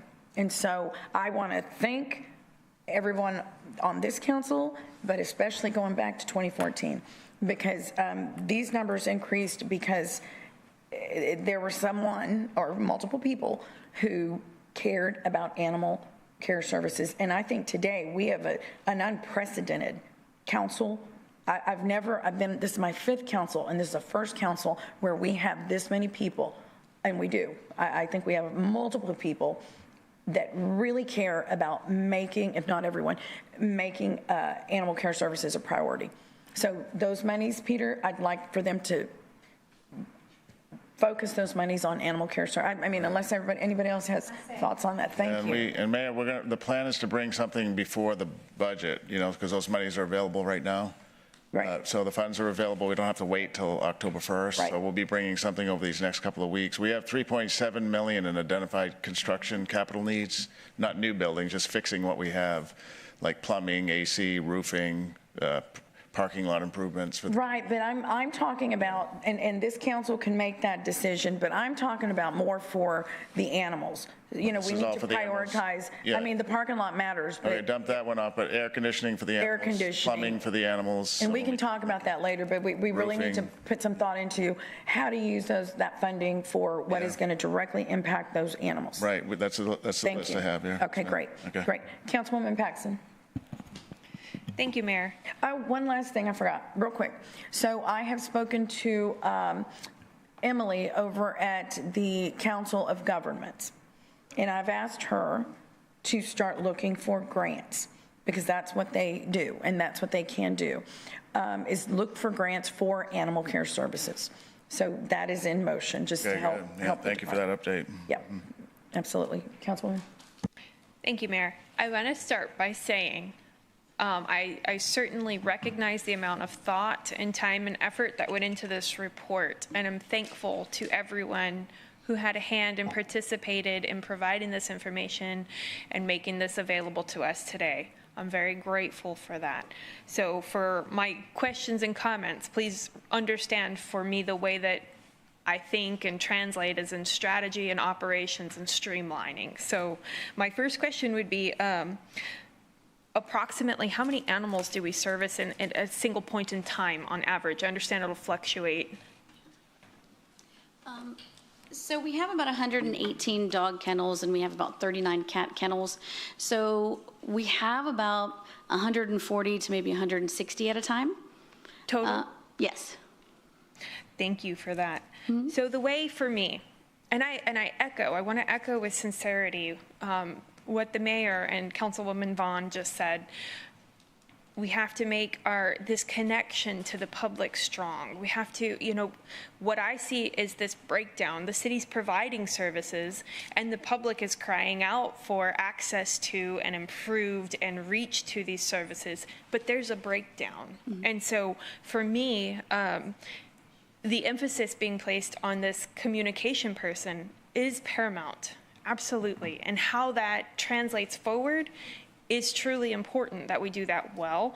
But animal services kind of break down into 3 categories for me, and that's just, I'm explaining where I'm coming from on my questions and comments. Is first, of course, collection. Second is rehoming, and then third, the care in the interim. So to me, that's it. Like that's the nuts and bolts of what this service provides. And what I think, hearing this report and looking at the dynamics in the room, looking at, it appears to me that the 4 positions that were full-time identified as customer care or live release, I think those are, I don't think it's 4 and 4. I think it's 4 people that do both of those jobs. Yes. Thank you. 4 total. And those are currently full. We don't have absences in that. We have 1 vacancy that we're going for. You have 1 vacancy here. So that role to me, that category is that connection to the public. So I'm curious, Councilwoman Campos brought up a good idea earlier today when we were looking at the budget, almost having like district reps, not because we need more people, but having that liaison in that dispatch zone so that we can help as facilitators to this entity where we're coming from. Another question to me is, but that goes into that collection aspect. So collection, rehoming, and care in the interim. Collection, that liaison kind of helps us because that's what people feel is when we see a lot of strays on the street. So I'm curious, what does it look like currently as far as a liaison to the relationship with our animal care board, our local organizations that provide really great services that aren't in the city, but they do foster care for animals. They do care like that. And also colleges, volunteers. What does that relationship look like right now? What's the connecting piece? So our live release team, the one that handles volunteer groups, they are connected with A&M, with Del Mar, with other businesses in Corpus Christi. We just had the Cheesecake Factory come out and bring a big group to volunteer. So they are reaching out to different organizations. And then the ones that are working with partnerships, that's our rescue coordinator. And so she's trying to get broader in that. I believe we're up to 116 rescue groups that we're working with. And I believe we had 1 go to the facility today to partner with us. Our community relations person is our liaison with our advisory committee. She is doing amazing work. She is now working with CCISD, Cal Allen ISD, Flower Bluff ISD. We're going to schools, trying to get information out to the kids because, if you have young children, you are excited to hear about how their day is. And if they come home with pamphlets and information, you ask what it is and you look at it. So we are trying to expand and make that communication better and get out there to the community where they are because they're not coming to us yet. And we're working on that as well, trying to get them to know where we are so they can come and see the animals and to adopt. So to me, thank you for that, that PIO type connection to these groups, that liaison. My notes I have with that rehoming is that connection piece, making sure that this public information person is connected to all the relevant platforms, making sure that we're in a time where, I'm sorry, but I can probably get more creature comforts for my dog, my baby rescue, than for myself sometimes. Like we've transitioned our thought process for these living creatures. It was for so long that this was a nuts and bolts city service that collected strays, tried to rehome them, and moved them on down the line. But now, there's an importance placed on this is a living creature. What is its quality of life? How do we rehome it? So it's just right now connecting those two pieces. So that person, getting them on those platforms, getting them interns, because that's a great way to give them some support while they're making these connections and building these volunteer hours. You've got little social media interns from colleges and stuff who can really take the ball and run with it. And then I'm trying to be conscious of my time here. Thank you for telling us about getting some air conditioning and things. That's that time of care, what their quality of life is while they're with us. So you said their ACs are already being installed in the kennel rooms? That is in the cat building. The cat building. Right. The kennel buildings is what we would like to install AC in. Got you. So that's where we could look at some immediate time. Right. We have three separate buildings that have 118 kennels. None of them have AC. So that's one of the immediate things. We know how hard it gets there. It's that, So to say, kind of in a nutshell, it looks like you've been on site for implementation since January, if I read your report right. I recognize that this needs to be a long-term goal, but I do think there's a lot specifically in, put it down into 3 categories, and what are the goals and the pillars to reach these objectives that we can do in the short term that don't take years, because we need to see these connections, these improvements, and feel them strong right now. And we are on the same page as you. So thank you for that. Yes, ma'am. Thank you, Councilwoman. Peter, are we able to do, what are they, like the temp ones that Councilwoman Vaughn mentioned? Can we do those ASAP? we'll look into that. I mean, that would be obviously an interim, right, Right. Let us look into that. It may, long-term, we're going to need AC for the next 10, 20, 30 years, but we'll look into it, The temporary ones? Yeah. Temporary ones, okay. Yes. And then just before we move on, a list of positions. So can you send us Right. a list of all the positions currently under CCAC? All the total positions. 58 positions? Yeah. Yeah, Thank you. absolutely, we can do that. Thank you. Council, who's up? Councilman Hernandez. Thank you, Mayor. Ms. Glick, considering the size of your report, it looks like you had a very target-rich environment. But I want to read some of these things because there's areas that troubled me specifically. One is your assessment on leadership, the veterinarian services, and some of your recommendations. And I'll read this to you. Section 2.1, a recurring thing amongst staff Citygate spoke with was a lack of respect for leadership and management since they did not have any in-depth animal welfare experience and knowledge. Should I read that again? No, what's the question? No, well, I'm identifying concerns here. And I wanted to understand what your recommendation here is on leadership, because you have, what seems to be, on recommendation number 7, hire a seasoned and experienced animal welfare professional in the role of operations director and assistant director. Okay, so the general theme I see with this report is it was a lack of leadership at this department. Is that your assessment? And I think that it goes back to all the transition of the different departments as it came through over the years. When you're under police, the emphasis is different. When you're under community services, the emphasis would be different. Now it's a standalone department. As I mentioned, The Assistant Director of Operations who has been hired is a seasoned, experienced person. So that was something we were very happy to see. And the other aspects of that, it's all interwoven, but it relates to the culture. So is there a culture of accountability? Is there a culture of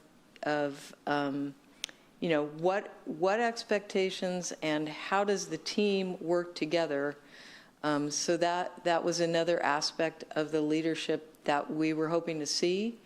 I know one of our specific recommendations was that there was a workplace culture agreement established, and that has occurred, and all of the staff have signed off on it. Okay. The other area was veterinarian services. And how long were you on site in 2023 at Animal Care Services? When we were on site, I think it was probably 4 days in December for the first visit, and with 3 consultants, so each observing different areas. And a lot of our work is done in advance by getting the Okay, but current. just how long were you on site at these services? Just 4 days? In December, and then a similar time frame when we came back in May. Okay, so it looked like there was no surgeries performed during the time frame that you were there, even though they were stated to be done during the week. I think that's a possibility. And then you also mentioned that only the spade and neuters that were done by in-house veterinarian services only accounted for 27% of the spade and neuters. That's correct. And that there was no rabies vaccines being given to, or they would be missed or delayed for animals that were being intaked, including deworming and addressing fleas. Is that correct? Yes. Okay. Also, you have a recommendation that talks about there should be a specific accountability for narcotics or key medications that were not, or that was your recommendation. Did you see a lack of controls over the narcotics at ACS? I think what was identified was a concern as to whether the reconciliation of the controlled drugs was being done at the legally required timeframes. Okay, but you don't have any concern that there was missing narcotics? No. Okay. Based on your recommendation, it kind of implied that. So maybe some. I have to say, quantifying language saying just said it again, we don't anticipate, we didn't visibly or thought there was missing narcotics, but accountability should be better documented. Appreciate that feedback. I will tell you, if we thought there were missing drugs, it would be in the report. Right. Okay. You also had a section here about partner organizations like Gulf Coast Humane Society and a few others that you mentioned, but did you ever interview any of those organizations? Yes, we did. I didn't see those interviews discussed in the, maybe I missed it, but what kind of feedback did you get from those organizations? We have a confidentiality approach to those types of interviews. So it's part of our information gathering, but we do not put specific references within our reports in the same way we wouldn't do that about a specific staff person. Okay, so the reason why I asked that question is because we all get contacted by these organizations, and they have lists of complaints, and we hear them, and a lot of things that they were complaining about are in your report, even though you're not specified, within this, but it's a consistent theme. And was there any real participation with these organizations? Because I mean, they did a tremendous job. You had mentioned that the average takeaway from nonprofit organizations, about 19% nationally, but you have them in 2023, 27%, 2022, 30% of them taking animals, 33% in 2021, 44% in 2018. They have done above and beyond work to help ACS that we were never aware of. And I have to say thank you. Thank you for helping in this situation, because they actually care, and more so than in your nationwide statistics that you put here of 19%. Is that?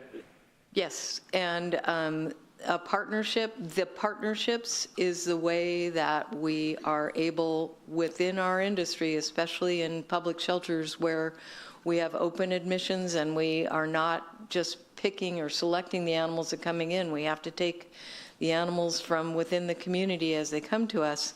Those partnerships are what allow us to have a good live release rate.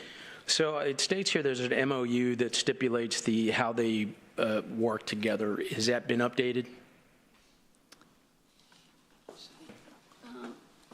So we're in the process of updating all of our MOUs, actually. So we're working with legal right now to do all of that. So considering how much they help here and how much they participated and how much they provide in terms of spade and neuter services, they only had the 2023 number of them doing the majority of the spade and neuter. I think, we should be more welcoming of these outside organizations to partner with them and not treat them so poorly, from what from the calls that I get. So, Peter, that's a challenge to you to make sure that these things occur. They are, Councilman, and it goes both ways, too. We need reciprocal. They're doing it. No, based on the percentage reciprocal. They're doing it perceptually sometimes, but we need commitments that if we're going to work together, we need to work together. So when an assistant director calls a partner agency, they need to get a call back if they don't answer the phone. It has to be a loop. It's not that one side decides to work with us one day and the next they don't. So we're in agreement with that. But we need reciprocal agreements from both entities, the city and the partner agencies, to work together. I'm committed to it. Okay. Yeah. Well, this is obviously quite a challenge, right? It is. We would agree. It's an obvious failure, and so I think we need to put attention. I don't think throwing money at something doesn't always fix it, but having good leadership does. Right. Exactly. Okay? That's why we're building a team over there. Yeah. Thank you. Thank you. Okay, Councilman Scott. Mayor, I'll try to talk fast. I will tell you that I do have a 4:15 appointment, because I said that because I thought we were going to be at 3, finish at 3, and I apologize to everybody, especially one here at Eric says, because I'm enthralled by.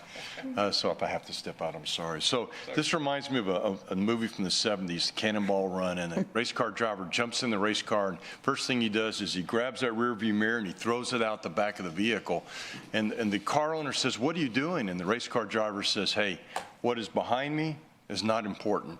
And my point is, I think that today's a new day, and I appreciate what everybody in this room is doing. I will tell you that if you're an animal advocate, you're going to heaven. And I will tell you what I told the CASA advocates recently. You're going to heaven. I'm not sure about me. So when you get to the pearly gates, if you could just hold them open a little longer to give me a chance to get in. I say that, humorously, but I want to tell you, the Scott family says thank you. I am, yeah, she says you're going to pray for me. Well, just hold the door open, man. I will tell you that Kingsley and Addie are somewhere up in heaven smiling. Those are our rescue animals. Actually, Addie's asleep in the corner, but Kingsley, he's paying attention.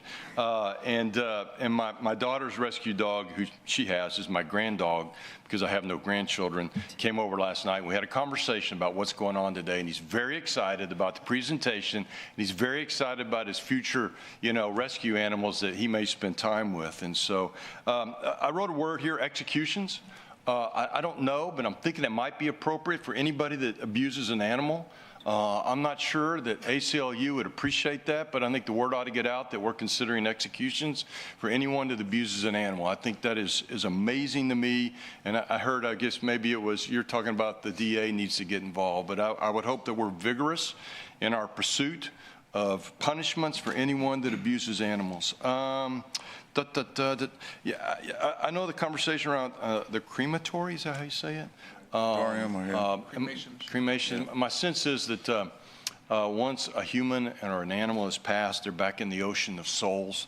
And so I will tell you that I want us to do what's right, but that I'm not passionate or angry about what's going on.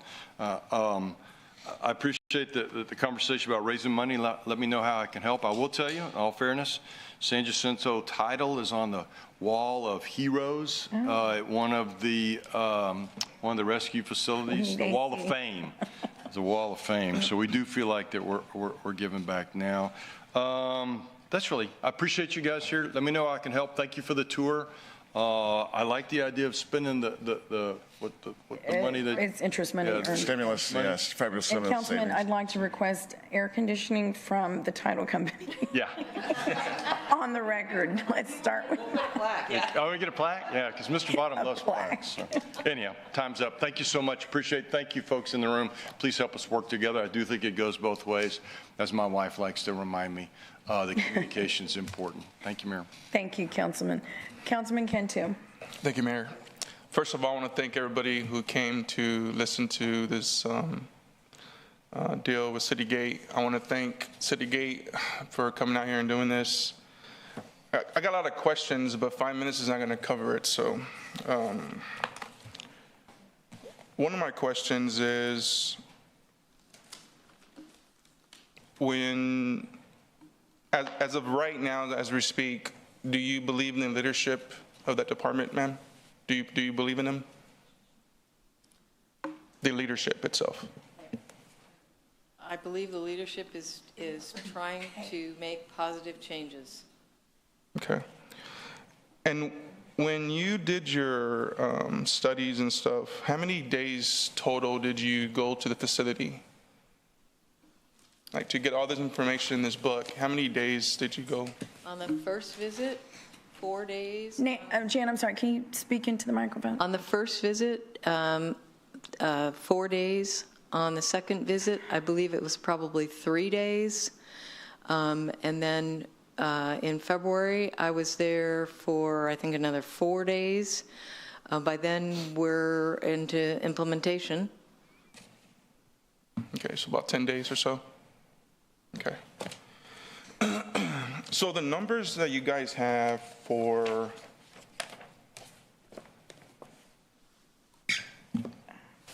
killing animals, in 2023, it was a total of 772 animals.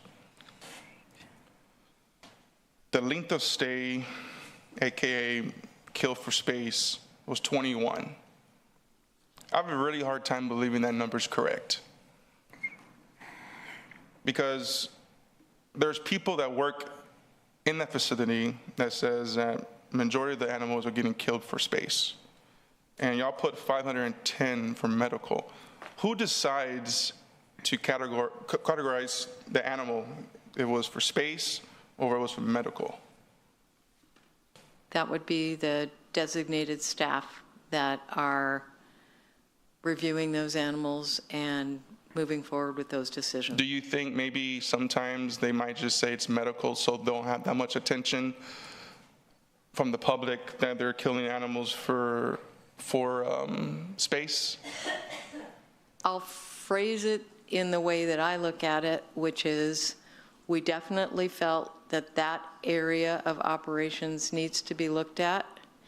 And that, so when we talked about the euthanasia, a matrix needs to be clearly identified and clearly communicated so that everybody who's involved in that decision process is on board with it. And we do not have firsthand knowledge to say as to whether it was. So in other words, the medical for 510 is questionable, right? We don't know for sure if it was put down because of medical. It's a question, right, out there?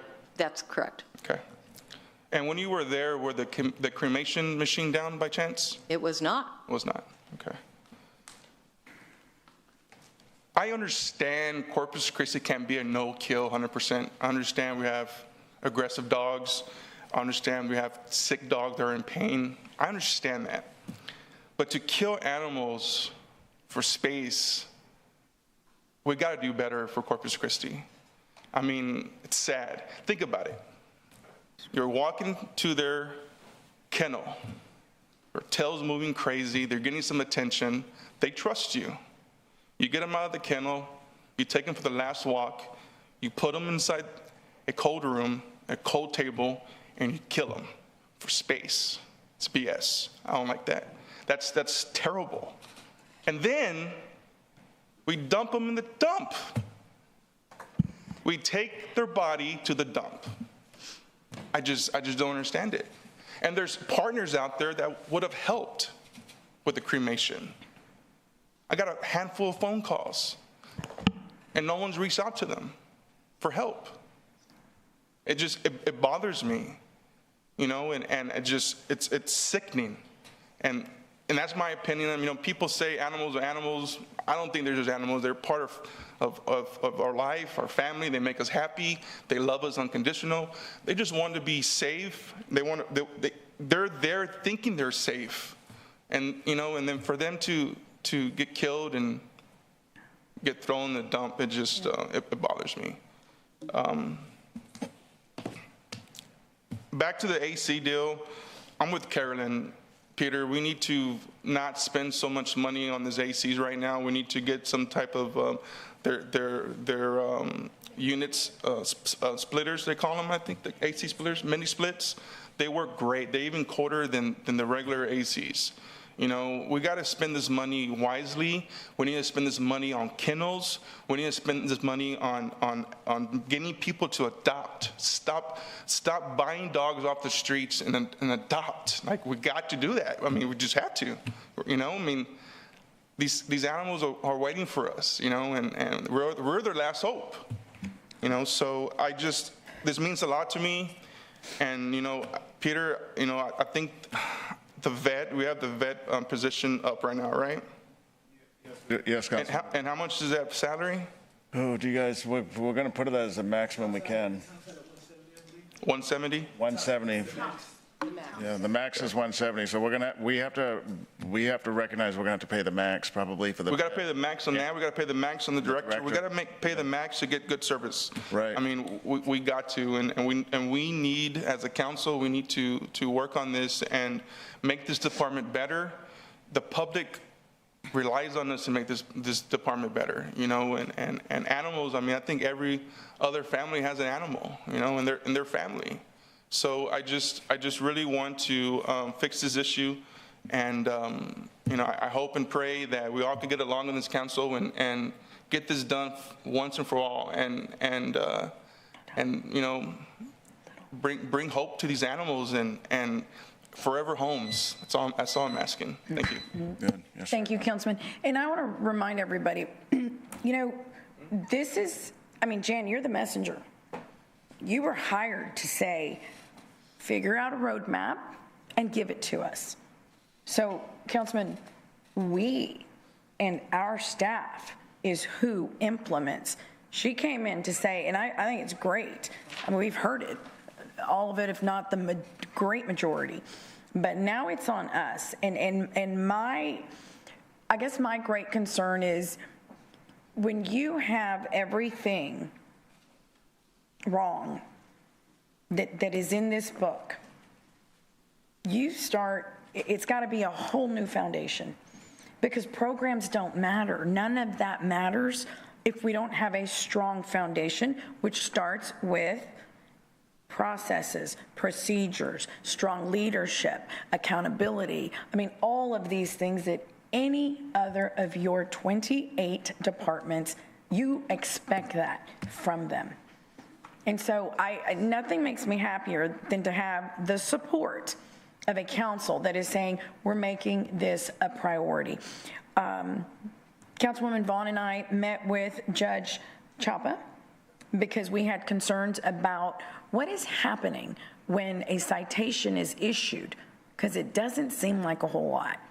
And so she came in and we sat with her and we had a very good meeting about how it works on that end. I'm going to bring her to council so that she can explain to everyone, you know, how that works on their end of it. But I can tell you, she is working. She knows. We explained to her that we are serious about this, and we can write all the citations we want. We don't have anything to do with them after it's given to you. Then it's on them. And we let her know we're serious about this. DA, that's a whole nother conversation we need to have as well, because certain percentage, hopefully smaller percentage, but the worst cases are going to go to the DA. And then they decide what they do or don't do. So we probably need to have that conversation with him too. But I just want you all to know that we have spoken with the DA, with the judge, and she is implementing more of a sense of urgency when these cases come forth, which is great. That's what we wanted. You know, that's the outcome we wanted. Illegal sale of dogs at Moore Plaza, at the Cal Allen Park, or I don't know, it's a shopping center. Sutherland's. I can name you, right now my mind's going blank. I have also spoken with PD and said, every week, make the rounds. There are police officers driving around everywhere, and they have, and they are giving citations. I said, warnings were over. It's over. Warnings are those days are gone. We really need to implement what we're serious about. We cannot have people out there with some trailer selling dogs in someone's parking lot. The other thing I would like, Peter, and if you please could handle it, every store or, you know, the shopping center who is probably not even aware needs to have a letter coming from the city saying we are giving violations to illegal activity on your property. They need to be caring about that too, because a lot of them have security driving around that little car. Well, they need to get rid of those people who are sitting there selling those dogs illegally. So send us a draft. Send us a draft of that letter that's going to go out to any establishment who probably doesn't know, but they need to know, and the city needs to reach out to them and let them know, here's what's happening on your property, and here's how we know, because we're issuing citations. So there's that. And then the update, can you give us an update on the veterinarian and the director? How long has that been out posted? It's a nationwide search. What is the expectation of, you know, bringing somebody in, and how long will it take? Yeah, I'm gonna address it, and then Jan's gonna talk about nationwide availability. So both the director and the veterinarian positions are posted. The director position is being posted, and there's a search firm that's helping us. They're helping us on a few positions. We're looking here, we're looking in Texas and nationwide for a director of operations. The posting's been out there for a little bit, but the recruiter has been signed on about 2 weeks ago. The veterinarian position's been posted for a couple of weeks now, and we're not using a recruiter, are we? No recruiter on the vet position, but we've made numerous calls to all the veterinarians that are here for contract work, and the veterinarian community is aware. So both of those are being recruited in earnest. For the director position, I don't know if it's in the posting, but I'm willing to pay the highest salary, probably one of the highest paid, if not the highest paid director. We're talking about a company or a city vehicle for them to use while they're here in that job, because there's going to be a lot of driving around, working with partner agencies, just surveilling the area. Uniform allowance, you know, a lot of allowances, because the salary alone is not going to do it. Already, this is a tough position to fill nationally in the state of Texas. And then to try to get somebody to come down here at the end of the road makes it more difficult, right? So we have to be willing, I am, but when stories come out in the paper that, oh my God, this director's making this much and they have a vehicle and they have a clothing allowance, the answer is yes, they do, and you all know about it. So, but Jan, can you talk a little bit about, you know, the availability of both these positions nationally, directors and especially veterinarians? Yeah. Yes. So I think finding a qualified, skilled director is always a challenge. I have a lot of connections within the industry, so on the backside. While I don't want to be on the selection committee or participating in interviews or anything like that, but I would certainly be happy to try to make sure that any prospective candidates aren't coming in with some problems in their background, which I would probably be able to find out through a lot of connections that I have within animal welfare. As far as veterinarians, there is a national shortage of veterinarians, even for owned animals, for pets. There is an access to care challenge for pet owners, and even a bigger problem with shelter veterinarians. So we do have a number of programs throughout the country that are, and there has been some interest in veterinarians in shelter medicine, but it doesn't have the glamour that some aspects of shelter medicine might, or of veterinary medicine might have.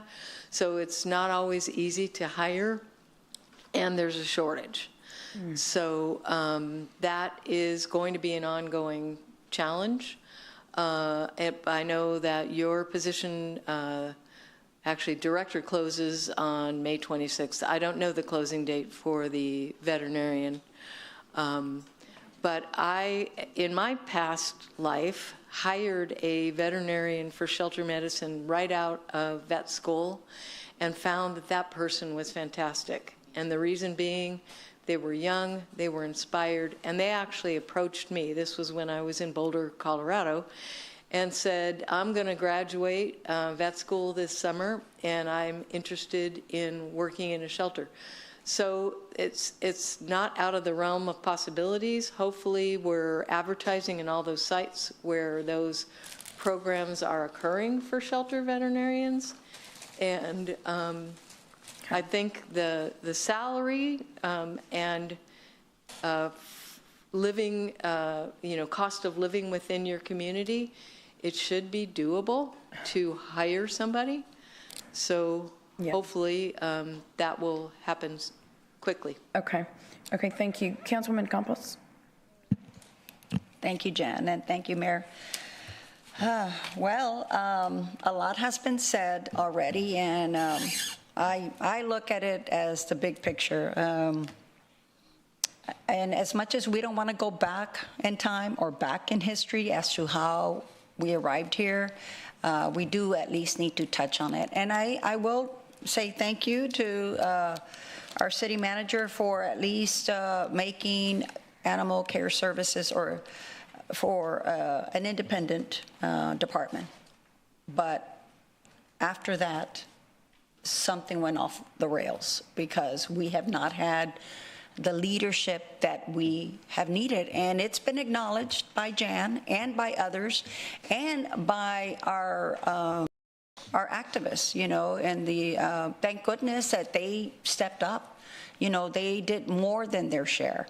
And all they wanted was a seat at the table. That's all. They just wanted a seat at the table. Thank goodness, again, that we have people that care so much. And I feel, Eric Antu's passion for, acknowledging what animals do, to our lives. Just recently, I became, a dog owner because my brother passed away, and he needed someone to take care of him. This is because he was in hospice, and now, I have him. So yes, they do become, family to you, so I can understand that. But at the end of the day, they rely on us. They rely on our leadership.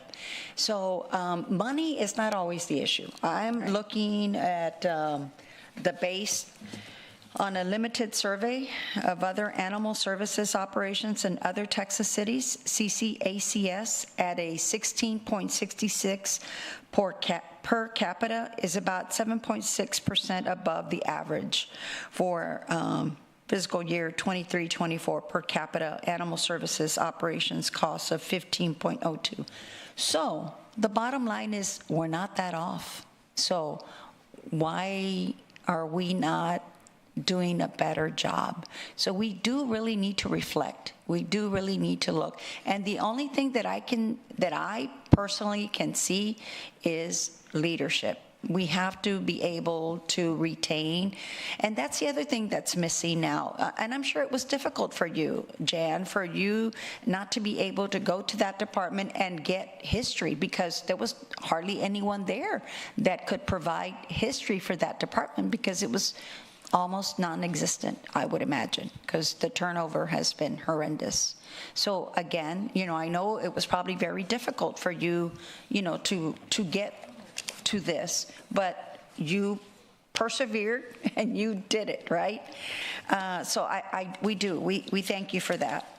I still have to also thank Dr. Draper. Okay, I've never met her, but speaking to some of the activists and some of the people that have been calling, she was above and beyond, more than what we in our city valued. As a matter of fact, I went back and I looked at, she had received, I think, the Employee of the Year in 2020 or something like that. And for her, and it's not like she left Corpus Christi. She's still here. So I think there's something to be said about that maybe we need to, keep those relationships open and see what we can do to maybe rectify that situation. I'm not sure if we ever could, but I'm hoping that we can. And I think that, like you said, it is a national shortage that we have with our veterinarians. And for us to have lost someone like her is really devastating. Dr. Draper retired?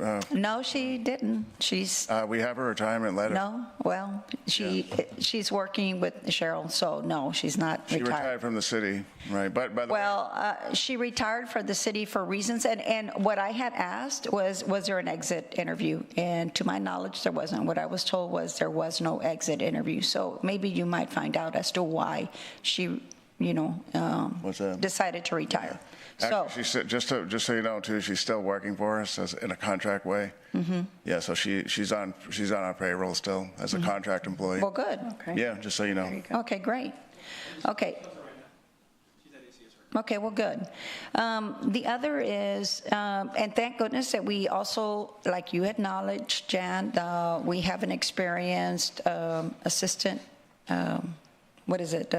Animal assistant director to the animal care. And it, oh, damn. Yeah, because it's like that was quick. All right. Well, I guess that ends it for now. All right. Well, I just wanted to acknowledge again for the hiring, making sure that we do hire experienced personnel that can lead these departments. And I'm going to, put it back at you, Peter, because you are our chief. Right, I'm in charge of hiring. You're in charge. Right. So, when you hire someone, let them just do their job. That's all. I do. But not what I hear from the community. So thank you. Thank Councilman Cantu. Thanks for the input. Oh, yes? No, that was it. Okay, Councilman Cantu. Okay. Yeah, because we're at 4:01. Quick question. I understand there's a disconnect between the shelter and the nonprofits and the rescue groups. Somewhere, somehow, there's a disconnect.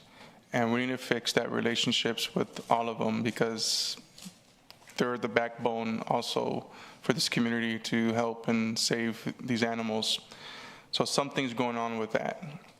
What I wanted to suggest is on the vet and the director, I would like to see a panel of community activists, people from these other shelters, PACs, the rescue groups, because at the end of the day, Peter, they're going to be working directly with them. They're not going to be working with us. Yeah. They're going to be working directly with the director and the vet. And I really think that's very important for us to move forward. I think that would be a great idea to, before we hire anybody, let them do some interviews, let them ask them questions and see if they will all work together. And, today it's a great day. We're discussing this, but I really would like to see this back on the agenda June 10th meeting, because we need to give staff direction with that $3.7 million that we might have to spend. I mean, we could talk all day long, but we need to have action, and I think we need to move staff to direction what we want as a council to for them to do. Yeah, that's definitely the plan. So I'm requesting it to be back on the agenda June the 10th. I'm giving the courtesy to you and the mayor, but we need to figure out something quick, because there's animals dying every day. So I want to fix this. So that's all. Thank you. Good. Yeah, Mayor, as we've talked about it with Councilman Cantu, but we'll bring the one-time monies that are available, a recommendation, and then we'll get input from the council on how that monies could be allocated. Well, I think, you know, and make sure you have time. I would imagine you will. But what I want to see is not just a bunch of, you know, well, here's a whole bunch of things. This has to be done very strategically. We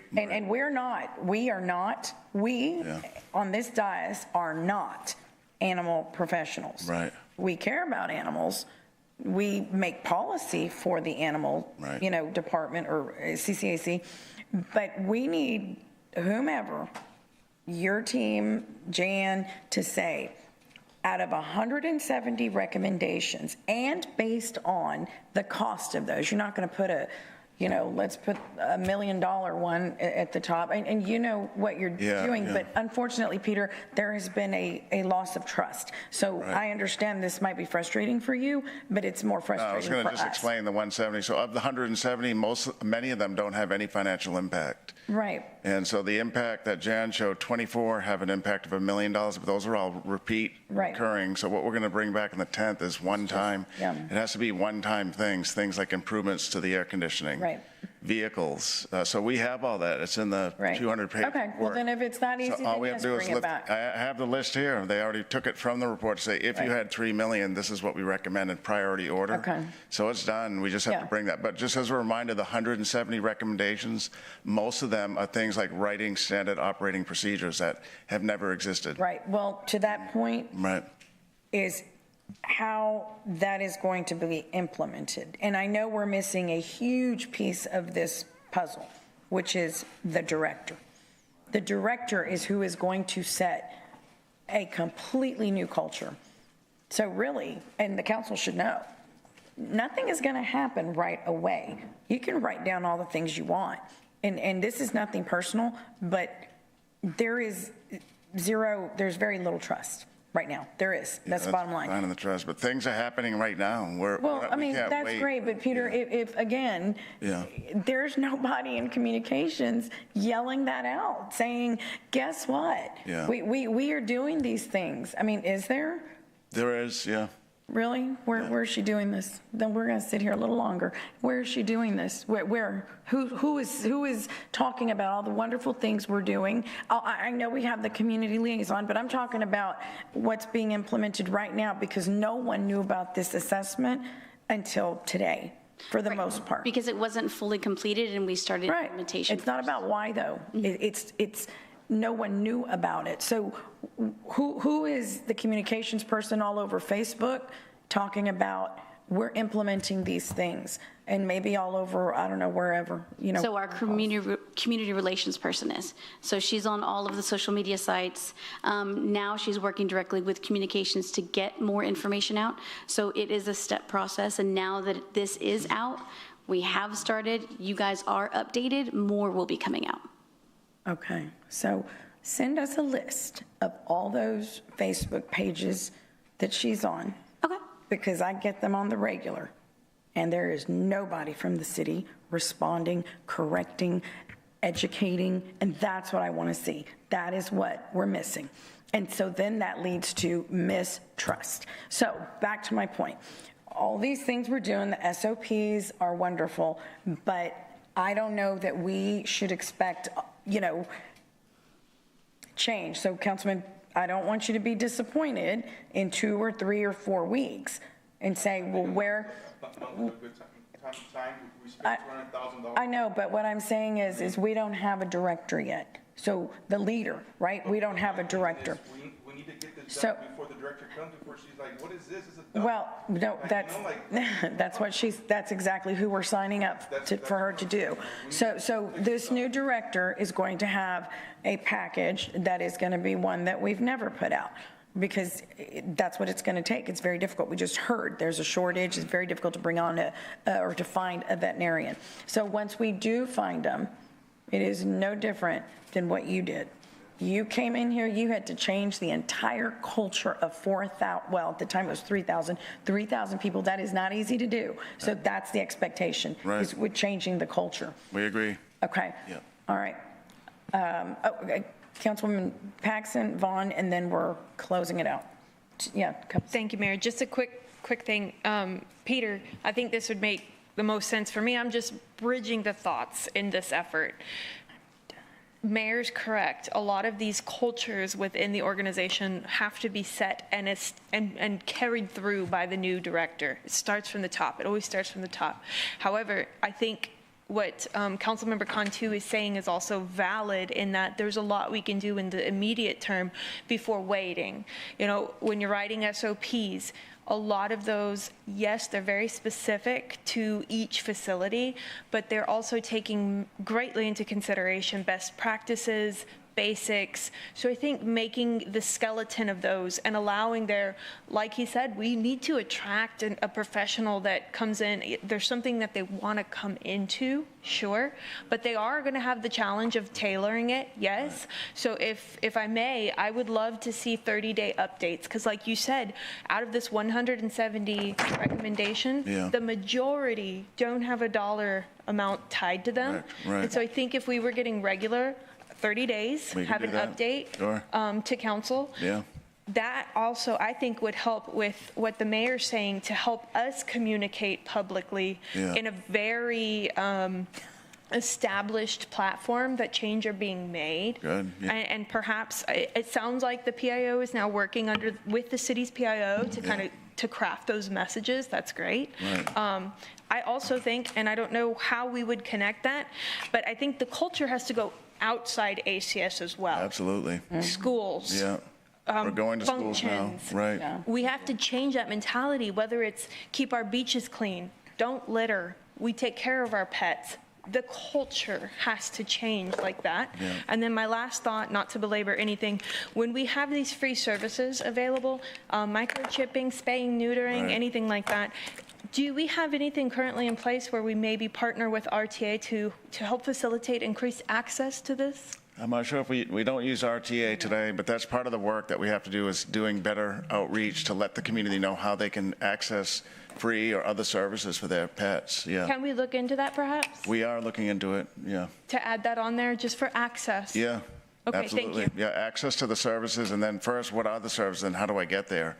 We know some people don't have transportation, so, and there's free services for food, for spay, neuter, for vaccines. Surgeries. Right? Well, maybe not surgeries, but yeah, surgeries. Absolutely. But it's a lot less. Yeah, thank you. Councilwoman Vaughn, and then. I just think we need to make it clear to the public, we don't think everybody at Animal Control doesn't care. There are people that really care about their jobs and they care about the animals, and I know they do.